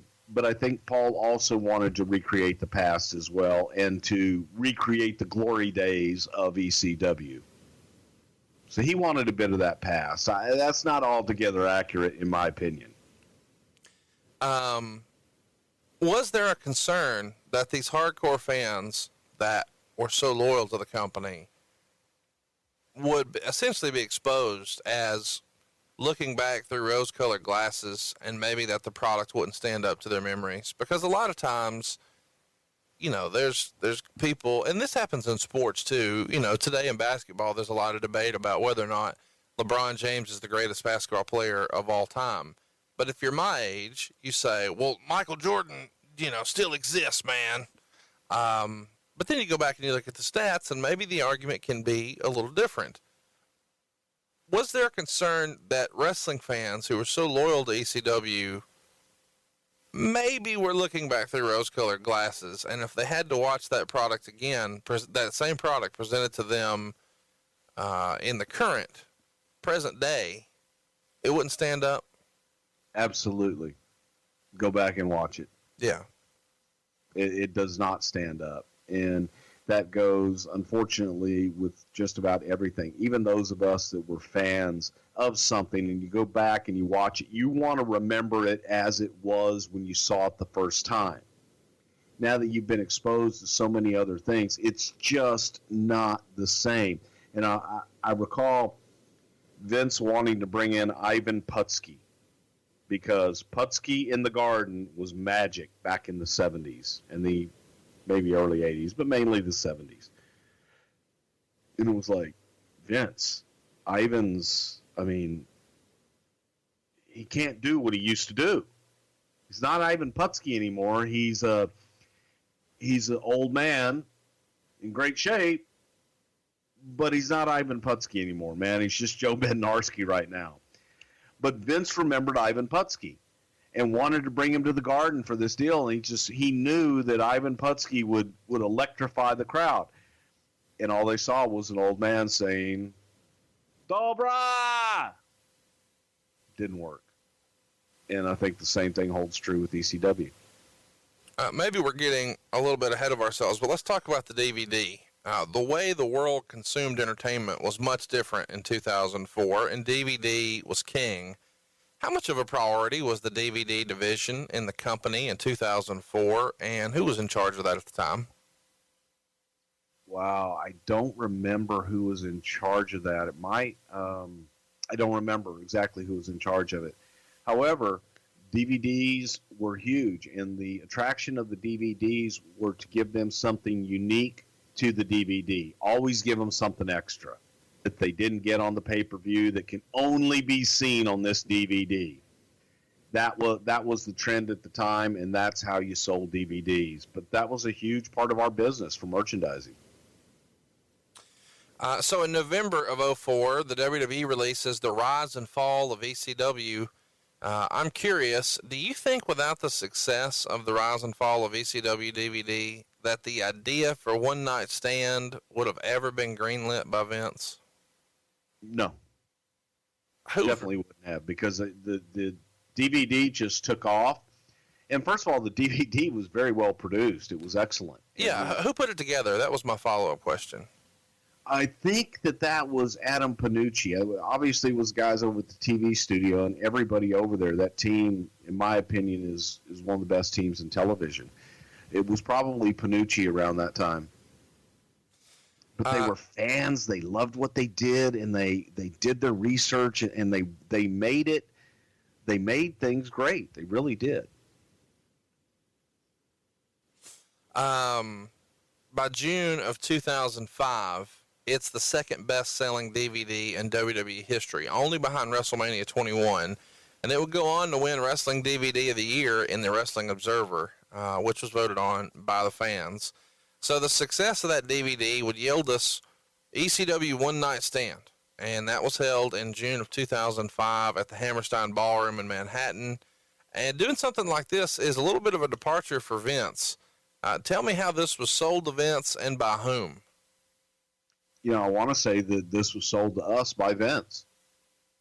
because he saw the success of the DVD, and it's a situation where, he had probably been sold so many times and was so sick of Heyman talking about, if it were ECW, sir, we would have done this. And if we bring back ECW, we could do this. That when Vince saw the numbers on the DVD, that he felt, well, you know what? There's an audience out there for that nostalgia. Why not do no different than you do with a popular music band? You have a reunion. You have a one-night-only reunion. So let's have a one-night-only pay-per-view. They may not be as fast or as strong as they were back then, but by God, we're going to bring them back for one night only. So I think I want to say, man, best of my recollection, from my point of view, it was Vince who was trying to sell us on it, because we were all thinking, oh, my God, they were horrible then. What are they going to be like now? My goodness. Listen to you. Well, they were. A lot of them were broken down then, and some of the guys, they weren't what they were. We had the best of what was left. Who put the show together, One Night Stand 05? Heyman. What did you think of the show? I know you weren't there. We got lots of questions about when are you going to cover it, but you weren't there. So what did you think of the show? I thought it was great nostalgia. I thought that it was a fun night for those fans of ECW to get to relive, that passion for one night in a different, it wasn't a different environment. That was one of their homes, but I thought it was cool for them. Artistically, it was what it was. I just loved, here's one thing I do love about ECW, bar none. I love the passion of their audience. They are passionate, they are vocal, and man, they'll fight for what they believe. And that I love. What did Vince think of the show when it was over? Vince is, although he'll say, I'm a Southerner from North Carolina, Vince is a New Yorker. Sure. So to hear the New York crowd in that audience be as passionate as they were, he felt if you can do that in New York, you can do it anywhere. And immediately thought that if you put a bridle on Heyman, we might have something here. Maybe we could take this. Maybe we could make this a third brand. Maybe we could do something with it. And that was the spark that made Vince think that maybe this is the answer. Do you remember what Paul's reaction to the show was? Paul was happy as shit with it. I mean, again, it got the ECW brand out there again, and was another moment for Paul to shine in the limelight. Were there any WWE guys that you know of who did not want to appear on the show? No. Everybody was game for this. Yeah, it's another day of work. I want to talk about Taz on One Night Stand, because he had become an announcer for the WWE, but in ECW, he was a monster. Did you ever have a conversation with him about how he felt about this show, given that it was kind of his glory days in the ring, and now he's kind of moved on from that as far as how he would be received or how any of that went down? Taz is a proud guy, and Taz was very proud of his accomplishments in ECW and being that kick-ass guy. There were times that Taz kind of felt pigeonholed being a commentator, but at the same time, I think Taz was happy that he wasn't in there taking bumps anymore and having to wrestle every night and beat his body up. So he was in a weird quagmire, if you will, but I think he was proud of the show, and I think that he was glad to have moved on. I know you weren't there, but to me, the Sandman's entrance on the 05 One Night Stand is one of the coolest things I've ever seen in wrestling. Did you ever see him do the real Sandman entrance live? Yes. Where did you see that at? In Reading. How fun was that? Oh, it's tremendous. Anytime that you can have everybody in the audience singing your music and being a part of your entrance and having all that just on you, that's a rush. And it was always a cool entrance. I thought he had a great entrance. And that damn bell had to ring. I knew you were Love going you, to say Sandman. that. Love you, Hack. Come on now. I knew you were going to say that. I was waiting on it. I saw him at WrestleMania, gave him a big hug. I love the Sandman, okay? He's a great guy. Tell me how you thought Joey Styles did on the show. And I'm curious, I know you weren't there, but to the best of your knowledge, who was in his ear on the headset that night? Because I know he didn't just go out there and really do it all by himself with no influence from anyone anywhere. I don't know who was in his headset that night. It may have been Vince. It may have been Paul. But look, I've always been a big Joey Styles fan too. And I tried to get Joey Styles to come to the WWE long before he did. And I felt that if we could bring Joey in, that he would be a great play-by-play guy and reduce some of the overselling that Paul had him do. But Joey's Joey, man. I always thought Joey did a good job, and I've always been a Joey Styles fan. So he does One Night Stand in June of 2005, and then comes out and makes an appearance filling in for Jonathan Coachman in November of 2005. Does this really get the dialogue started, this One Night Stand performance about him coming in? No, it had been started long before that, but this was a good jumping off point to kind of try before you buy, yes. so to speak. Yeah. Yes.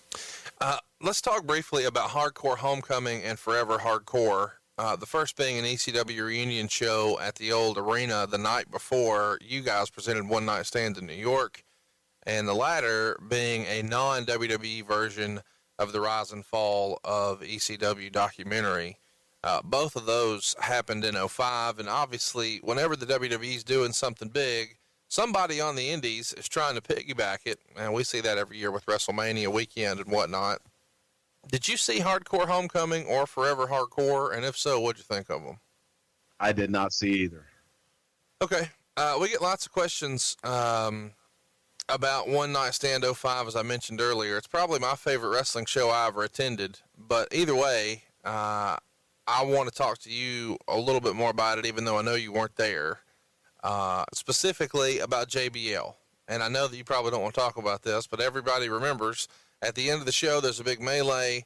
He gets in the ring and he targets Blue Meanie and starts punching him in the face and head for real with real shots, busting him open. And it became a huge story on the internet. And a year later at One Night Stand 06, they had JBL talk about this to taunt the crowd. And he called Meanie a blue piece of crap. And he said that he cryad, which I thought was funny, when he bled, which made the fans go online and say JBL's a bully, JBL's a bad guy. So JBL says something like, do you know what happened to me when I knocked his fat ass out? Nothing. And then he proclaimed himself as being the king of hardcore, really catering to this audience, trolling them, had uber heat with the crowd. But given all of the stuff that has made the internet this year, it is a little weird that we were still talking about this 12 years ago. What, from your perspective, and I know we're going to get down the rabbit hole for a minute because you're the longtime friend of John's and a former business partner as well, but with all that in mind, what really happened, and then what did you think of what really happened as far as discipline goes with the JBL Blue Meanie incident? Well, as you said, I was not there, so it's hard for me to give you perspective on what happened backstage or anything else, or as far as discipline or anything like that took place or didn't take place, because I wasn't there and I wasn't a part of it. I know from talking to John that they were in a battle royal, not a battle royal, they were in a big fight at the end of the show, and John said that he had gotten hit in the back of the head and turned around. There was Meanie and thought Meanie did it and started throwing live rounds. Meanie, didn't, and there was bad heat between them. I'm also going to say that I don't think that it's and I don't know how much they were, but I know they were because you saw it on TV. I don't know that it's a great idea to have guys drinking during a show when they've got to go out and do physicality. That's never a good idea in any way, shape, or form. So part of the heat there has to go on those that were producing and letting the guys do that. That's just not a good idea. Bad situation, bad time. I know John and Brian are both, good now, and all has been forgiven. But it was a situation. Shit happens. Physicality in the ring sometimes. Not always the best situation, especially when somebody gets hurt. And Meanie got busted open pretty good. But it's just not the best situation. What shit happens. What was the fallout on JBL? Was there any sort of discipline that you remember? It feels like he had a couple of on-air punishments, and I think they did something briefly with JBL with him, or with Meanie too. But do you remember if there was any sort of conversation with Vince about appropriate behavior here? Yeah, definitely there was. I don't know exactly what it was, but I do know that there was discipline, and I know he got his ass chewed out, not just then, but several times kind of hung over his head after the fact as well. So May 29th, 2006, the WWE is in Tacoma, and they announced the ECW head-to-head special and promote the 06 One Night Stand by having two podiums in the ring where Heyman and Foley will debate each other. And they're blurring the lines here in a big way with some pretty edgy comments, and I'd sort of forgotten about this, but it was pretty fun to go back if you'd like to check it out. It's the May 29th, 2006 Raw. And what comes out of this segment is Kurt Angle and Rob Van Dam have both been drafted to ECW. And the thing that made me smile the most about doing my research this week was that this too happened in Tacoma. And that's where Booker T and Buff Bagwell had their shit match 5 years prior when they tried briefly to revive WCW. What is it about WWE and Tacoma bringing in other companies and relaunching, and it feels kind of random that it's always Tacoma? Just the luck of the draw, man. Just the luck of the draw. That damn damp Northwest. Alvarez reported right after this that Kurt Angle was upset he had been moved to ECW, feeling like after helping pump up SmackDown's house show business leading into WrestleMania that he was ultimately rewarded by dropping the title and then being put on the ECW roster, which to him felt like a demotion. Do you remember specific conversations with Angle about him being unhappy about this move? No, not necessarily. I think Kurt, if he was having a match and one night you asked him to go 15 and the next night you asked him to go 12, he'd say, did I do something wrong? Was the 15 not good enough? Why are you taking 3 minutes away from me? Kurt could be a little paranoid at times, but no, I don't remember anything specifically. Paul had to be excited to finally have a talent like Kurt Angle in ECW after all these years. And I'm sure that while he was excited, Kurt Angle may not have felt like this was the smarter choice for himself. So regarding that WWE versus ECW head-to-head style special on June 7th to promote One Night Stand, supposedly there were some folks in the company who wanted to put Cena Sabu in the main event to sort of expose Sabu to prove a point that ECW sucks, meaning the guy the hardcore fans hate the most is a better performer than the guy they love the most, Sabu. This seems like a Kevin Dunn or Michael Hayes or Vince McMahon idea. Do you remember anything along those lines of thinking that, hey, if we put Cena in there with Sabu, it'll really expose Sabu and maybe we can hurry this shit along? Okay. Just hearing that has got to be one of the stupidest fucking things I've ever heard in my life. I know what we do. Let's spend all this money and promote this pay-per-view, and let's sabotage it, have it be the shit so that we can say this guy is better than that guy. In real life, when we're presenting entertainment, when we control what we put on the air, when we are trying to get fans to pay money, and we are trying to engage an audience to support us and to be a big part of this and to make it work. Yeah, we want to put something out there that's going to sour people and piss them off so that they never want to come see anything anymore. That is absolutely just fucking stupid. No, that never happened. Invasion. I want to get your take on some quotes from Alvarez here. He wrote, regarding the deal with Joey Styles, Tazz, and Lawler at the head-to-head special, Vince was in the back the whole time, feeding lines to the ECW guys. He was apparently having the time of his life and loved how it came off. Ross was told to take the high road and try to call the action, and if he saw the show, man, was he ever trying. He eventually got sucked into it, and during the brawl, Styles knocked his hat off in an unscripted moment. If you watch the tape, it looks like Ross was about to go after him. That would have made for some intriguing TV. Do you remember this? And what can you share with us about this announcer pull apart here at the ECW special? Believe it or not, Vince loved to stir the shit. So, yeah. And I would bet money that Joey Styles was probably requested to tip the hat off of JR. Why does Vince love trolling JR like this so much? Because JR sells. Yeah, if he wouldn't sell it, Vince wouldn't care. If he didn't sell it, they'd move on, find somebody else that did. What did Vince think of Taz and Joey as commentators individually? I don't, I think he liked Taz with Michael Cole. Vince kind of likes his combinations more so than individuals one way or the other. Now, Lawler, Vince liked individually and felt that Jerry could kind of work with anybody. I think that JR, Vince liked a lot and felt that JR could work with anybody. Michael Cole, obviously.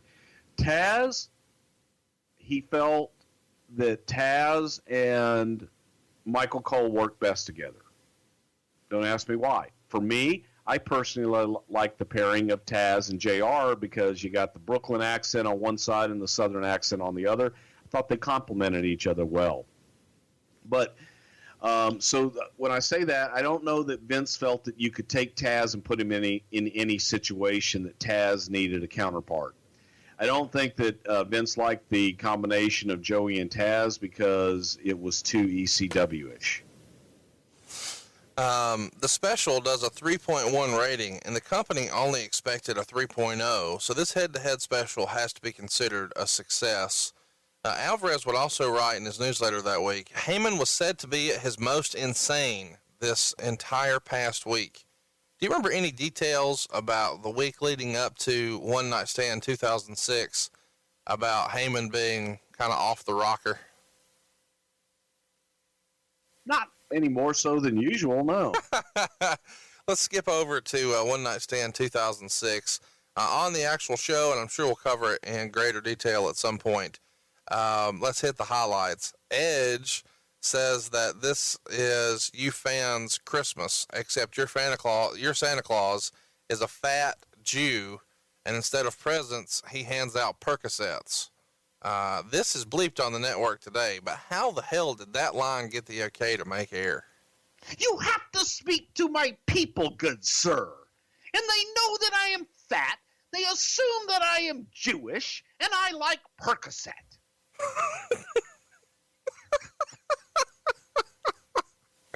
I did not expect that. I am not bald, though, my good sir.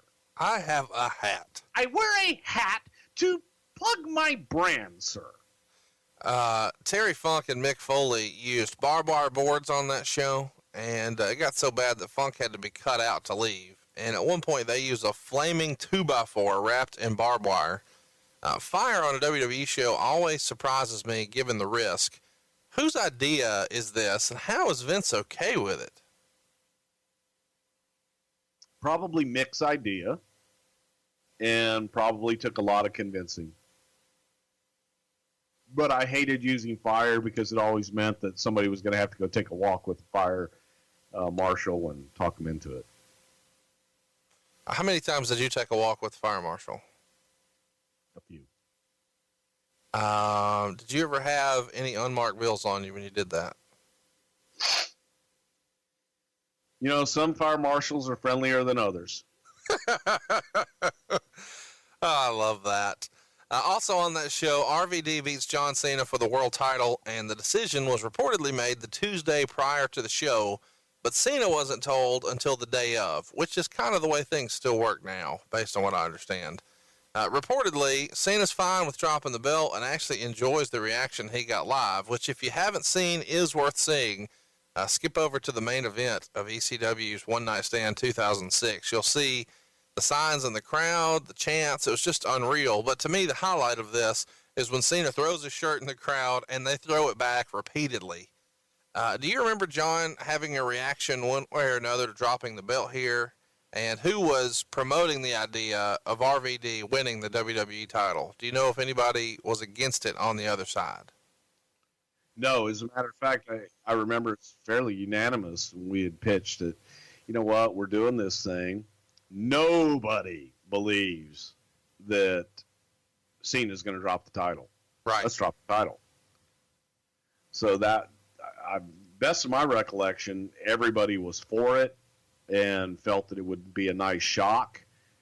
And we liked it. And John's the ultimate pro. I can't imagine him being against it at all, and probably felt it was the right thing to do and have fun with it. It was reported after the show that Paul is still the head of ECW Creative, but of course has Vince as a filter for everything. And allegedly Vince was way more hands-on than many folks expected at first. When do you remember that being apparent, that, hey, this isn't going to be business as usual for ECW. This is going to have Vince's fingerprints all over it? I knew that from day one. I think everybody knows that from day one. If you've got that WWE or F above it, Vince is going to be hands-on. And Vince is going to filter any and everything that comes through it. So while you may, quote, be in charge, you're not. You've got to go through the man. During this time, Stephanie was very pregnant and not on the road as much, but still had involvement in the creative, a lot of times from home. But Tommy Dreamer, who a lot of old school ECW fans would assume would have a big influence, reportedly lost a lot of power as soon as this ECW relaunch was rebranded. What was Tommy's official role beyond on-air talent during this time? Because I know at one point he was kind of influential and developmental as well. That came, I believe, at a later time or earlier time. I don't know, but at this point, I think Tommy was just on air. I could be wrong on that, just on my time frames, but I think he was just on air. One Night Stand in 2006 finished down compared to 2005, but everybody expected that. In 2005, they did 325,000 buys on pay-per-view. 2006 does 280,000 buys, so still a success. Was there any concern initially that there was a drop from year one to year two, or did you know that, the first time you come back with it is always going to be the big one? Well, sure. The first Who retirement, this was our farewell tour, did huge box office, and then when they came back with the second one, didn't do as well. By the time they got to their 30th farewell tour, people were like, okay, guys, say goodbye already. Yeah, it was expected.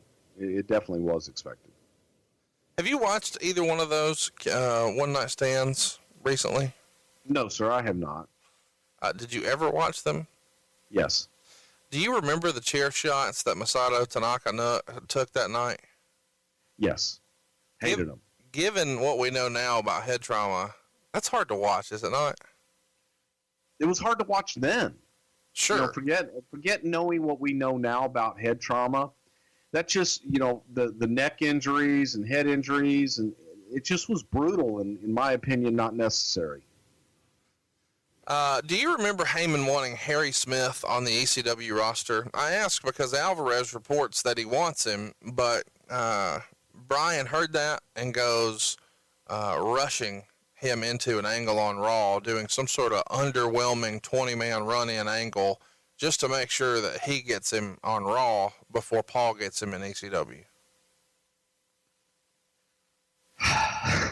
I love the conspiracy theory, rumor, and innuendo bullshit. Harry was set to be brought in. I think everybody wanted Harry, but I think that he was eventually decided that he was going to go to Raw. But I don't know that, let's get him. And I know what I'm going to do. Brian didn't have any more control over that than Heyman did over ECW. It was Vince's call. Very quickly after the 2006 One Night Stand, the WWE ran a house show at the old ECW arena. This happens on June 24th, and Heyman allegedly wanted to push that date back to July 4th so he could use the arena for a TV taping. Instead, the company wound up running the Wachovia Center in Philadelphia on the 4th of July, and they only drew 1,500 fans. That's a big arena to draw 1,500 fans. After all the bingo hall talk, why did the company wind up running the arena at all? And if they were going to, why not showcase it on TV to give the ECW fans from the good old days a taste of that? Well, because it was a dump, and be able to do the WWE production and the quality of production and the look that Vince wanted, he couldn't achieve that in the arena. And I don't think that all of the equipment and everything else that they would want to bring in there to make it look good would have been able to do with the arena. In an interview with Mike Mooneyham, Paul Heyman said, "The only person who has power is Vince McMahon. He is single-handedly the majority stockholder and can do any damn thing he wants. How much influence will I have? As long as corporately they're open to making this an alternative product with a different vision, a different look, and a different theme, I think I'll have a significant influence." Isn't this why Paul's considered a genius? The phrasing of this to me, Bruce, seems like, hey, all the good ideas are my influence, and the stuff that sucks is because they weren't ready for something different, right? Of course. Yeah, of course. Perfect. It's amazing to me that in this business, so often genius is really just based on positioning. Paul continued, "Our backs are against the wall. This is an uphill battle. This is an overwhelming undertaking. The odds are clearly against us. And that's when you're the most motivated. I haven't felt this exhilarated in this business in a long, long time, and I want to prove all the cynics wrong. More than that, I want to prove all the supporters right, and I intend on doing so." Do you remember thinking that this was a short-term deal at best? Like when they first come to you and say, hey, here's what we're going to do, and you know for sure that it's going to be relaunched. Don't you imagine in your mind's eye, this is not a forever property. This thing's got a shelf life of X amount of months or X amount of years. Did you know that right away? There were those of us, yes, that felt that this was a very short-term project. And there's nothing wrong with that. No, unfortunately, you just have to look at the success that it had previous to this. It was, it was a great regional promotion. It was a niche product, didn't sell nationally. Right. And regardless what we were going to do, what coat of paint we were going to put on it, if we continued to say, hey, this is ECW, then on a nationwide, worldwide basis, it just wasn't going to go beyond that. What it was. Heyman would also say the mindset of the old ECW was to always think progressively, not to live off the past, but to thrive into the future, and that's what this will be. This will not be a nostalgia show. We're not going to pretend it's 1999. We're not going to try to turn back the clock because you can't do that. We're going to try to be the most progressively forward-thinking, cutting-edge company with the most compelling, riveting characters and the most up-to-date and trend-setting storylines. First of all, that sounds like a copy-paste of a Global Force Wrestling statement. Secondly, doesn't this sort of go against the entire point of a nostalgia act? At this point, ECW is being brought back for nostalgia purposes. And if you're going to come out and say, well, no, this is not a nostalgia show, then it's really not ECW. Is that fair to say? Yes, and also ECW was always us against them. Right. So as soon as you're a part of them, it's over. What do you have to fight for and against? Because you're no longer the little indie band that could. Now you're touring with the Stones, so it's not. Yeah, you're not anti-establishment. You are a part of the establishment. You're opening for Nickelback. Yeah. Stephanie is back to Heyman here in his interview with Mooneyham. Stephanie is the point person in charge of all writing for corporate WWE, so of course she's going to be involved in some capacity. But I cannot sit here and say that Stephanie and I have butted heads on this go-round. Stephanie has an obligation to Vince, and her obligation is to answer to his charge. His charge right now, and this is very serious, and he means it, is that ECW cannot fail, and it won't. They're going to make sure they offer all the support they can. There are people in the company who don't want this, yet they're going to stick their chin up in the air and do what's best for business because that's what Vince wants. And if you don't do what Vince wants, you're gone. Can I take away from this statement that Heyman feels like Stephanie hates this idea? Was she one of the early opposers to the idea of an ECW brand? I don't think that she was, actually. I think that Stephanie was fairly open-minded to it. You can go to the old stalwarts, and really the only ones that were against it, per se, and I hate to say the word against it because I'm willing to try on anything. I wasn't for it. I don't think Michael Hayes was for it. But we were willing to do whatever we had to do to make it work. Other than that, I think people wanted to try it on and give it a shot. Regarding the TV deal with Sci-Fi, Paul said, the short-term plan for this is to put up or shut up. NBC Universal doesn't just have the shelf space for a new product, yet alone an original show with live programming. We said give us a shot and a trial run and watch us overperform, and we're going to exceed expectations. I dare say we're not only going to get a renewal, but we're going to get a long-term deal because we're not just looking to live up to expectations, we're looking to crash through those expectations. That's always been our motto. We're going to set a table on fire, throw a bunch of barbed wire and thumbtacks on there, and power bomb expectations right through it. So this is the exact opposite of what I expected when I started doing some research here, because I assumed this was Sci-Fi wanting to attract a younger viewer. The average age on that network was 48 at the time, but ECW was bringing in an average 32-year-old. In hindsight, and probably at the time, how weird of a fit was the Sci-Fi network for ECW? Well, it was very weird for ECW and for the WWE, but the plan was to try to bring in a younger viewer and to try and skew the audience younger to maybe have them sample some of the Sci-Fi stuff. But that was the idea, was to get a younger viewer to come in and watch ECW, and maybe they'll watch some of this other Sci-Fi stuff too. Prior to ECW coming back, Paul Heyman had experienced great success with both SmackDown and OVW. And we'll talk a little bit more about his departure from those a little later. But can you speak briefly about what made his writing or producing style stand out at the time, whether it was OVW or SmackDown?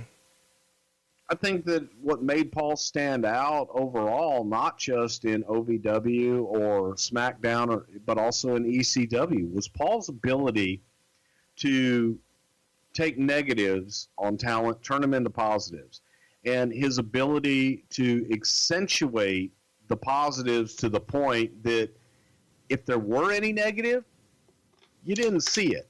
And Paul was a genius at that. Paul was great at being able to hide people's faults. He is a great storyteller as well. Once ECW comes back, Greg Gagne is working on putting together OVW shows with Al Snow and Danny Davis. And according to Brian Alvarez, Heyman tried to submit a totally different format one week and was told not to write for OVW any longer and instead just focus on ECW. How do you remember that going down, where Heyman was no longer involved in OVW and Greg Gagne is kind of in his spot? As best I remember, was looking for something for Greg to do, and let's have him go down in OVW and have Heyman, instead of Heyman trying to split his focus, just focus strictly on the ECW brand and RTV. Just a couple of weeks in to the relaunch, people weren't happy. Alvarez would write, many of the ECW guys have privately stated that they're miserable, and others are already having flashbacks to the WCW Invasion and the Alliance. The reality of what this version of ECW is has started to dawn on them. Wasn't this everybody's feeling after the very first episode, Bruce, that this is, a lot of people were disillusioned into thinking they were going to get 1996 or 1997 ECW, and that's just not the case. Oh, boy. I don't even know how to describe, especially those first few weeks of the ECW show. It was painful at best. Well, we're going to talk about it. Tony DeVito, formerly of DeBaldi's in ECW, came in as Macho Libre. Macho Libre. Isn't this one of many signs that this show's just not being taken seriously, Bruce? Macho Libre! Oh, God. I was not ready for that one. See. Oh, yeah. Sandman did an interview around. Thinking. Uh-huh. See, he's bi. Get it? Macho Libre. Macho Libre. He's bi? Lingual. Okay. You didn't say anything Spanish there, by the way. See, Libre. Oh, okay. Sandman did an interview around this time, and he says that he didn't even find out that ECW was coming back until April when Tommy Dreamer called him. If nothing else, Tommy had to be critical as far as getting in touch with some of the original guys and convincing them to come in, right? Yeah, Tommy and Paul both. Yes, definitely. I feel like we should take a minute here and talk about the debut episode of ECW TV, where a zombie, that's right, a zombie, debuted on the show and was caned by the Sandman. The zombie was portrayed by an independent worker who worked a dark match on Raw the night before by the name of Tim Arson, who passed away a few years ago. He was only 38, by the way, when he passed away. So in this same interview with Sandman, he says specifically that the zombie was originally supposed to be a Martian, which was kind of a rib on the Sci-Fi Network, I guess. But the network folks were not down with an alien being beat up on their network. This is a rib, is it not? Oh, my God. Was it supposed to be a Martian? It was supposed to be a lot of different things. It was supposed to be a Martian. It was supposed to be Frankenstein. It was supposed to be a mummy. It was supposed to be all kinds of shit. And I think Vince settled on a zombie because the zombie show was on at that point, wasn't it? Some zombie show? Walking Dead? Maybe. No, I don't think that one was out in 2006. Okay, well, then maybe there was something Vince was like, a zombie, yes, we'll kill a zombie. Oh, God. So chat me up. Does Sci-Fi put the kibosh on the Martian? Not that I can remember. I thought Vince did. I remember there were just so many things. I believe they put the kibosh, somebody put a kibosh on Frankenstein. I do know that. I remember that specifically. But I don't remember anybody putting the kibosh on the Martian. I think it was just a lot of different, what can we crush? What can we destroy? And the idea was to make fun of being on the Sci-Fi Network. There was lots of rumor out there at the time that one of the ideas was an Indian chief and another was like a chef, like a cooking show chef. Do you remember those? No, I don't remember those. What would the Indian have been for? I don't know. Peyote? Sandman was also there to say that everyone signed a one-year deal, but allegedly Raven had no interest in coming to ECW. Now I'm curious, was Raven offered a deal to come in, or had he burned the bridge and no offer was coming? I don't recall. I think Raven was one of the guys that they talked about coming in, but I don't think he wanted to come in. I don't think Shane Douglas wanted to come in. Yeah, I was hoping that Shane Douglas's name came up. You're saying that Shane was considered, but then ultimately passed? Everybody was considered. Everybody from the old ECW roster was definitely considered. Even the Dudleys and Bam Bam Bigelow? Yeah, they were all considered, sure. Why didn't you guys put together something with the Dudleys or Bigelow or Douglas? Well, simply, for Bam Bam, I don't think that Bam Bam wanted to come in for what was being offered, and I don't really recall what happened with the Dudleys. I think they may have been in TNA at the time. And I can't believe this is true, but Rhino and Spike Dudley both turned down WWE deals, instead opting to work with TNA. Were you guys shocked when guys like Spike and Rhino pass on this opportunity to come back into the company and instead say, we're just going to stay with TNA? No, they had deals and they were safe there, and that was something they knew they were going to get paid at. Was there ever any serious discussion about bringing New Jack in? I asked because there's a famous story online that he had a tryout match with Val Venus, and then allegedly he wanted to be the guy in storyline who stabbed John Cena back in like 04, 05, whenever that was. What's real and what's rumor and innuendo about New Jack? So I saw that on one of the questions. I do not remember New Jack ever coming in for a tryout match. I do remember New Jack being pitched early on for being the guy that stabbed him, but we already had that. I mean, that was all already done with Carlito and everything. So it wasn't like we were looking for somebody to, who's the guy going to be. It was Carlito and the kid from California. Last one. Why wasn't Steve Carino brought in when seemingly everyone else was? He's there now as a trainer at NXT, but it feels like, you know, and I know he was at Trax back in the day, probably 98 or so. But he had some great success with ECW in its dying days. Why didn't Carino get a shot at this here? I really don't know. Maybe I do know that Vince hated his look with the bleach blonde hair and the black beard and all that. Just hated his look and all the scars on his head. That much I do remember. But I tried to stay so far away from ECW during the time there because it was something that Paul wanted to. This is my ECW. And to get in between him and Vince, even though I had to be in between them, it just was so much easier when I could come in fresh and not have to deal with it 24/7. Hollywood Hogan, Michael P.S. Hayes, Scott Steiner.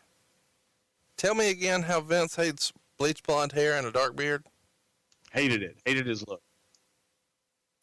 Fascinating. Since we're talking about Vince, I've always been, amused by Vince's obsession with specific words and phrases. It just fascinates me. And ECW had its fair share too. Joey Styles one week on air says he can't call the performer superstars, so instead he calls them wrestlers. Well, later he's told to call them rebels and eventually extremists. And the ladies, they're not divas, they're vixens. Is there any rhyme or reason for any of this, or does this just change as the wind blows for Vince? To differentiate and to be able to allow every brand to have their own distinction. You know, you go back and people used to make fun of Vince in the 80s. If you ever listened to WWF programming in the 80s, in the early days, they never used the term professional wrestling.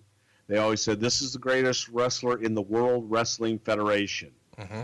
By God, I am simply the greatest World Wrestling Federation superstar ever. It became common speak for people when talking about the World Wrestling Federation. And instead of saying professional wrestling, he said World Wrestling Federation. So as time progressed, instead of saying wrestlers, he called them superstars. It becomes common speak, and you are not then lumped in with the other professional wrestling. Yours are not professional wrestlers. They're WWF superstars. That's the thinking behind it. And if you just make it common, like, hey, well, these are just wrestlers. Well, everybody's got wrestlers. We have extremists. Oh, my gosh. These aren't women wrestlers. They're vixens. That's the idea behind it. Let's talk about the vampire on ECW. He was portrayed by Kevin Fertig, the former Mordecai. He wasn't with the company when ECW relaunches, but Heyman was reportedly high on him in OVW and managed to get him re-signed after Kevin was originally released for quote-unquote out-of-the-ring issues. What can you tell us about Kevin the man, the performer, his issues, what Paul saw in him, whatever you'd like to share, but most of all, these horrible gimmicks? Hey, Mordecai was a great gimmick. Oh, my gosh. I'm glad we're getting into this. Sell me on Mordecai. Mordecai was going to be the white Undertaker. Yeah, of course. Where Undertaker was all in black. Mordecai was going to be all in white. The problem with Mordecai was that damn bell had to ring. And Kevin had this idea that he needed to emulate the Undertaker, but the old school Undertaker that moved in slow motion and did everything deliberately. But Kevin wasn't 6'10", 6'9", whatever, and didn't have that next gear that Undertaker had. And we wanted him to work differently, but he had tried so hard to emulate Undertaker, it just didn't work. So Kevin went away as Mordecai. Mordecai just shit the bed horribly. It was fucking terrible. And it's like a religious gimmick that you guys are trying in April of 2004. Just a mess, man. Not religion, it's belief. Well, the name is from the Hebrew Bible, so it is what it is. Mordecai. That's because we had Jewish writers. But what? We did. It was Dan Madigan's baby. He loved Mordecai. He's from Boston. Mordecai. I love the Mordecai. But then later on, how would you describe the thing he carried to the ring with him? The symbol thing? I was hoping you were going to call it a symbol. Yeah. It's the symbol of Mordecai. It's not a cross wrapped in barbed wire, right? No, it's a symbol. Okay. All right. Blazoned with barbed wire. What were his issues? So. Yeah. But then the idea for a vampire, and Kevin had this idea for a fucking vampire. And we thought, okay, well, on sci-fi, of course you got vampires in the sci-fi world, no? I don't know. Perfect fit for sci-fi. This has got to be mixed emotions for Kevin. On the one hand, you're tickled the phone's ringing. You're tickled, hashtag it's Miller time. You're tickled you're getting another shot. But man, when you hear it's a vampire, you've got to. I'm sure he did. Hey, everybody likes getting paid, pal. Loved it. What did Paul see in him? Because Paul doesn't miss often. You just made a face, but I mean, when he normally puts his stamp of approval on somebody, the guy puts out good product. Or at least that's my perception. That's your perception, and perception in your case is not necessarily reality. Well, since you said that, I saw something in Kevin. I thought that Kevin was a. So you're just as wrong as Paul then. Yeah. Okay. I think everybody was wrong on that one. It just didn't work. And brought in Shelly Martinez what the hell did we call her? Ariel or something? Everybody loved her. We got tons of questions about her. She was in my notes to ask you about later, but go ahead and tell us about Shelly Martinez. I don't know why the internet's so obsessed with her. Well, she's a good-looking vampiress. I'm not knocking it, but I'm just saying, that was the overwhelming, that's the question. People want to know more about this show than anything else. I guess I'm just a goofy wrestling nerd because I got pages of notes on other stuff, and these guys want to know about pages of questions about Shelly Martinez.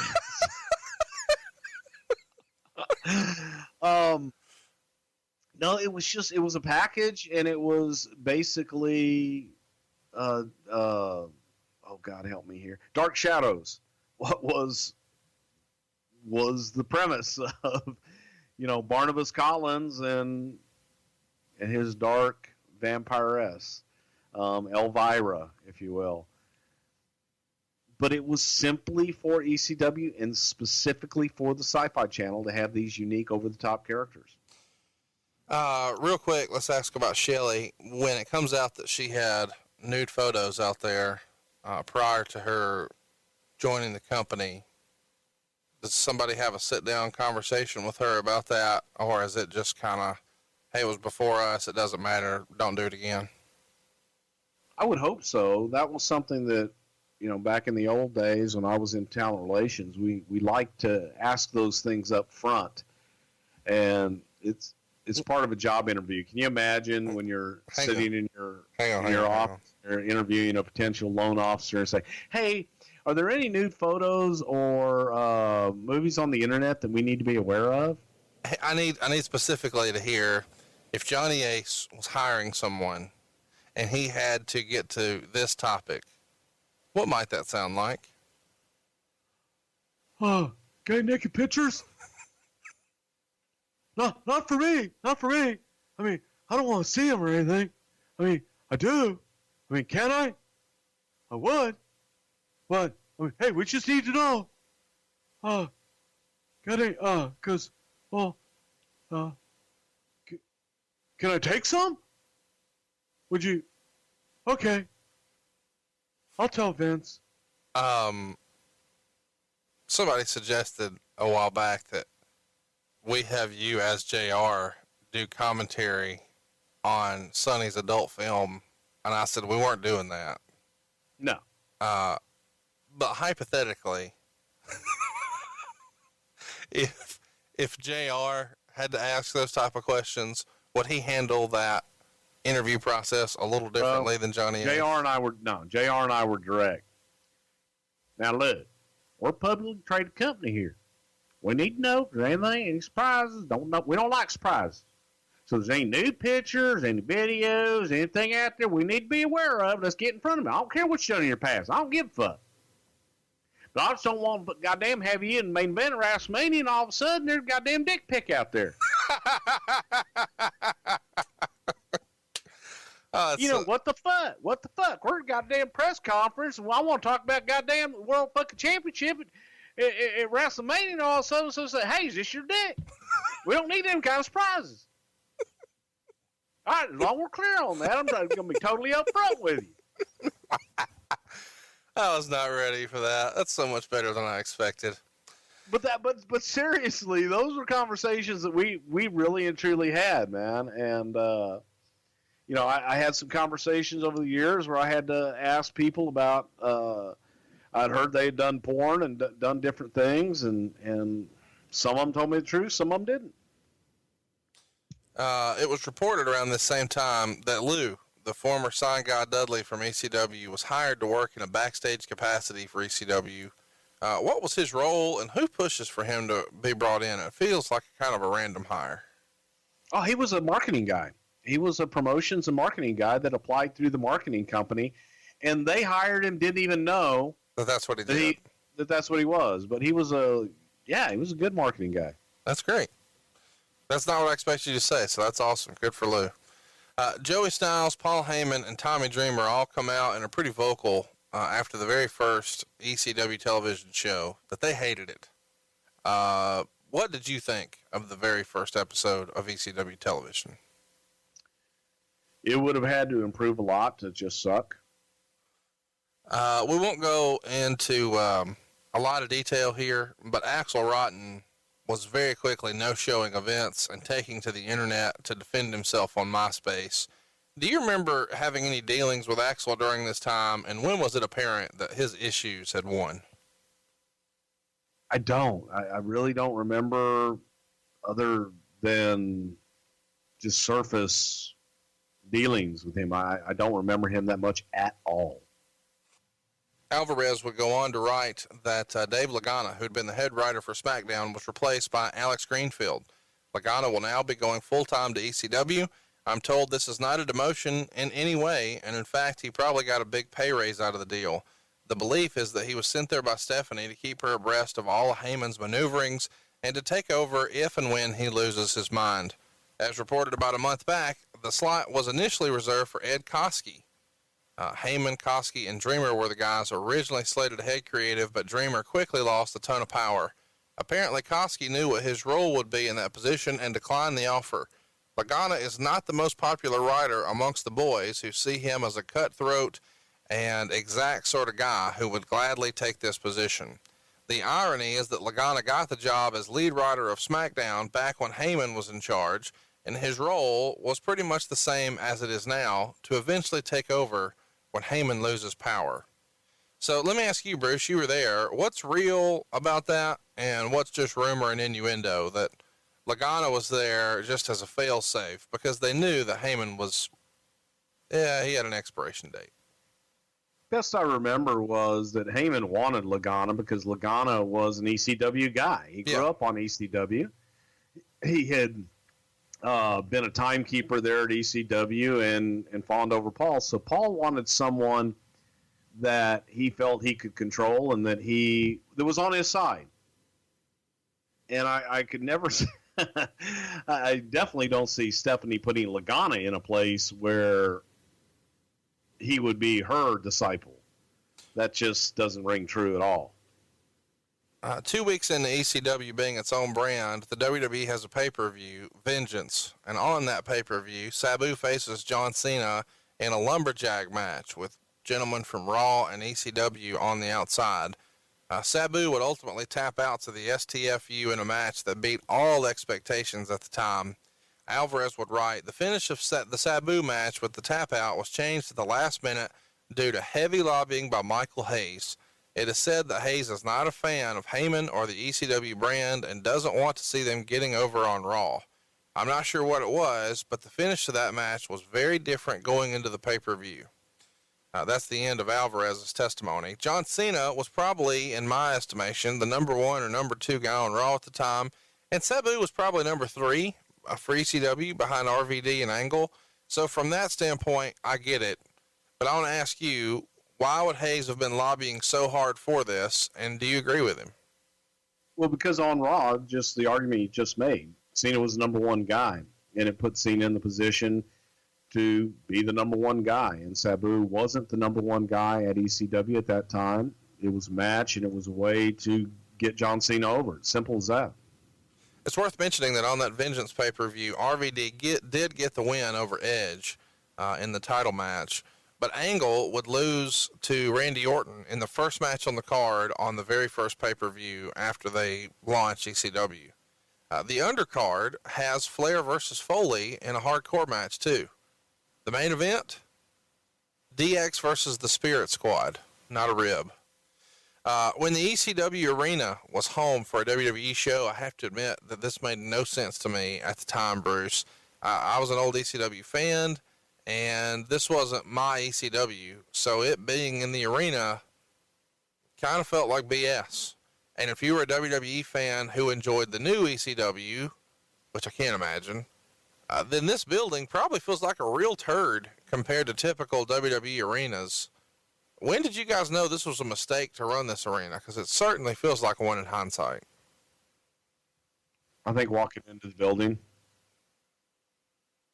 And you say that just from a, hey, this doesn't feel like us standpoint. Exactly. Look and feel. Two notable things about the WWE's version of ECW being in the arena, at least from my perspective. One is that Kurt Angle's finally back there after 10 years, which is fun, at least for me. And I thought it was kind of cool to note that this is where CM Punk makes his debut, and he defeats Stevie Richards in the second match on the card here. Alvarez would write, quote, CM Punk debuted for the brand and beat Stevie Richards with the Anaconda device. The future of Punk will depend upon the future power of Paul Heyman. In other words, he's probably in trouble. Is that a fair assessment, at least at the time, that Heyman was pushing Punk so hard that other people started to resent Punk just because of his association with Heyman, and if and when Heyman fell out of power, Punk would suffer a little bit? That could be a curse. Yeah. That could definitely be a curse sometimes if someone is pushing you too hard, that people begin to resent it, and okay, well, I'll show them. But Punk was definitely a victim of the Paul Heyman push.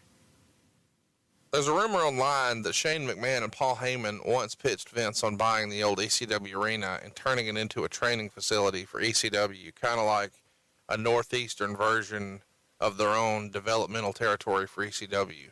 True or false? I've never heard that, but that doesn't mean it didn't happen. I've just never heard that, no.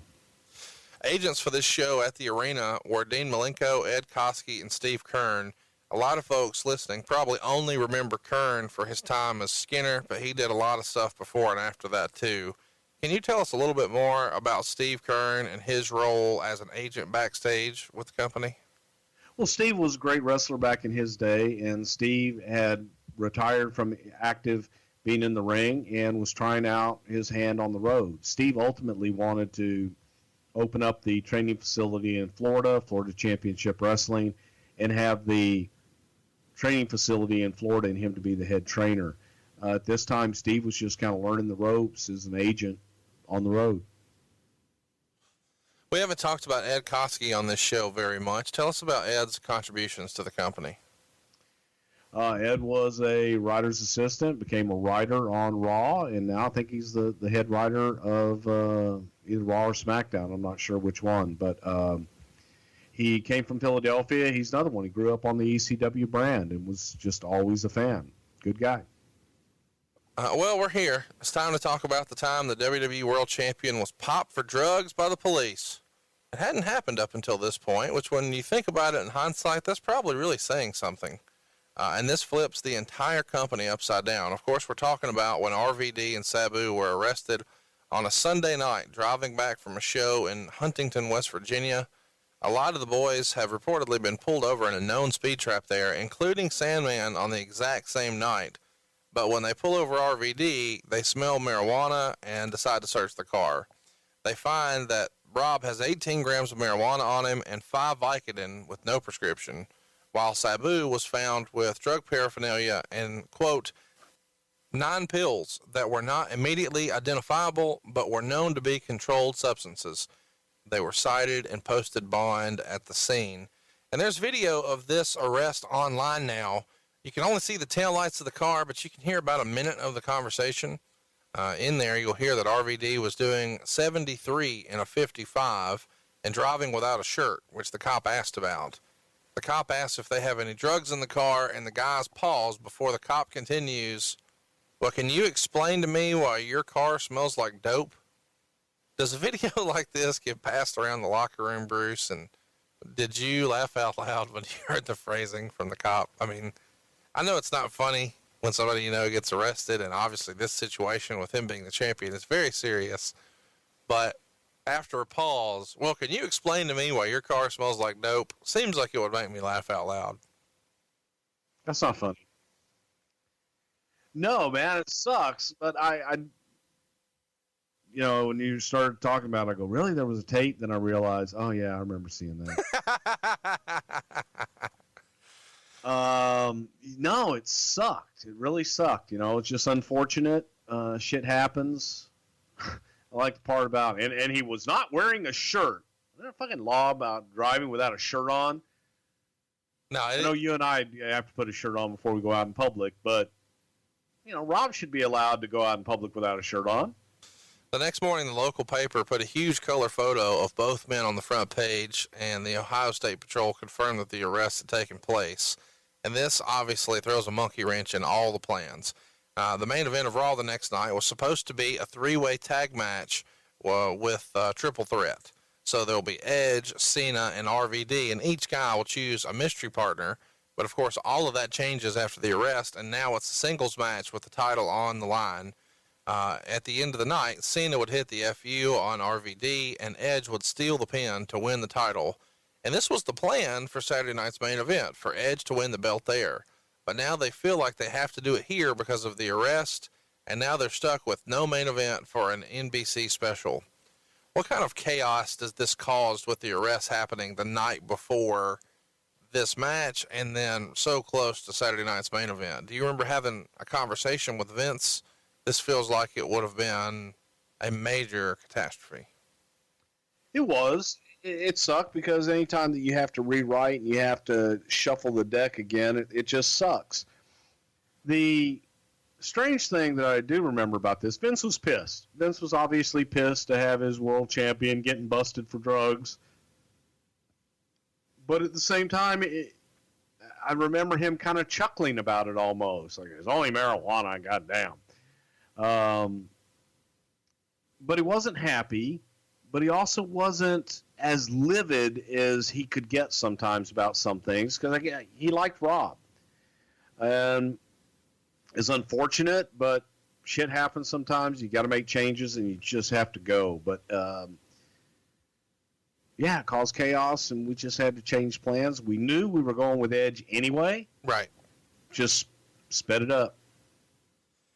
Alvarez wrote, that afternoon, Van Dam and Sabu had a meeting with Laurinaitis to discuss the situation. It is believed that RVD claimed he had a prescription for the Vicodin, and Sabu claimed he had a prescription for all of his pills, and that the pipe he was found with was brand new and unused. By the way, possession of a pipe is not illegal. Later in the day, WWE.com addressed the story, giving the basics and stating that WWE was preparing their own internal investigation. Both men were said to be upfront and honest about the situation and very apologetic. Do you remember talking to either RVD or Sabu about this arrest? No, I figured they had enough people talking to them. They didn't need to retell it to me. But look, I've never known either one of those guys to be anything but upfront and honest. It's not like Rob Van Dam's going to look at you and go, no, man, I don't smoke dope. They're both really good guys. And like I said, every dealing I've ever had with either one of them have been pretty upfront and honest. So that's pretty accurate. What might a stern talking to here from Johnny Ace sound like? Are you guys smoking the doob? Cowabunga. Hey, where'd you get it? Got any extra? Okay, listen. If you win the title again, don't do that.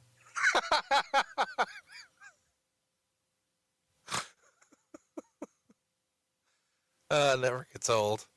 Alvarez would write, Van Dam was said to have handled the situation in a positive manner backstage, but you could tell from looking at him both nights he was clearly disappointed. Perhaps more due to the issues he'd caused than how the WWE reacted to the issues. Realistically, he got off easy, as the wellness policy explicitly states, quote, any talent who is arrested, convicted, or admits to a violation of law relating use, possession, purchase, sale, or distribution of prohibited drugs will be a material breach of contract and subject to immediately dismissed. Obviously, the key phrase here is subject to. They were subject to immediate dismissal, but WWE chose otherwise. The court date was set for Thursday, but then pushed back to an unspecified date, and the decision was made ultimately to suspend Van Dam for 30 days without pay, which would mean that they would miss the July 24th Battle Creek, Michigan show, which was basically booked because it was his hometown and only because of that. And they fined Sabu $1,000. Of course, should a police investigation reveal that Sabu's pipe had been recently used or they weren't telling truth about the prescriptions, all of this could change. But as it stood right then, the belief was that Rob Van Dam would return a month later and be back in the main event spots, but probably not with the titles. Many wrestlers assumed both guys would be fired immediately and were surprised with the way WWE handled the situation. Alvarez would freestyle. Obviously, if Danny Doring and Roadkill had been arrested, they would have been fired immediately. The reality is that life isn't fair in the wrestling business, and RVD and Sabu are seen as two of the biggest stars on this new ECW brand. Bruce, do you remember there ever being any serious consideration to firing over RVD or Sabu over this? There probably was. However, me being the pothead that I used to be, come on, man, it's just fucking pot. Get over it. It sucks. I get it. Bad PR, all that good shit. Go bunga, dude. $1,000 fine for Sabu. Some people listening will hear and say, "Oh, that's light. That's nothing." But if he really didn't use the pipe, he got fined $1,000 for owning something he never used. So I don't know. Yeah, to me, that some of that shit is just silly. It's like a bong is really a water pipe, but it's all the bullshit that goes along with that, and it is what it is. No, I totally agree. Where did Stephanie fall on this? Do you think Stephanie would have been someone encouraging a firing? I don't really know. Out of embarrassment. I'm not saying just to be vengeful or spiteful. Obviously, the guys did it to themselves. I think Stephanie would wait and see what Vince's lead was. Alvarez would write that the first ECW show that made television was not Paul Heyman's, but the second one was almost entirely his script. But once the ECW arena dumped on the show, and they did, they even chanted sellout at Paul Heyman at that ECW arena house show, Vince got back involved, and the writing team took over for the third show and rewrote pretty much everything Paul had.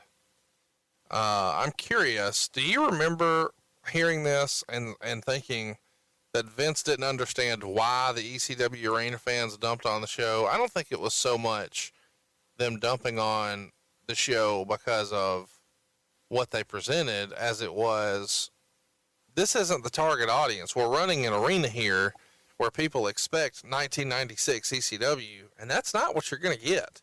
So anything that's not that is going to be dumped on, right? In that arena, yes. Yeah. But I think that, that arena, short of everybody cutting their foreheads off and a bunch of barbed wire and blowing the building up, wasn't going to be satisfied anyway. We agree. So the question is, why would Vince have felt like he had to be involved again after that one didn't go well? Because the pitch was that allow Paul to do this completely on his own with his people, and that would get over. And when it didn't, that just screamed to Vince even more so that, okay, left to your own devices in your arena and your people and everything else, it didn't. So I'm taking it back over. You've already run the brand into bankruptcy and closed it down one time. Not going to let you do it again. So he was protecting Paul from himself. Do you think Paul deserved more time with it on his own before Vince took the reins completely? No. Okay. Alvarez would say that the rumor had already started that Paul had been burying Greg Gagne to Stephanie. So if and when the ECW falls through, he can get his old OVW job back. Hypothetically, what might that sound like? That's just not true. I've never heard that. Let's talk about the fat stripper character on ECW, Big Dick Johnson. He was caned by the Sandman. I need details on how a WWE writer named Christopher DeJoseph would be nominated for this humiliation. We did a scene backstage for Vince's birthday where Vince was having all these gifts sent to him and all this ridiculous shit. And one of the gifts that was sent to Vince was a male stripper. We took the Chris Farley Saturday Night Live male stripper scenario that Chris Farley did with Patrick Swayze on Saturday Night Live. And we said, what if, we were looking over at DJ and saying he looks kind of like Chris Farley, put him in a G-string, oil him up, and thought that would be funny. And we told him to just, when we're live, to get in Vince's face and spray oil on him and just try not to get the oil on his suit. But just, man, if you don't go for it, you got to go balls to the wall and do this. And people popped. People popped on it. They enjoyed the stripper gimmick. So we thought of anybody that needed to be caned and that Sandman would want to destroy would be Big Dick Johnson. And so, voila, put him in the ring and let Sandman come down, because people would, whenever they would see him, you'd get this groan from the audience like, ugh. But you couldn't look away either. So if you've already got a train crash or a car crash and you see a train coming, well, Sandman was that train, and you knew that he was going to ram this car. And it was just good television. Was Joseph up for it? Did y'all have to convince him, or was he 100% in? Oh, he was 100% in. Well, there you go. There's the story of Big Dick Johnson. So a few weeks into ECW being back, Tommy Dreamer is super frustrated, and vents a little bit on his Diary of Violence blog, which is on WWE.com. And he shares his thoughts about ECW, posting this statement in all caps. To all ECW fans, I take it upon myself to apologize for what happened this week. I cannot truly express my feelings. I am angry, pissed off, and totally frustrated about what I've been seeing in ECW. I need to sit back and digest all of this. If I write about what is in my head, my column will probably no longer exist. Sorry. And again, this is a part of his Diary of Violence blog on WWE.com, and apparently not a work. This post supposedly gets him in hot water, and they discontinue the blog. How in the world does this happen, Bruce? I have no idea. It's one thing to go out and say, diss the company and diss the product. But if you're going to be a part of something and you want to help and get it over, then make suggestions to make it better and go on and try and get support for it versus just going, nope, not me, didn't do it. I'm not responsible for it. And to me, I think that's how it was viewed by people, that instead of, if you're not going to put the company over and you're not going to try and get people behind it, then don't say anything at all, rather than bash what is out there. And I think that in that case, that the ECW hardcore stalwarts were more worried about themselves and the product.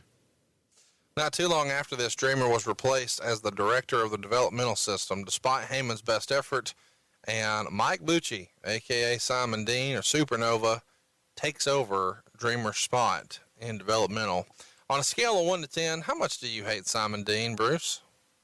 I don't hate him. I would have to care to hate him.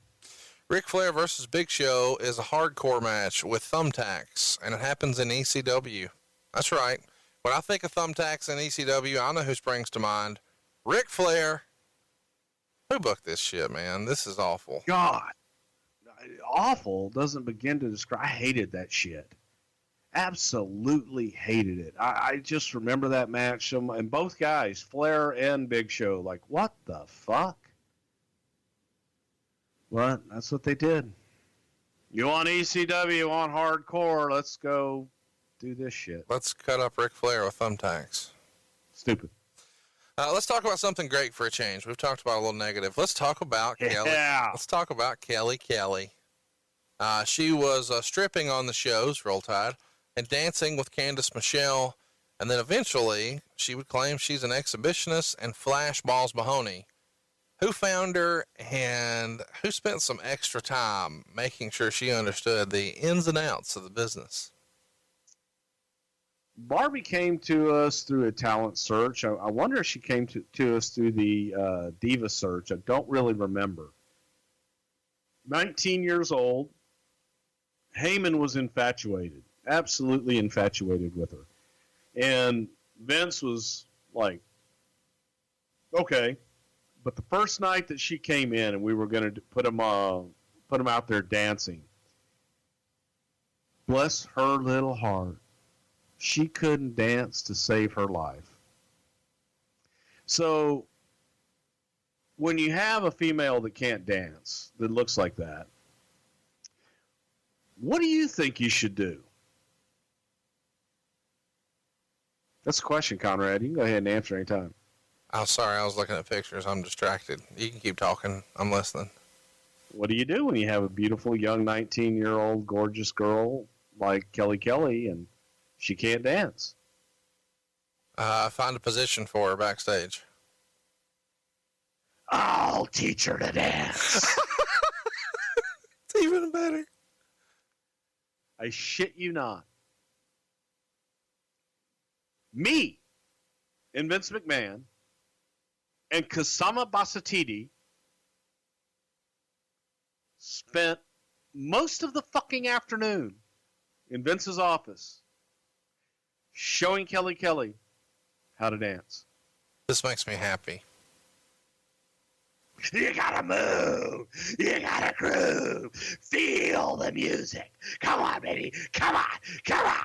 Give it to me. Yeah. Oh, there you go.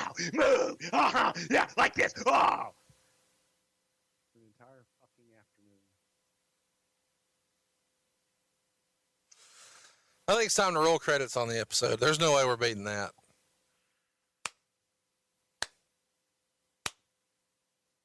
Yeah. Wow. It was, and then got her out in front of everybody and got her dancing and so on and so forth. But it was his.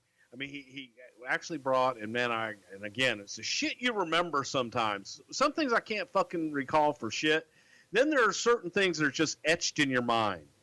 And you know those like plastic chairs that are all one piece? Yeah. Not folding chairs, but they're actually like a plastic chair. That's what he had her standing on, dancing in his fucking office. She could have fell easily. Oh, we were there to catch her. It was safe. I love you for that. But I was like, you gotta move. Come on, shake it, do it. Oh, yeah. Okay, there you go. Move, oh, yeah. Just like that. And, but, who, was she well liked in the back? Kelly Kelly? Yeah.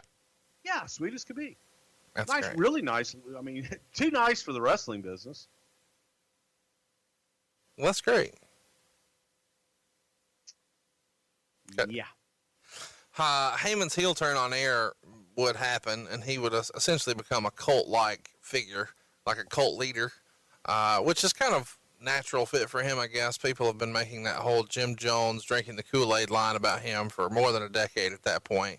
So it seems like a natural fit. And instead of leading the crusade for ECW, like we've always heard, now he's trying to kill it, like Dr. Frankenstein trying to kill his monster. Eventually, he winds up in a match against Sabu in a TV main event and wins with some help from the Big Show. How do you think he did in his role here, instead of leading the charge for ECW, trying to kill ECW, which is essentially a rehashed idea that we've had 1,000 other times? Paul is an evil genius. Is easy. It's good. I liked it. By August, Kurt Angle was pulled off the road for his problems with his prescription pain medication, and not too long after this, parts ways with the company. You can hear all about that in our Kurt Angle episode, which is available now in the archives.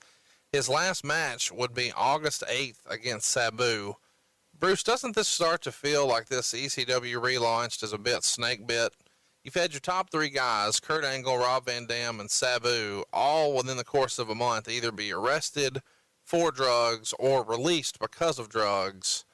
It just feels like this entire thing is snake bit here.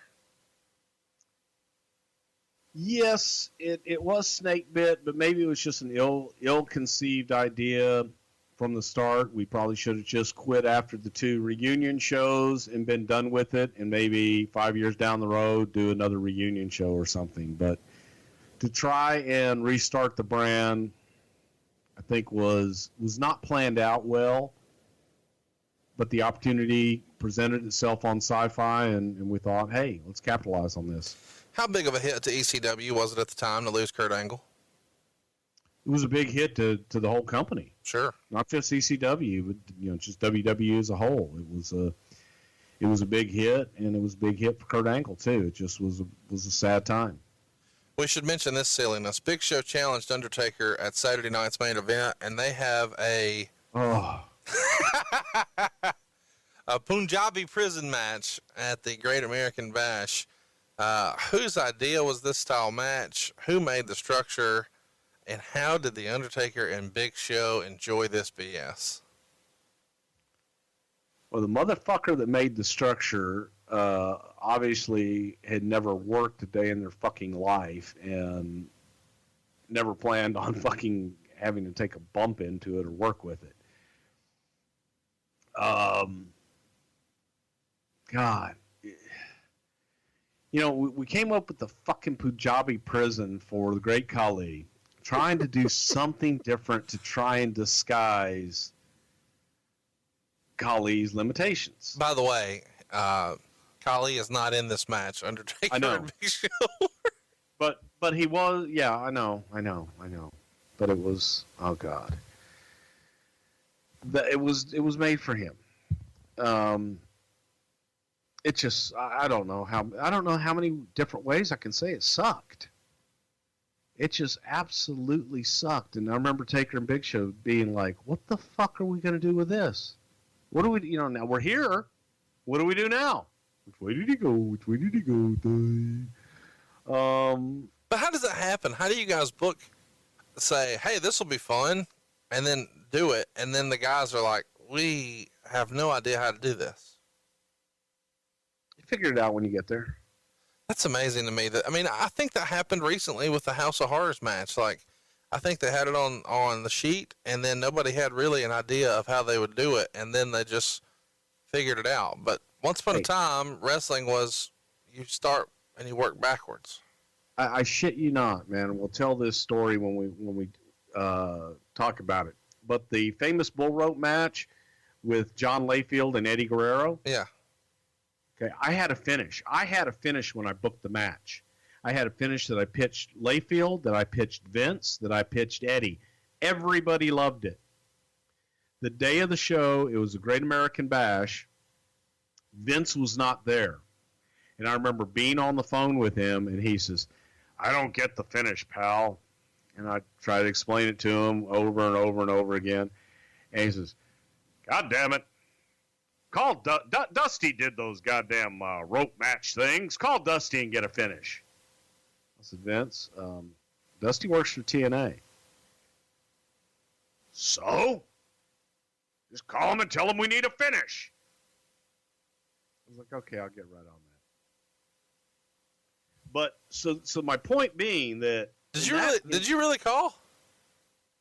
I did, to tell Dusty the story, and I actually pitched the finish I had. He goes, "Goddamn, baby, that's fucking genius. I like it." That's phenomenal. And that finish was actually a finish that I had stolen from Wahoo McDaniel years before. But yes, I did. I called Dusty to tell him, essentially, Dream, you're going to love this. I'm sitting here in California. Vince is not here. We got a bull rope match tonight, and he doesn't like the finish. He told me to call you and get a finish.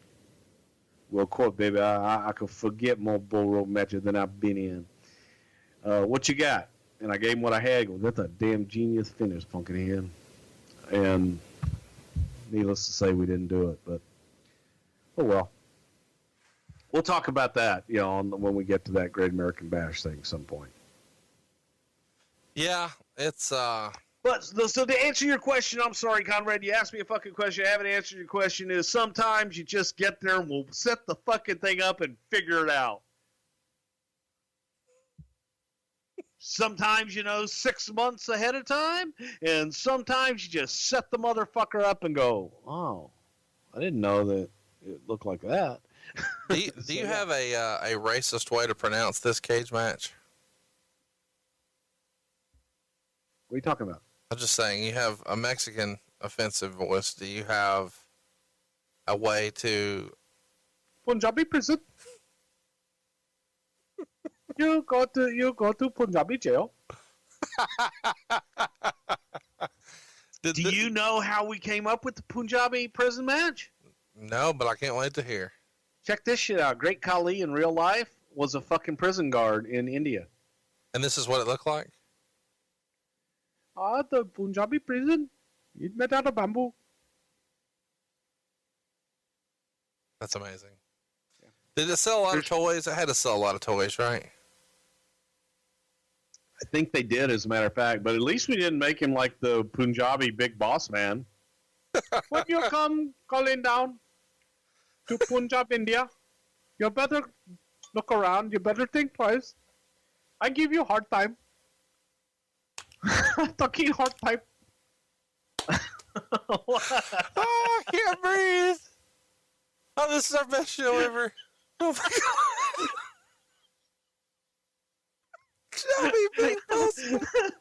I give you a hard time. Hard time. It's our best show. Oh my God.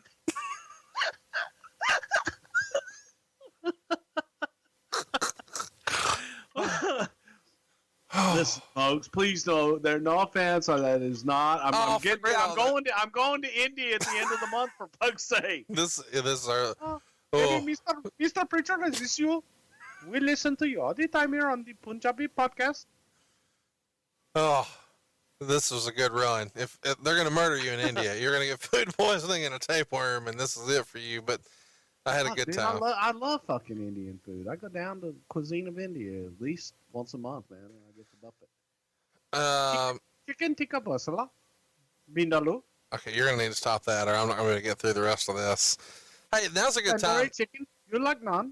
Now's a good time for you to go ahead and take to Twitter and tag at Prichard Show that this is the greatest wrestling podcast of all time. Do that. Tell your friends.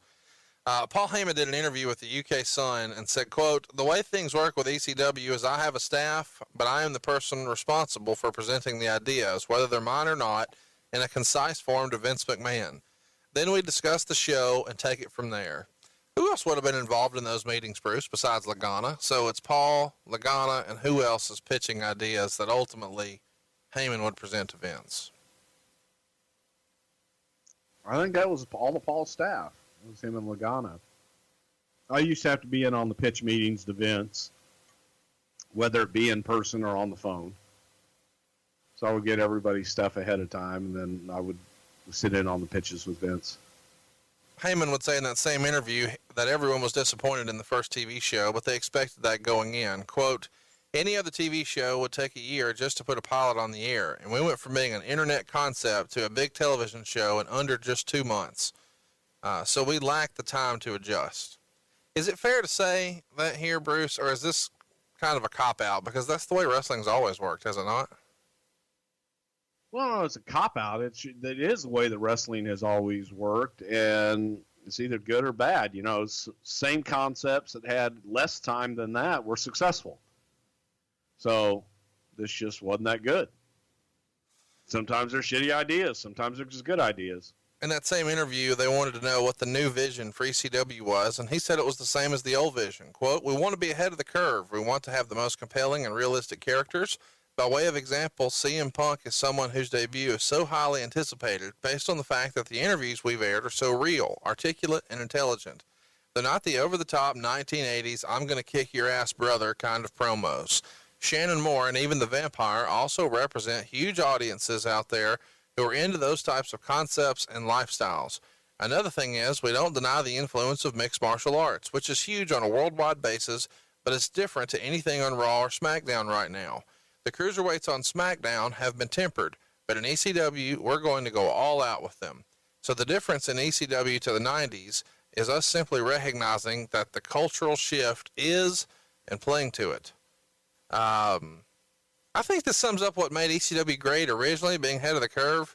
But man, by now, here in 06, those days are long gone, are they not? Sure, and it's great to say and very articulate in how he said it. However, you're only as good as your last hit.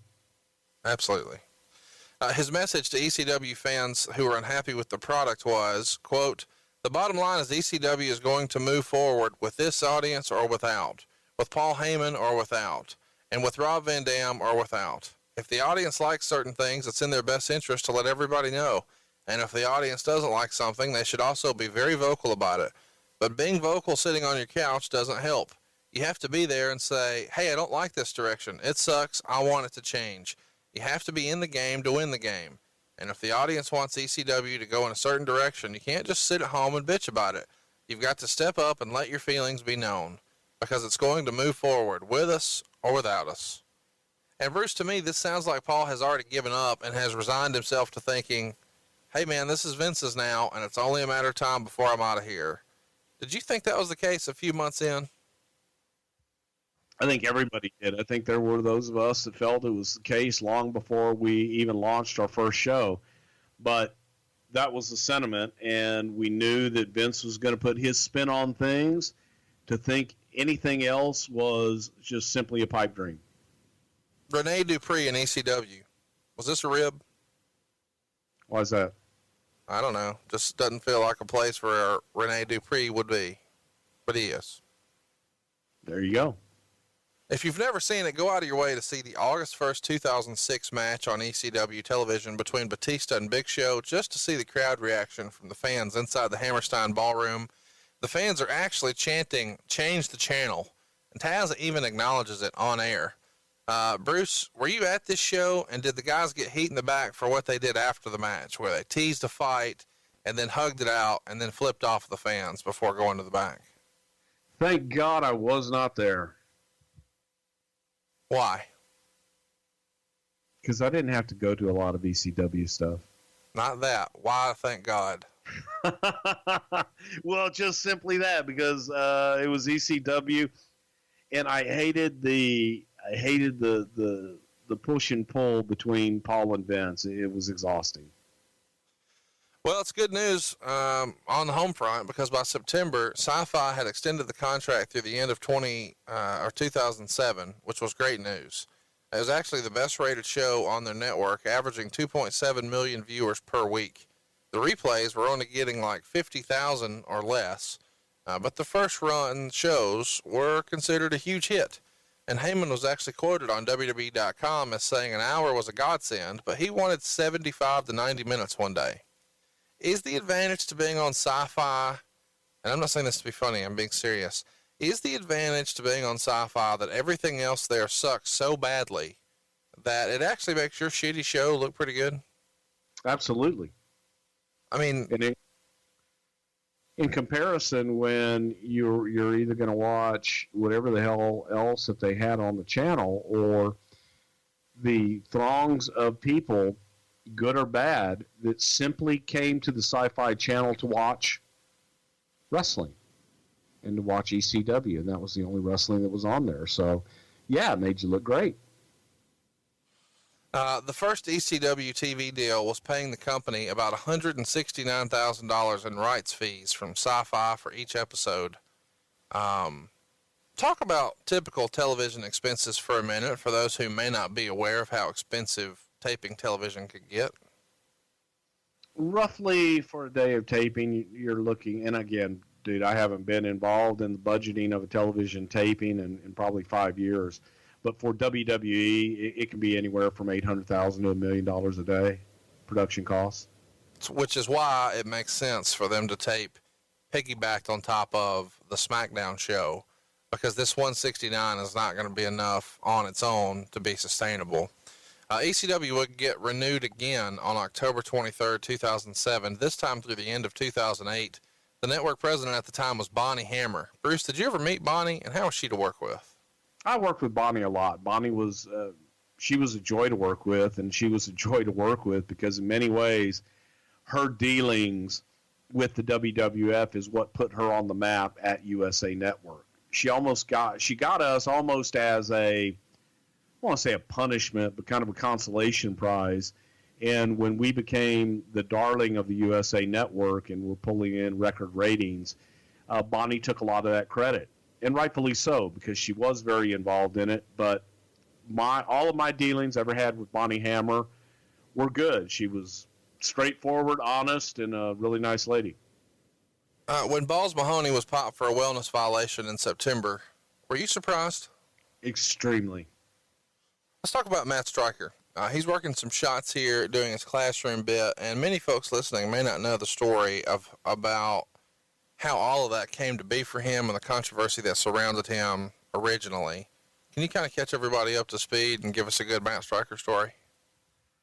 Matt was a teacher in New York, and Matt used to use his vacation time and days off or whatever he accrued to go and wrestle. So whether it be in Independence or come to Monday Night Raw or SmackDown, whatever we would have for him from time to time. And Matt ended up, because of his exposure on Raw, getting fired as a teacher because he was not sick. He, was going off and wrestling on national television. So eventually you're going to get caught. So we just use that to kind of turn him into a character on the TV. Let's talk about a line he once used on the show that was later attributed to Brian, but he got some major heat, and eventually the company had to apologize. This was right after Steve Irwin's death, the famous crocodile hunter from television. Anyway, Stryker said something like, "I wasn't stupid enough to go swimming with stingrays." Bruce, you're old school. Did you feel like this was good heat or worthy of an apology? Old school in me would say that it was good heat. Yeah. However, in the current day, probably worthy of an apology. We're so edgy, we issue apologies. Yeah. Booker T and Sharmell in ECW. Sounds make-believe, but it happened. How? I don't know. It just needed Booker and ECW, by God. I don't really remember how, other than it was simply, let's move Booker to ECW. By November, the decision was made to scrap all of the ECW house shows, and at the time, they were averaging 1,000 to 1,200 fans for each show, and the gates were only around $26,000 to $30,000. This is never a good sign when they're drawing 1,000 folks, and they just eventually do away with them. Is this kind of the beginning of the end, at least in your mind, that this is not going to be a real third touring brand? It was, and the idea even behind the third touring brand was to run strictly the Northeast, the hot spots of ECW, and to run the smaller venues. But as usual, it's like, why are we running these smaller venues? We should be running bigger venues. And the same problems that ECW originally had with not being able to draw in the larger venues and the larger markets happened to this brand of ECW, which people were not willing to support. So yeah, it was the beginning of the end. If it wasn't already, it will be now. December to Dismember 2006 is the company's only pay-per-view once they're relaunched as their own brand. Let's talk about this show for a minute. This is where the second title change would happen for the ECW World title. This time it would be Big Show losing the belt in an Elimination Chamber match. But that's not the story. The story is that it's one of the worst pay-per-views of all time. It only drew 90,000 buys on pay-per-view, of which only 55,000 were domestic. So process that. Only 55,000 people in North America purchased this. And 4,800 fans showed up to a building that was set up for around 8,000 in Augusta, Georgia. This is the end of ECW only pay-per-views forever, and it won Worst Major Show of the Year in the Observer fan poll, and that's hard to argue. On a scale of 1 to 10, Bruce, how would you rank this December to Dismember 2006 show? A -4 stars, sir. It's worth mentioning. Is that like a rating? Yeah, it is. It's worth mentioning that the Big Show wanted off the road here, and that's why they had him drop the belt. He's gotten into some back and knee problems, and wants off the road so badly that he's even stating publicly he's not going to resign a new contract, and he's walking away, even though he's making $1 million a year. This was 11 years ago. Do you remember the conversations with Show about retiring during this time, and why didn't it happen? Show was tired and beat up and just tired of being on the road and working every day. And as a giant, had a lot of wear and tear on his joints, and he just needed some rest. And Paul went through these phases. Paul White, he went through these phases where he just would get beat up. And you have to give special consideration to a guy that's 7 foot tall and 400 plus pounds going out and punishing his body every single night. It doesn't heal the same way, and it's a lot more wear and tear than the guy that's 200 pounds and in great shape. So at this time, Paul just needed a rest. On the actual card itself, we have the Hardys defeating M&M. By the way, not everybody on this pay-per-view is actually on ECW. Balls would go over Stryker, Elijah Burke, and Sylvester Terkay would go over the FBI. Daivari would go over Dreamer. Kevin Thorne and Ariel would defeat Mike Knox and Kelly Kelly. And in the main event, Bobby Lashley would win the Elimination Chamber, which featured Big Show, RVD, Hardcore Holly, CM Punk, and Test. The plan wasn't for Holly to be in the match. Sabu was advertised, but in storyline during the show, Sabu was shown as being attacked and then left laying in the back, so he was written out of the match. Usually this is done to cover an injury, but it was reported here that was not the case. And depending on who you believe, Vince McMahon was personally not happy with Sabu. He allegedly felt like Sabu didn't care about regular matches and only wanted to do stunts, which Vince didn't respect. Sabu was apparently indifferent at tapings and just rubbed folks the wrong way, and by folks I mean Vince. So he had Umaga squash him on TV prior to this, and now replaced him on the pay-per-view with Hardcore Holly. Allegedly, Heyman is upset at all this and feels Sabu would really shine inside the Elimination Chamber. The crowd agreed and chanted bullshit during the segment where Sabu was left laying to replace Holly. Now that is Brian Alvarez's testimony. Meltzer would say, contrary to what has been written elsewhere in the wake of Heyman's dismissal, Paul wrote the entire show, including all the eliminations in the main event, the crowning of Lashley as champion, and the removal of Sabu from the Elimination Chamber. Sabu is one of the many self-destructing guys. Apparently, there was a situation at the Nassau Coliseum where Sabu was unable to get through a promo. And by saying that, think of the length given to a Sabu promo. And Heyman went to Vince and suggested he be removed from the show. Sabu has not been fired, but needs time off and probably should be getting some sort of help. Vince did not change a number of things the day of the show, as has been reported. So, you were there. What's rumor? What's innuendo? What really happened? And specifically, I want to talk about the Sabu situation. Because on the one hand, there's reports coming out that it's a Vince call and Heyman's upset. Meltzer says that's completely backwards. It was Heyman's idea because Sabu was not in a good place. Okay. Well, it's important to point out that during the show, at least a good part of it, I was not there. I was there in the morning. I was there for the meeting. I was there for the aftermath of the meeting. And then I went to the hotel because I'd had surgery done in my my face was swollen and I was not feeling well. So I went back to the hotel to take a nap, and I didn't come back until, I don't know, maybe 8, 9 o'clock that night. So for a lot of the crap during the day, I wasn't there, but I was there for the shit earlier in the meeting and the subsequent meeting after the meeting.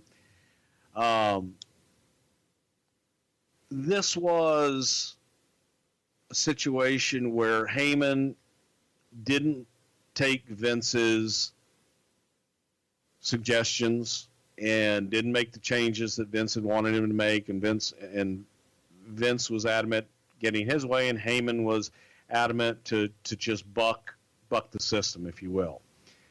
Heyman's idea originally on this, they talk about how Heyman wrote the show and blessed the show and all this shit. I believe Dave Lagana wrote the show, but Paul fought tremendously that the finish of the Elimination Chamber was that CM Punk gets in the ring and that Big Show taps out to the Anaconda Vice in 15 seconds. And then as everyone enters the Elimination Chamber, that CM Punk would place them all in the Anaconda Vice and make everyone tap out and become the ECW champion. That was Heyman's pitch. Vince was still stuck on, you mean to tell me that skinny little tattooed fuck is going to choke out the Big Show?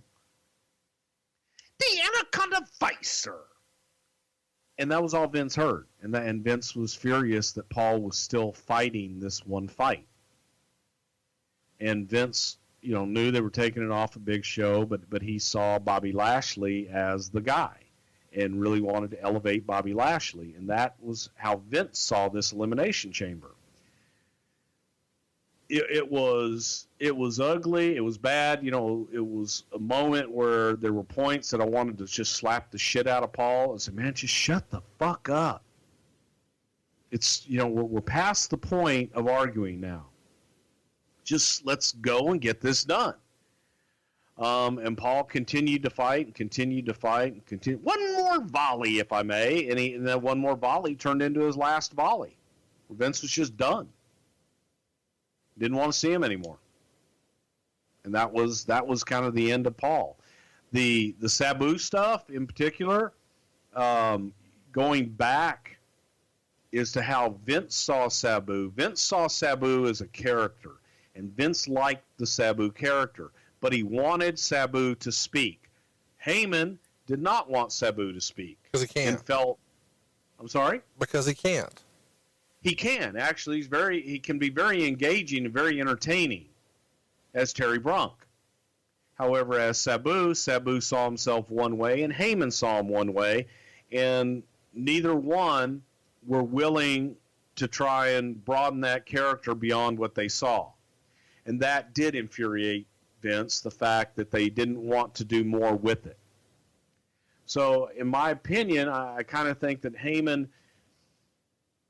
because Heyman feels that he's the one that first gave Sabu the exposure and made Sabu that was his creation.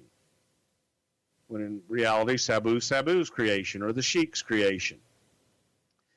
But Vince felt very strongly that Sabu as a character and speaking and elevating that character was the way to go. And both guys, Sabu and Paul, didn't feel that way. So I don't know if there was maneuvering behind the scenes on Paul's part, but it was always to take, not going to have him in the match, and that was done ahead of time. Meltzer wrote, this was almost without question the worst promoted pay-per-view in company history. He says that a week out, only one match had been announced, and reportedly, Paul just wanted to announce the main event, kind of like they did in some of the old ECW days.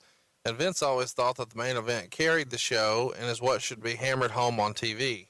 But Dave says that this was taken to a new level, where just 2 days prior to the show, the WWE does an email blast announcing just 2 matches, quote, and much more. And they were asking $40 for this. Do you remember the promotion leading up to the pay-per-view and thinking this was the shits and just knowing this thing's going to bomb before you even walked in the building? It was the shits. It was the shits from the get go. Doing the Elimination Chamber on an ECW pay per view, I didn't like because it was something that we had wanted to brand for Raw. There was just so many things about it that I personally didn't like, and it was hodgepodge, and they really didn't know what the hell they were going to do. And the show was almost being booked like a last-minute live television show. I didn't realize this until doing my research, but I discovered that the WWE tried to sign Bob Sapp for ECW. Supposedly a deal falls through there where Sapp wanted the ability to do both fighting and pro wrestling, but the WWE wanted him to be wrestling exclusive. If you're not really familiar, Bob Sapp set Japan on fire in the mid-2000s and was a huge draw over there. Some of the fighting over there, some of the mixed martial arts was not always on the up and up. There's been lots of rumor and innuendo about the Yakuza's involvement, which is the Japanese mafia, and their influence over the sport. And they made a superstar into Bob Sapp, and he became a pitchman and a spokesperson, and really took over the country for a few years as one of the biggest draws over there. But I didn't really realize that this almost happened, and that Bobby Lashley was kind of Paul Heyman's plan B if Sapp wouldn't come over. How do you remember this whole Bob Sapp deal coming about, Bruce? Well, I'll go back to the 90s and talking to Bob Sapp. I'd had conversations with Bob plenty of times. We actually brought Bob in, got in the ring and rolled around with my brother a little bit at the studio before Bob went to Japan, before Bob actually got into the business. He was also wooed by WCW as well. But Bob got the lure of Japan. They got him over there, and he became a big star. So Bob was somebody that we would every couple of years, his name would come up again, and we would talk about doing something with Bob Sapp that just never came to fruition. Nice guy, though, but it was never I don't remember Bob Sapp being the guy to come in and be the champion here. It may have been discussed, but I don't remember it. I don't recall that being the thing here, because Vince saw Bobby Lashley as the guy. It's worth mentioning that the pay-per-view that caused all this problem with Paul Heyman, December to Dismember 2006, got this in the Observer fan poll. Thumbs up, 0.8%. Thumbs down, 90.3%. Thumbs in the middle, 9%. What say you, Bruce? This is 2 thumbs down, am I right? I'm not going to. How do you get 0.8%? It's either thumb up or thumb down. Well, you had three. How is it 0.8%? You had 3 people vote thumbs up. You had 353 people vote thumbs down. You had 35 people vote thumbs in the middle. Okay. Yeah, the show sucked. Meltzer wrote, another story is that the talent in ECW would go to Heyman with ideas, and Heyman would come back and say Vince McMahon nixed them. When the talent would later ask McMahon about those ideas, McMahon would say he had never heard them in the first place. You saw a lot of this over the years, Bruce. Does this sound right to you, that A, Paul would say he presented something he didn't just because he didn't want to do it, or B, McMahon would babyface himself and put the heat on the other guy and act like he hadn't heard it, just to have a good relationship with the talent? I would have to probably guess that based on experience, that the ideas were never pitched, because Vince would be one that would be all too ready if there was an idea that he didn't care for. He'd shit all over somebody it. Came to him, that he would be happy to explain to them why he didn't like an idea. He didn't shy away from that. It wouldn't be like, no, I never heard that. It would be like, no, I was told that, and here's why I don't like it. Okay. It was also reported Heyman was also blamed for mistiming the show and it ending 32 minutes early, but that aspect of timing a show goes through so many different people's hands before the show even starts. There are many who could have picked up on that timing mistake before the show, as well as it being clear when the show was going on. Allegedly, the show ending so early is one of the reasons so many folks demanded refunds of DirecTV. Bruce, how can all of this be Paul's fault with so many other folks involved in this whole process with timing the show? Well, essentially, if you're the head writer, it is going to fall on you, and it is your responsibility, and you should know it before it ever gets to anybody else. I mean, that's 101. But the fact that it got through so many hands, whoever was at gorilla position should have got it beforehand.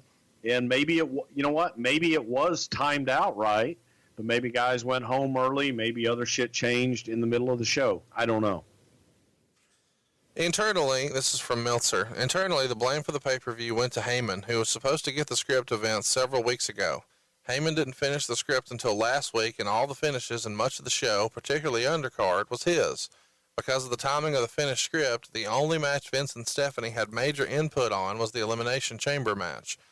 The only thing that may have been different is the eliminations, as we have disputed stories as to whether Heyman wanted to protect Punk and have him beat the Big Show first with the Anaconda device, so he'd come off strong, even though he would later be eliminated. So you just kind of shared that story with us. But this whole script coming in late thing, is that news to you, or is that the way you remember it? Well, first of all, that's fucking bullshit. You know, we would turn in pay-per-view scripts. If the pay-per-view was on a Sunday, we would turn in scripts usually on Thursday or Friday beforehand. Well, there you go. So we would talk about matches, we would talk about finishes and all of that ahead of time. But there's no, good God, if somebody were to turn in a pay-per-view script 3 weeks in advance, Vince would laugh at that. So that's not the way it was done. That's somebody who wants to spin something and is all rumor and innuendo and total 100% fucking horse shit. But it is possible that they have the story right, just the timeline off. Maybe the script was due in on Thursday, like per usual, but he didn't submit it until Saturday. I'm not saying that's what happened. I'm just saying maybe it was still late, just not weeks late. Oh, knowing Heyman, it probably was late. Yeah. There you go. Okay. So the next day, Heyman is called in for a closed-door meeting with Vince, and both of the guys get very upset and bitch at each other, and neither wants to back down. Vince is blaming Paul for the DirecTV complaints and the poor pay-per-view reviews from the night before. Heyman says it's Vince's fault because of all the limitations he's put on ECW with toning down the violence, and Vince believing that they were having unrealistic matches. Specifically, Vince, again, blames Paul for getting the show script submitted late and not allowing Vince and his crew to kind of put their changes in place. The common feeling, at least amongst the office at the time, as reported in the newsletters, was that Paul had been phoning it in since September. That's the way everybody feels, that he had kind of forfeited that this was ever going to be successful and just phoned it in, doing the bare minimum. The WWE would release a statement on their website that afternoon that seemed like Vince sent Paul home as an angle, but it wasn't. Although Paul was fired, or so he thought, when he's told to pack his bags and go home, Stephanie addresses this in a writer's meeting the very next day and says that Paul was not fired and instead just replaced as head writer. He was still very much under contract. It's worth mentioning he had two contracts, one for an on-air performer and one in creative. You see this commonly with Vince McMahon or Stephanie or Triple H. They'll have an office gig and then they'll also have an on-air contract as well. But this was not the first time that Paul was sent home. We'll talk about that in a minute. But what do you remember about this particular closed-door meeting the day after the pay-per-view? Does anything stand out to you? You know, it was a foregone conclusion. It was Vince basically getting the match in the ring, getting through the pay-per-view, and he was done. He was done with Paul after the meeting on Sunday. He was just done. So this was the final nail in the coffin, and for all intents and purposes, Paul was done. He even said so on the pay-per-view. There's a promo in the middle of the show where if you go back and you watch it with the hindsight of knowing what's going to happen, Paul knows this is it. And he even said, he finishes the promo by saying, "I'm done." And this is the third time, this is Meltzer's words here, this is the third time he was removed from a major creative position, as he was twice on the SmackDown creative team, once as head writer and another time as an assistant. In both cases, he was sent home and months later given a new assignment, but was never let go. In both cases, from a business standpoint, things did well under his watch. The first time when he was running things, SmackDown was doing better as compared to Raw at almost any time. The second time, it coincided with a rise in SmackDown ratings, although I wouldn't make the connection as strong because he was not the head writer, and there were other mitigating factors in that increase. But the same level of success would not be the case here. Heyman also had a handle in running the booking for OVW before ECW was brought back. OVW, at least at last look, was in shambles, dating back to when he left. It is unlikely, but always possible, he could be put back into that position. Unless it's perceived his attitude is so bad that he shouldn't be around, that would at least make sense because it plugs a hole and he can start making new stars these days, which is a much lower priority than it should be in the WWE. Can you tell us anything about the other times he was sent home, Bruce? The first time that I remember Paul being sent home was for a pinch fight with Brian Gewirtz, which was just funny as shit. It was an internal deal that was just silly. It was just people having a disagreement in a meeting. I call it a pinch fight because it wasn't a fight. It was an argument that was absolutely silly. And the punishment was that he had to go home and that he didn't have to come to work. Still got paid. But while we had to cover all of his bullshit, he's sitting at home and we're doing all of his work. So, shit, punish me like that. And then, I don't even remember the other time, but I'm sure it was similar, just a Heyman misbehaving. Dave Lagana is seemingly going to take the spot of Paul Heyman here, kind of leading creative for ECW. What did you think of that decision to put Lagana in Heyman's spot? He was a natural guy to take that spot because he had been working with Paul on ECW. He had a passion for the product. So it was something he had an idea of where everything was going and could kind of hold it together, and he worked well with Vince. I think it's fair to say that this came down to Vince and Paul not being able to agree on what was best for ECW. The next title change would happen at Backlash in Atlanta in April '07 when Bobby Lashley lost his ECW World Championship to Vince McMahon, who won a handicap match with his partners Shane McMahon and Umaga. That's right. Vince McMahon was the ECW World Heavyweight Champion, and this, of course, is on the heels of WrestleMania where Trump was involved. So a lot of the same players are involved here.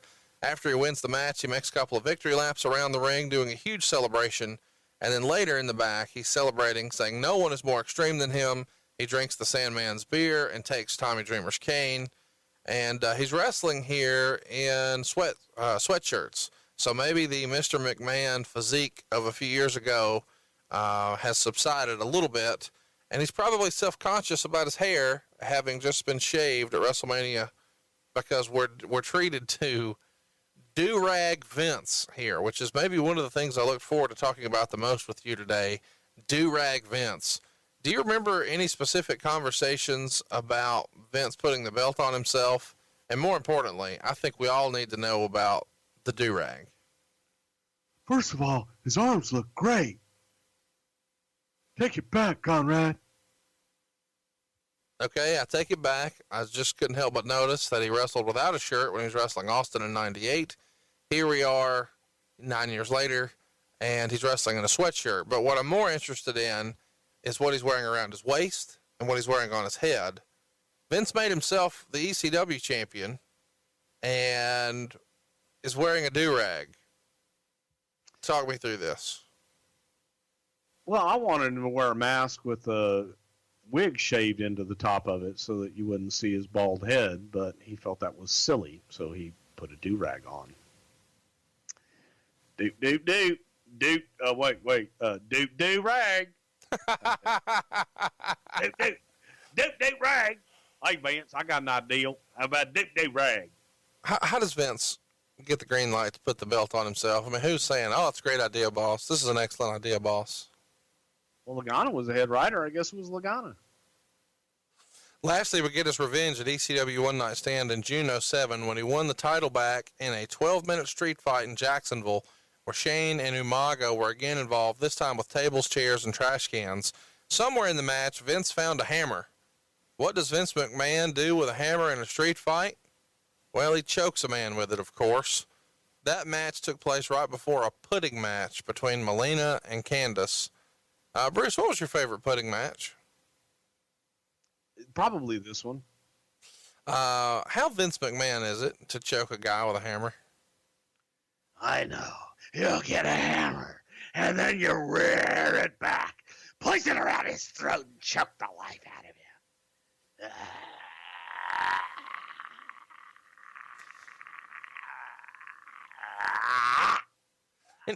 Any fun stories of Lashley working these matches with Vince?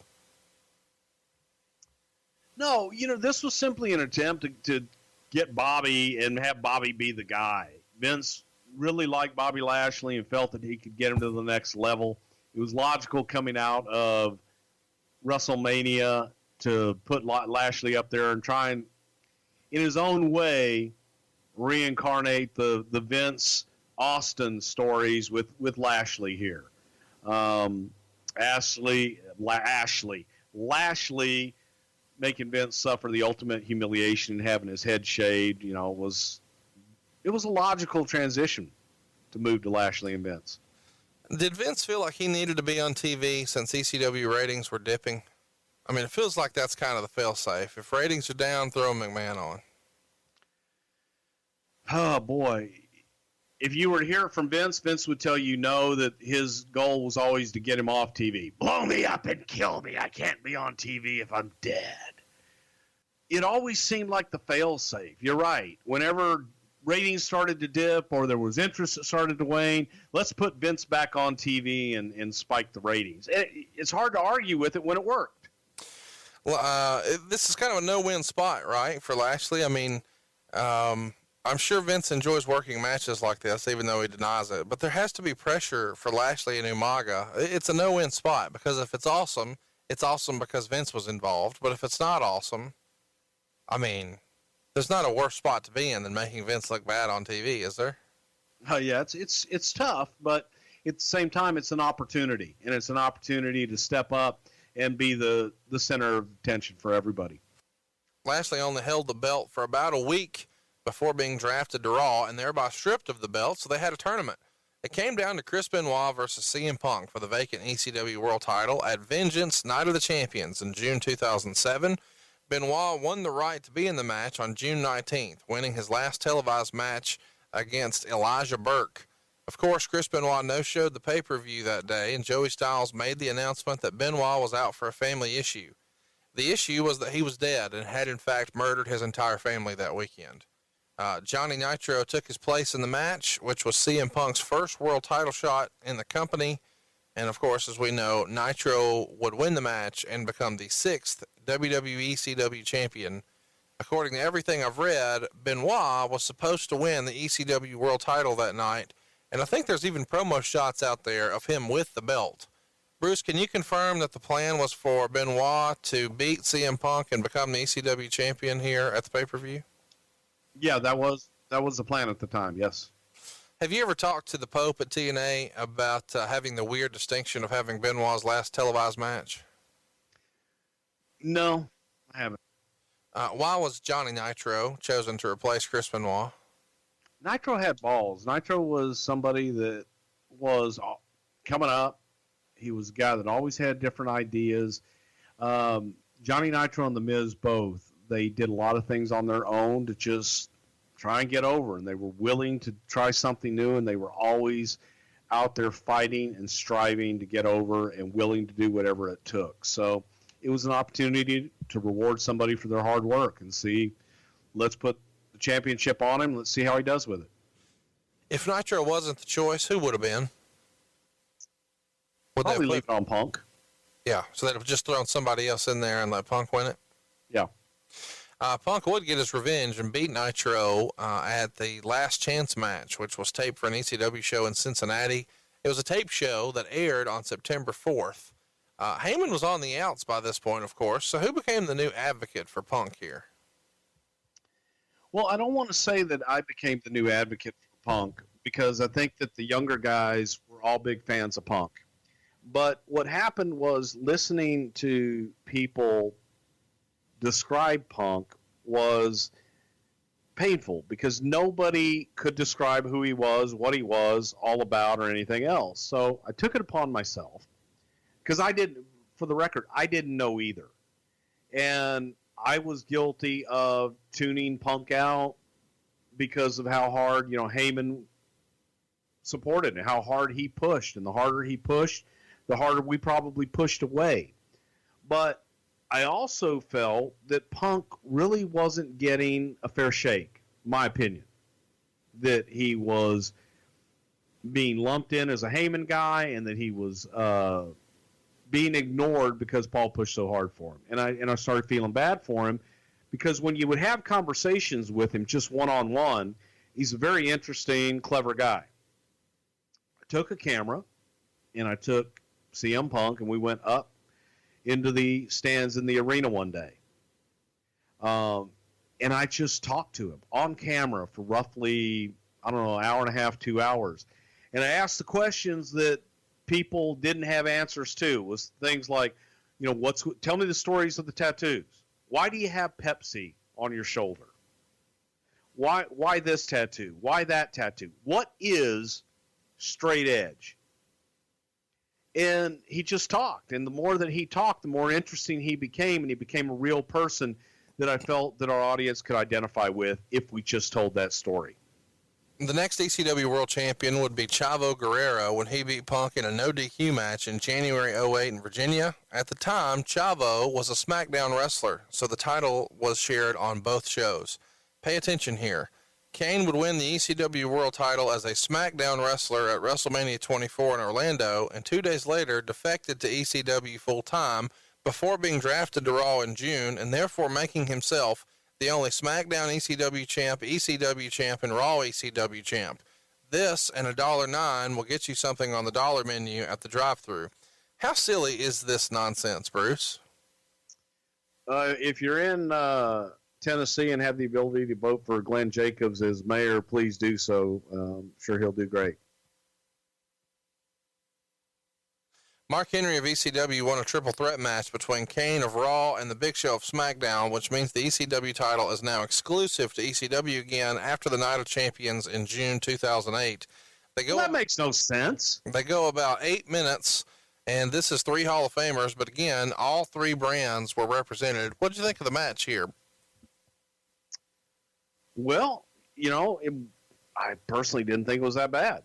A couple of months later, Matt Hardy wins a scramble match to win the title. This happens at Unforgiven 2008 in Cleveland.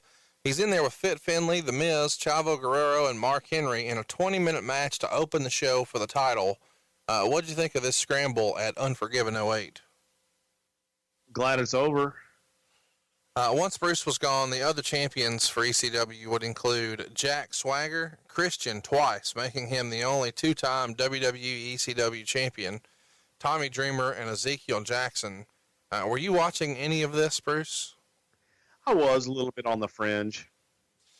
In October 2007, a talent exchange started between SmackDown and ECW. Obviously, ECW was being taped at the same time as SmackDown, but this is in response to the falling ratings, which were down to a 1.2 at the time.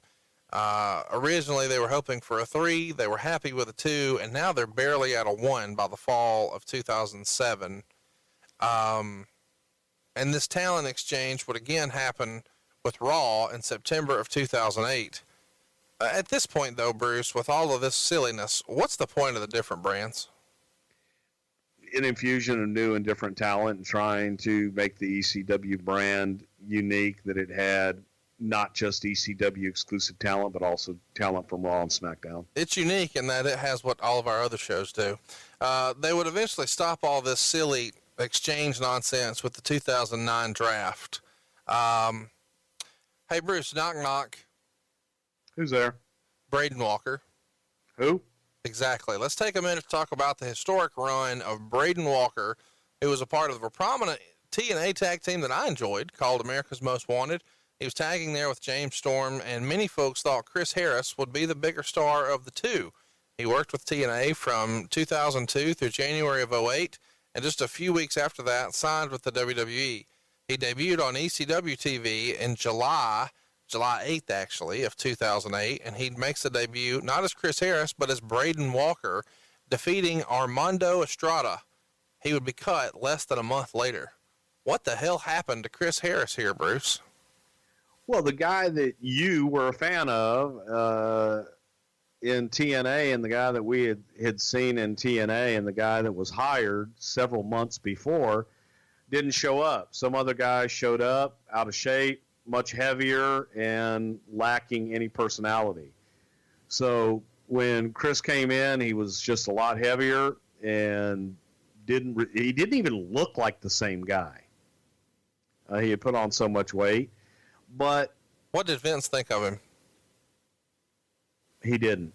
Yeah. It was tough, man. We tried to do that initial vignette with him introducing him, and that was absolutely like pulling teeth. I think after about an hour and a half, Ed Koski came and got me and said, "Can you please come help? I don't know what else to do, but it's not working."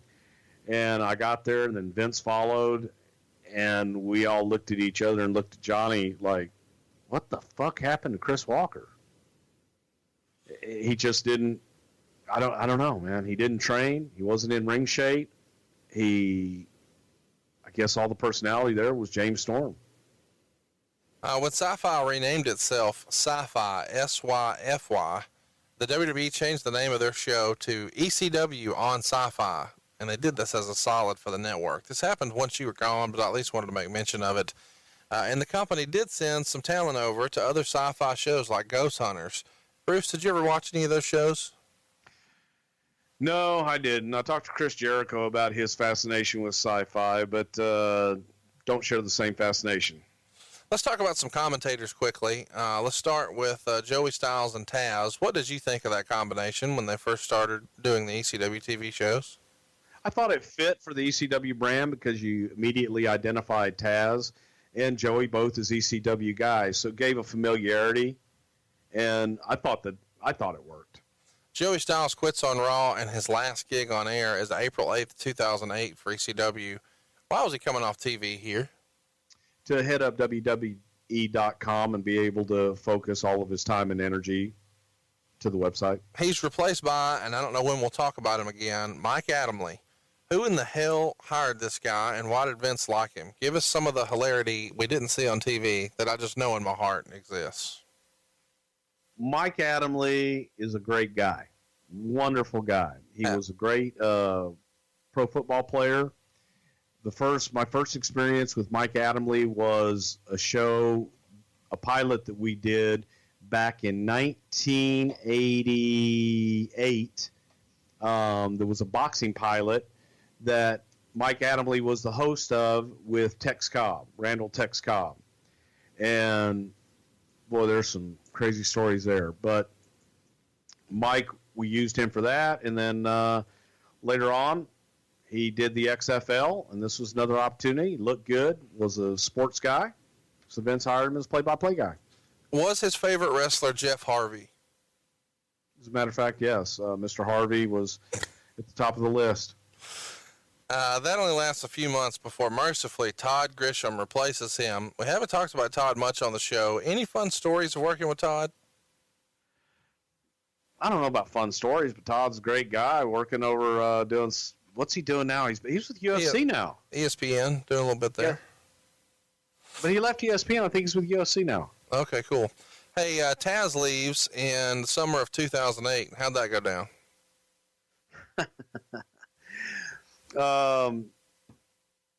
Taz just, being Taz, contract disputes and things of that nature. So it was time Taz wanted to go.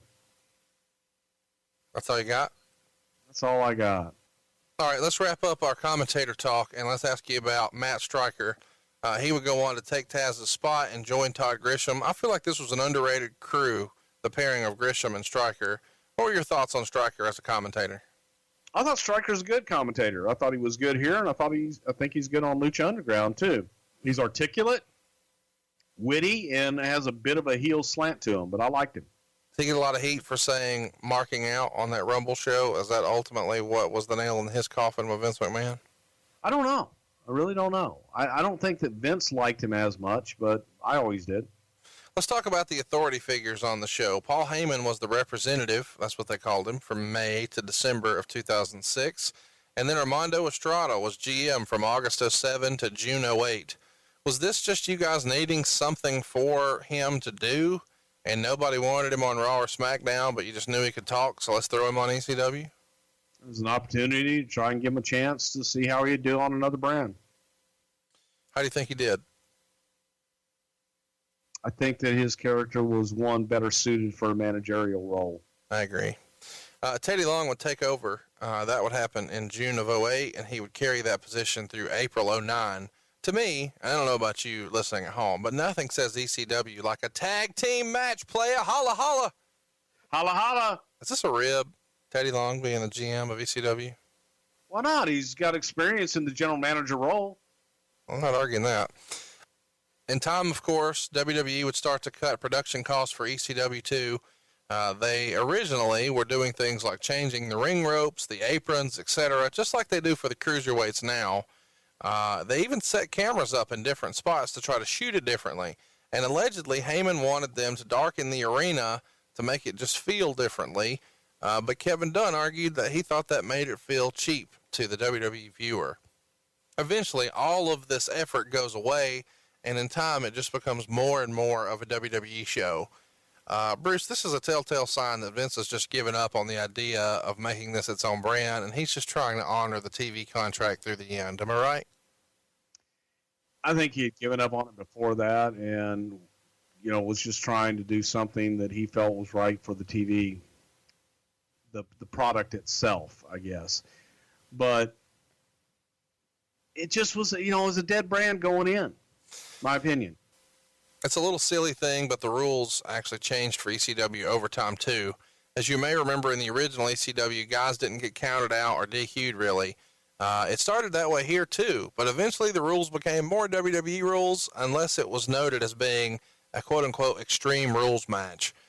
Bruce, this seems like something that the Inner Circle would have wanted to do, because they feel like if you use chairs in every match, then you need to use tables, then you need to use barbed wire, then you need to use thumbtacks, then fire, then a gun, then organ donation, etc.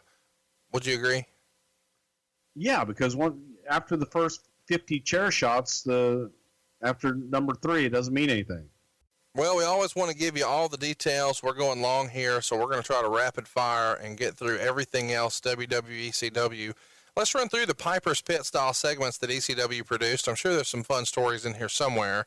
Kelly's Expose became the Extreme Expose, and it was an in-ring stripping or dancing routine with Kelly, Layla, and Brooke Adams. Any fun stories about producing these segments?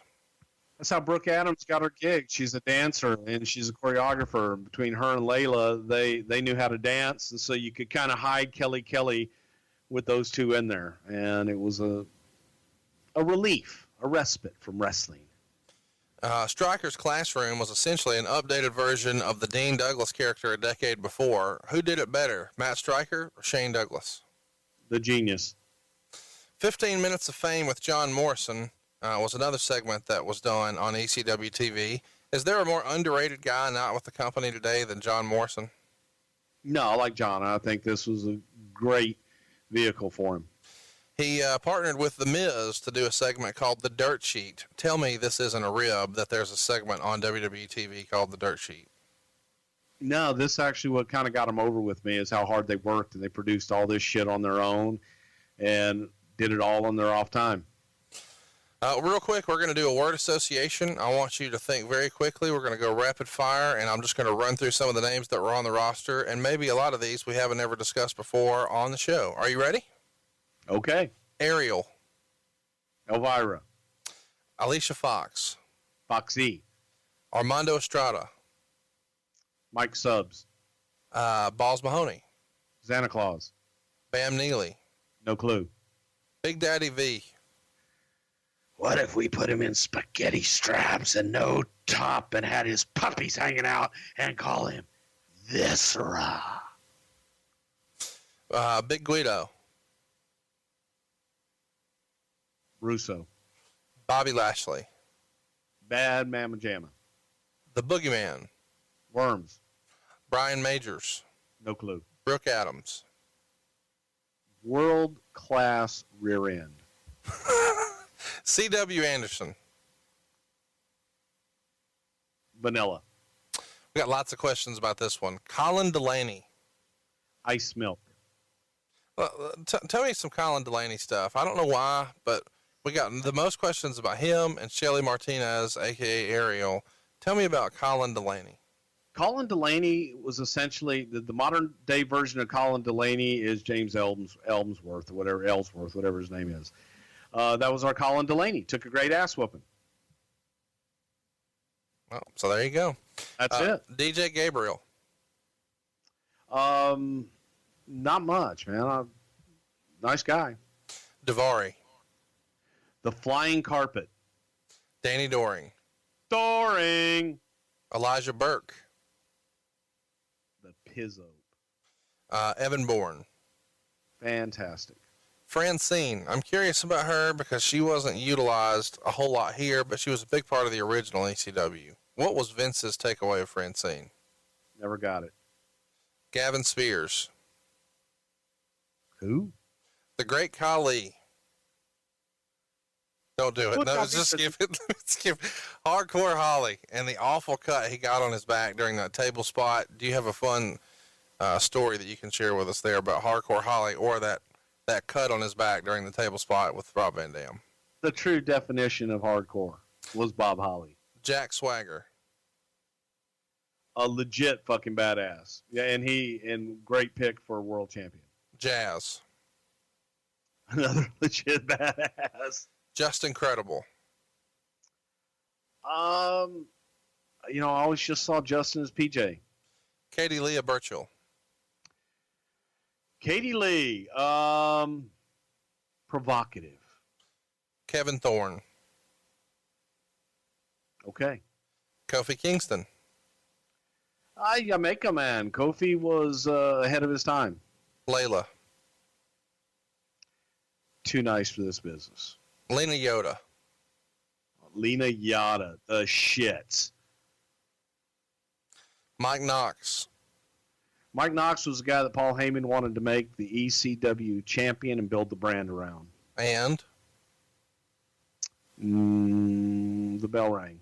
No, Mike is a nice guy, but it just didn't have it. Marcus Corvon. I loved him as Monty Brown in TNA. What happened here? Why wasn't he a bigger deal in the WWE? Same reason what happened in TNA, personal demons. He had just personal family issues that prevented him from growing. Matt Stryker. Underrated. Nunzio. One of my favorite people in the whole world. Wow. Give us a Nunzio story. Just one of those. Nunzio's the kind of guy you could always count on to have a smile on his face and be positive even when the world's falling down around him. Just a really great guy. Paul Burchill. The pirate, matey. Why didn't he make it? I think that Paul was missing that second gear or third gear. Rebecca. I have no idea who that is. Ricky Ortiz. Don't remember Ricky. Is Ricky Ortiz, what's his name now? Mil Muertes? I don't know what you're saying. No. Shit, Ricky Ortiz. He ended up with Layla. I think they're married now, and he's a shoot fighter. He was a funny son of a bitch. He should have been a comedian. Okay, there you go. That's not what I expected. Roadkill. Nice kid. Just, again, same thing, man. Couldn't find that second and third gear. Sabu. Ahead of his time. Shannon Moore.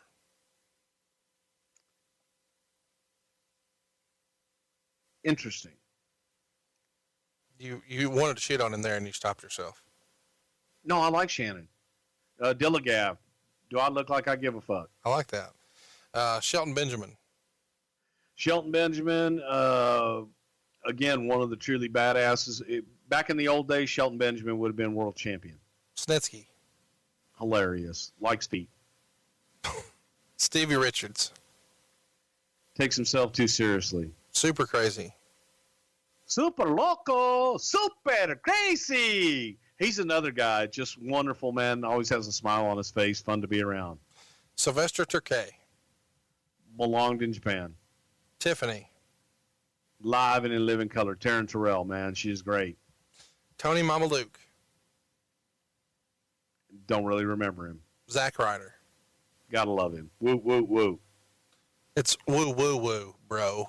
That's what I said. You said woot, woot, woot. It's not Woo, woot. woo. No, I didn't say, there was no T. I said woo, woo, woo. Woo, woo, woo. You're getting it. I'm going to have to teach you how to do this a little later. Hey, Zach knows. Sure he does. Let's get to some questions from Twitter. I'm with Thoughts asks, there was an episode of ECW where the final 5 minutes had no commentary as Adamle and Taz walked to the back. What the hell happened? In the middle of the show, Vince calls me over to come sit next to him, and he says, what do you think would happen if Adamle just got up and walked off? I said, Taz would be lost. And he says, think we could do something with it? And I'm just looking at him, where are you going? And he pushes the thing down and says, Mike, this is Vince. No one else can hear me. I want you to take your headset off, get up, and walk out. Don't walk up the ramp, walk through the people and come back to the back. And he did it. And I met him at the back, and Vince told me, go meet him and bring him to my office, tell him he's not in trouble, but just keep him in my office and don't let anybody in. So I met Mike, and he comes back, and he was scared to death, thinking he had done something wrong. And I said, just chill, man. Everything's all right. And then at the right time, I had Taz come back, and I went and met Taz, did the same thing. And I brought Taz, and this was the funny part, because I didn't know what the hell Vince had in mind. And I bring Taz and Mike into the room together. Now, Taz doesn't know if Mike just left. Taz has no idea that Vince told Mike to leave. And Taz is pissed off. He wants to beat everybody up and all this shit. But I said, I need you guys, just wait here. Vince will be back. And then Vince comes back and, tells him, maybe we can get an angle out of this. It's like, you guys, and just went on to some half-cocked, people will think this is a shoot, that Adamle just left. And then Taz, you got pissed off and left. And we have no commentary, which was the best 5 minutes of ECW commentary in the history of ECW. But it was just one of those weird spur-of-the-moment things that Vince did. Tony Barker asks, do you have anything on Sylvester? He was pushed mildly, and then he disappeared. What happened? I think Sylvester was just missing that personality to bring him out over the top. He was a very soft-spoken guy, saw himself as Bruiser Brody, but didn't know how to turn the volume up. Another from Tony, who came up with the initial concept for Paul and Katie Lee, and why were plans changed regarding the implied incest? That was actually Katie Lee and Paul's idea, that they pitched us and we tried it, and just incest is not a good topic to but we're cool put out there. We're cool with banging corpses, but incest is just too far. God damn, pal. One last question here, Bruce. Even in ECW, why was Finlay never given a run with the title? Was he just viewed as being the good hand on the brand, helping get over the newer guys? You got to be able to talk.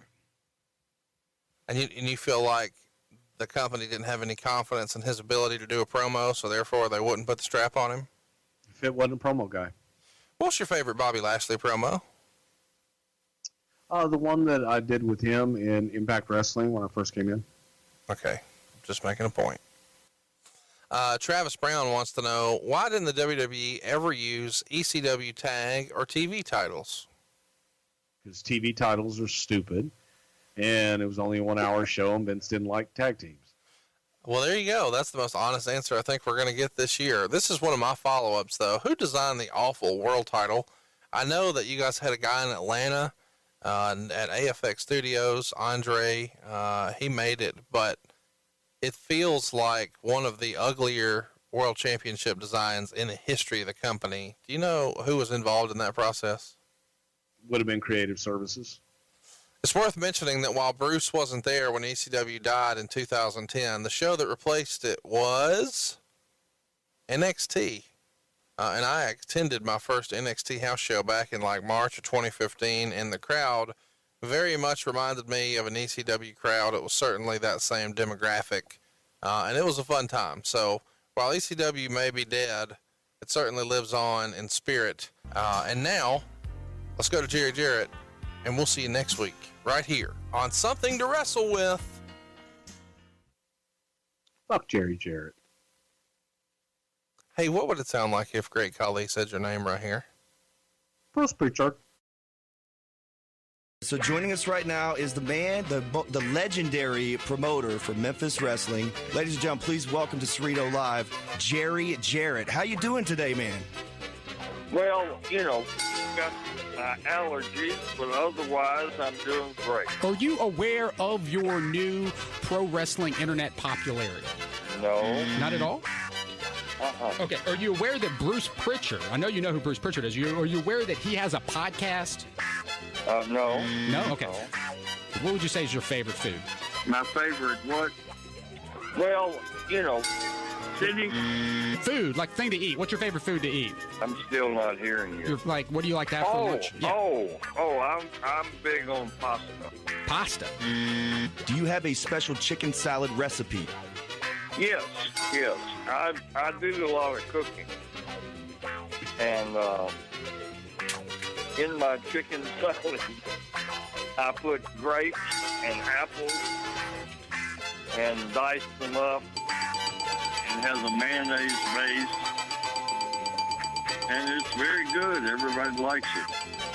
Well,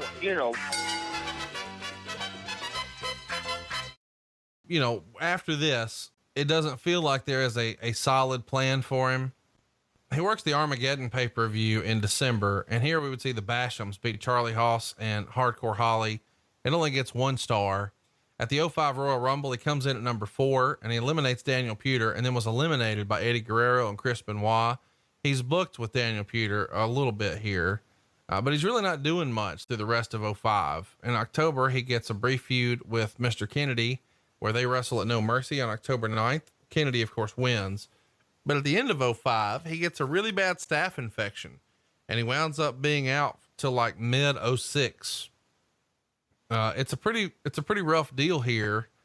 He's got to let his left elbow heal before they can do anything with the right elbow, because he's going to have surgery on both. And then he eventually gets a call from the office in mid 06 telling him they're going to put him with the new ECW brand from now on, and they're going to resurrect that promotion, and he's going to be a part of it. And they don't ask him if he wants to be a part of ECW. They just tell him. Why was Holly the right guy? I mean, even he wrote, he thought ECW would be a perfect fit for him. He was excited, thinking he'd be one of the top guys and get more TV time and be involved in the mix a little more. But what did you guys see in Bob Holly that made you think, hey, this is an ECW guy? First name Hardcore, last name Holly. I am hardcore. I think that was it. I think he was a logical fit for it. Hell, just because of his name and his style, I think people would believe him in that ECW brand. He's working with Rob, and he doesn't have a problem putting Rob over. He says that's his job, and he's always liked him. He's one of the best guys you'll ever meet. And on September 26th is when they have the match that I think a lot of people remember between the two. They do a suplex spot through a table, and Holly gets a huge gash on his back. And it's one that they even showed at the opening, a lot of their shows for a long time. He sees all the blood coming down like a puddle of blood. And he remembers thinking, holy shit, where did that come from? He didn't know if it was Rob's blood or his, but when he sees it running down his side, he thinks, what the fuck have I done now? He wrote, as nasty as it looked, it didn't actually hurt that much, but I thought it added to the match, made it more interesting for the fans. And the rest of the match felt good and the people were into it. I wrestled another 8 minutes with the injury. And as I said earlier, it's probably the best match I ever had. I earned a lot of respect that night. And when I got backstage, Vince shook my hand, gave me a hug, and said, you're one tough motherfucker. Thank you for the great match. The result, of course, is 25 stitches in the back. What do you remember about this pretty famous match on SmackDown? Well, first of all, the match was excellent. One word kind of describes that injury, and it's gruesome. He had a gash that was absolutely brutal, and that pretty much sums it up. He is one tough motherfucker, and just the bump in and of itself was brutal. Add to that the cut, scary shit. Yeah, I mistakenly said that it was on SmackDown. It's actually on ECW. If you want to go find it, it is on the tube of you. 9/26/06 is when you need to look for. Bob says after the match, he's probably the most over he'd been in like 5 years. And he feels like this is a great chance for them to capitalize on this because he's proven he can cut a decent promo. He's got credibility with the fans, and this is supposed to be the big break. But instead they turn him babyface, and he thinks that's dumb because you guys realize that, at least in his words, a few weeks later, when you turn him back heel again. And he says, you can't do that. You can't turn a guy too often or too quickly because the audience will just stop caring. And all that momentum he thought he had after the match with Rob just sort of fucking vanished. Is that fair to say? Yeah, I actually agree with that and wasn't in favor of it, but they felt that he came across as this tough son of a bitch that people would respect, that they would be able to get behind him as a babyface and believe in him. But his personality is and his attitude was out of a heel. So it just didn't make sense, didn't work, and they quickly changed it back. One of the things I wanted to talk about here is the December to Dismember pay-per-view. Bob replaces Sabu in the Elimination Chamber, and he says he turned up at the arena that day, and they take him aside right away and say Sabu failed the drug test, so they're taking him out of the match and putting you in. And he even gives Punk his first loss in ECW. I mean, what's the thinking there? Bob says the office didn't make it mean anything. They didn't do anything with him or me as a result. It was like just a throwaway. Nobody was keeping track of Punk's win-loss record, so it wasn't a big deal that he was undefeated. That match had one purpose, and that was to get Bobby Lashley over. So, unfortunately, in that scheme of things, Punk and Bob were there to do that. Get Bobby Lashley over. So there was no thought into, oh my God, this is CM Punk's undefeated streak, and nobody cared. Let's talk about an interesting moment that happens in 2008. It's April 29th, and on an episode of ECW, Tazz's broadcast partner, Mike Adamle, abruptly walks off the set prior to the main event. And moments later, after reading the promo for the upcoming pay-per-view, Tazz walks out as well, leaving the main event with no commentators. As a friend of ours would say, what's up with that? Oh man. I remember very well. Tazz had been on Mike Adamle's shit, and you could tell that Mike was getting flustered, and Mike was firing back at Tazz and what have you. And Vince just finally said, Mike, get up and walk away. Just get up and leave. Come on back. And he did. And I met Mike, and Vince told me, he goes, grab Mike and have him wait for me in my office. And then I came back. I said, what the fuck? He goes, what do you think we should do? So what are you doing? And next thing you know, he told Tazz, just get up and walk away, Tazz. Just get up and come back. And I met Tazz and took him back to Vince's office. And we all waited in there for Vince to come back. And Vince came back and says, there's something with you two bickering. I think I may want to do something with it. But I remember Tazz being just confused, pissed, but more confused because I didn't know what the fuck was going on. He sure as hell didn't know what was going on. And they didn't know if they were in trouble. They didn't know if Vince was pissed. I'm trying to tell him he's not pissed. He's laughing up there.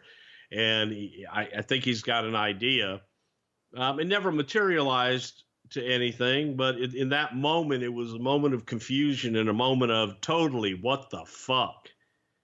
I don't think anybody in the truck knew what was going on. And we had them leave separately and leave right then. And then we started thinking about it, and Vince was like, there's nothing there. Then we went next. December to Dismember 2006 is the company's only pay-per-view once they're relaunched as their own brand.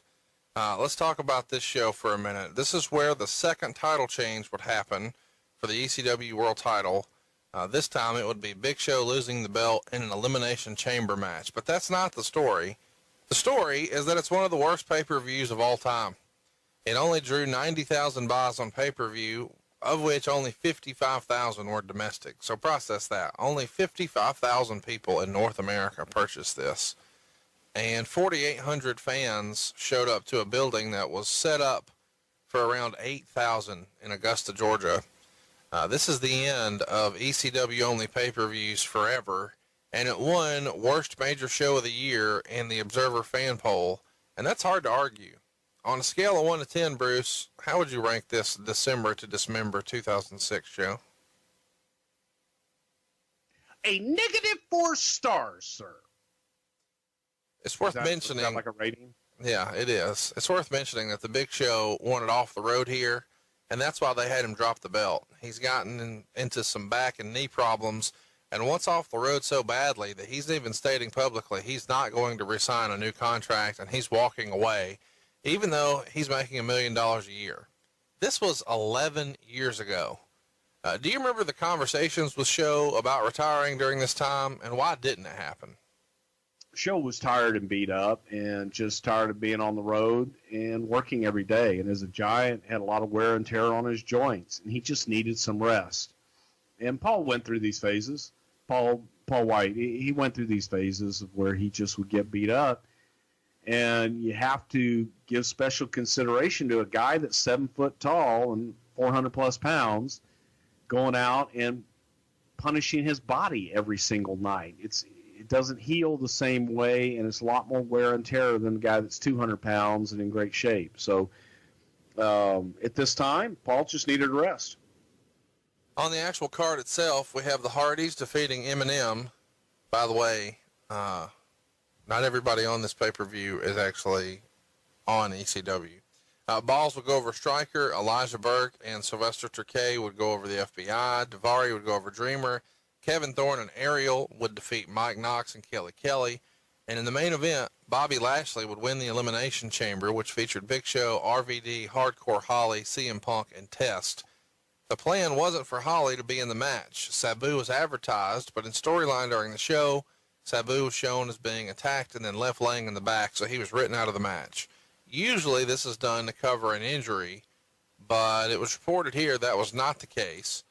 And depending on who you believe, Vince McMahon was personally not happy with Sabu. He allegedly felt like Sabu didn't care about regular matches and only wanted to do stunts, which Vince didn't respect. Sabu was apparently indifferent at tapings and just rubbed folks the wrong way, and by folks I mean Vince. So he had Umaga squash him on TV prior to this, and now replaced him on the pay-per-view with Hardcore Holly. Allegedly, Heyman is upset at all this and feels Sabu would really shine inside the Elimination Chamber. The crowd agreed and chanted bullshit during the segment where Sabu was left laying to replace Holly. Now that is Brian Alvarez's testimony. Meltzer would say, contrary to what has been written elsewhere in the wake of Heyman's dismissal, Paul wrote the entire show, including all the eliminations in the main event, the crowning of Lashley as champion, and the removal of Sabu from the Elimination Chamber. Sabu is one of the many self-destructing guys. Apparently, there was a situation at the Nassau Coliseum where Sabu was unable to get through a promo. And by saying that, think of the length given to a Sabu promo. And Heyman went to Vince and suggested he be removed from the show. Sabu has not been fired, but needs time off and probably should be getting some sort of help. Vince did not change a number of things the day of the show, as has been reported. So, you were there. What's rumor? What's innuendo? What really happened? And specifically, I want to talk about the Sabu situation. Because on the one hand, there's reports coming out that it's a Vince call and Heyman's upset. Meltzer says that's completely backwards. It was Heyman's idea because Sabu was not in a good place. Okay. Well, it's important to point out that during the show, at least a good part of it, I was not there. I was there in the morning. I was there for the meeting. I was there for the aftermath of the meeting. And then I went to the hotel because I'd had surgery done and my face was swollen and I was not feeling well. So I went back to the hotel to take a nap and I didn't come back until, I don't know, maybe 8, 9 o'clock that night. So for a lot of the crap during the day, I wasn't there, but I was there for the shit earlier in the meeting and the subsequent meeting after the meeting. This was a situation where Heyman didn't take Vince's suggestions and didn't make the changes that Vince had wanted him to make, and Vince was adamant getting his way, and Heyman was adamant to just buck the system, if you will. Heyman's idea originally on this, they talk about how Heyman wrote the show and blessed the show and all this shit. I believe Dave Lagana wrote the show, but Paul fought tremendously that the finish of the Elimination Chamber was that CM Punk gets in the ring and that Big Show taps out to the Anaconda Vice in 15 seconds. And then as everyone enters the Elimination Chamber, that CM Punk would place them all in the Anaconda Vice and make everyone tap out and become the ECW champion. That was Heyman's pitch. Vince was still stuck on, you mean to tell me that skinny little tattooed fuck is going to choke out the Big Show? The Anaconda Vice, sir. And that was all Vince heard. And Vince was furious that Paul was still fighting this one fight. And Vince, knew they were taking it off a Big Show, but he saw Bobby Lashley as the guy and really wanted to elevate Bobby Lashley. And that was how Vince saw this Elimination Chamber. It was ugly. It was bad. It was a moment where there were points that I wanted to just slap the shit out of Paul and say, man, just shut the fuck up. It's, we're past the point of arguing now. Just let's go and get this done. And Paul continued to fight and continued to fight and continued. One more volley, if I may. And then one more volley turned into his last volley. Vince was just done. Didn't want to see him anymore. And that was kind of the end of Paul. The Sabu stuff in particular, going back is to how Vince saw Sabu. Vince saw Sabu as a character, and Vince liked the Sabu character, but he wanted Sabu to speak. Heyman did not want Sabu to speak. Because he can't. And felt, I'm sorry? Because he can't. He can. Actually, he can be very engaging and very entertaining as Terry Brunk. However, as Sabu saw himself one way and Heyman saw him one way, and neither one were willing to try and broaden that character beyond what they saw. And that did infuriate Vince, the fact that they didn't want to do more with it. So, in my opinion, I kind of think that Heyman, because Heyman feels that he's the one that first gave Sabu the exposure and made Sabu that was his creation. When in reality, Sabu's creation, or the Sheik's creation. But Vince felt very strongly that Sabu as a character and speaking and elevating that character was the way to go. And both guys, Sabu and Paul, didn't feel that way. So I don't know if there was maneuvering behind the scenes on Paul's part, but it was always to take, so not going to have him in the match, and that was done ahead of time. Meltzer wrote, this was almost without question the worst promoted pay-per-view in company history. He says that a week out, only one match had been announced, and reportedly, Paul just wanted to announce the main event, kind of like they did in some of the old ECW days. And Vince always thought that the main event carried the show and is what should be hammered home on TV. But Dave says that this was taken to a new level, where just 2 days prior to the show, the WWE does an email blast announcing just 2 matches, quote, and much more. And they were asking $40 for this. Do you remember the promotion leading up to the pay-per-view and thinking this was the shits and just knowing this thing's going to bomb before you even walked in the building? It was the shits. It was the shits from the get-go. Doing the Elimination Chamber on an ECW pay-per-view, I didn't like, because it was something that we had wanted to brand for Raw. There was just so many things about it that I personally didn't like, and it was hodgepodge, and they really didn't know what the hell they were going to do. And the show was almost being booked like a last-minute live television show. December to Dismember 2006 got this in the Observer fan poll. Thumbs up, 0.8%. Thumbs down, 90.3%. Thumbs in the middle, 9%. What say you, Bruce? This is 2 thumbs down, am I right? I'm not going to. How do you get 0.8%? It's either thumb up or thumb down. Well, you had three. How is it 0.8%? You had 3 people vote thumbs up. You had 353 people vote thumbs down. You had 35 people vote thumbs in the middle. Okay. Yeah, the show sucked. Meltzer wrote, another story is that the talent in ECW would go to Heyman with ideas, and Heyman would come back and say Vince McMahon nixed them. When the talent would later ask McMahon about those ideas, McMahon would say he had never heard them in the first place.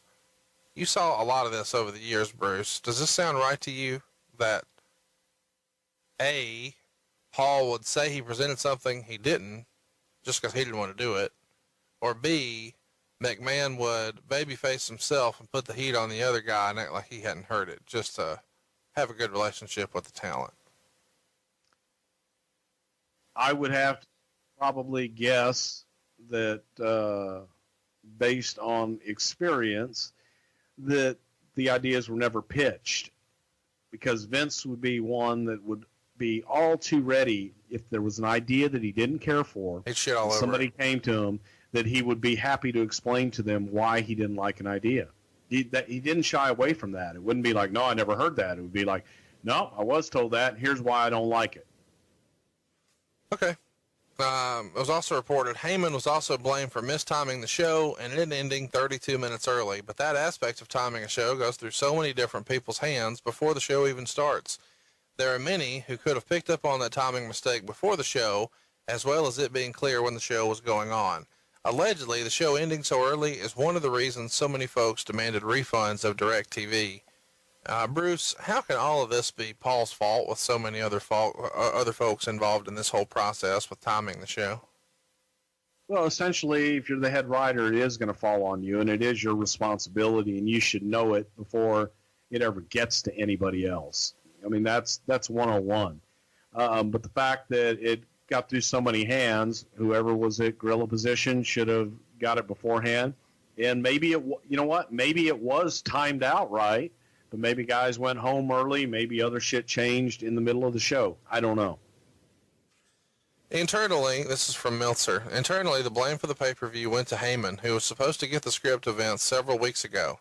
Heyman didn't finish the script until last week, and all the finishes and much of the show, particularly undercard, was his. Because of the timing of the finished script, the only match Vince and Stephanie had major input on was the Elimination Chamber match. The only thing that may have been different is the eliminations, as we have disputed stories as to whether Heyman wanted to protect Punk and have him beat the Big Show first with the Anaconda device, so he'd come off strong, even though he would later be eliminated. So you just kind of shared that story with us. But this whole script coming in late thing, is that news to you, or is that the way you remember it? Well, first of all, that's fucking bullshit. You know, we would turn in pay-per-view scripts. If the pay-per-view was on a Sunday, we would turn in scripts usually on Thursday or Friday beforehand. Well, there you go. So we would talk about matches, we would talk about finishes and all of that ahead of time. But there's no, good God, if somebody were to turn in a pay-per-view script 3 weeks in advance, Vince would laugh at that. So that's not the way it was done. That's somebody who wants to spin something and is all rumor and innuendo and total 100% fucking horse shit. The opening match here, Matt Hardy wins the ECW title in a scramble match over Mark Henry, The Miz, Chavo Guerrero, and Fit Finlay. Man, run through that list. Matt Hardy just retired. Mark Henry's retired. Chavo Guerrero, I don't guess he's officially retired, but basically. Fit Finlay, now working behind the scenes from WWE. And then there's The Miz.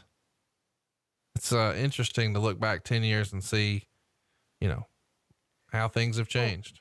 Well, you know what? And looking at this match on paper, I thought, looking at the match on paper and thinking back 2008, I thought, oh, fuck.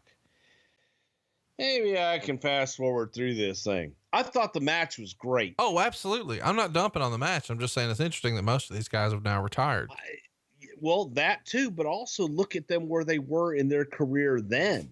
Miz was greener in grass. Yeah, Miz, but he put in a hell of a show. It's worth mentioning. Miz has a totally different look here. He's calling himself the chick magnet. This is a different Miz than the one you see on TV now. This is before Miz has been a world champion and main evented against John Cena in the worst WrestleMania ever, but still it counts. Go check it out if you haven't in a while. This is early Miz stuff here, and it's in Cleveland, which is technically his hometown, but people are still chanting for Matt Hardy. Yeah, but it was good, and Matt was, everybody in it was good. Chavo was good. When Fit Finley hit the ring, it made me remember. It looked like Fit Finley from 40 years ago. He was on fire and just looked great. If only he could have connected with the audience better somehow. But that was, the match itself was like, holy shit, they're having a hell of a match. 2.25 stars is the rating that it gets. And, they note that the Scramble concept was the brainchild of Pat Patterson, and that they came up with it, or he came up with it back in the year 2000. That's all said on air. I guess we should mention the match goes 20 minutes and 4 seconds, which Meltzer notes is the closest match to hitting the 20-minute mark. And,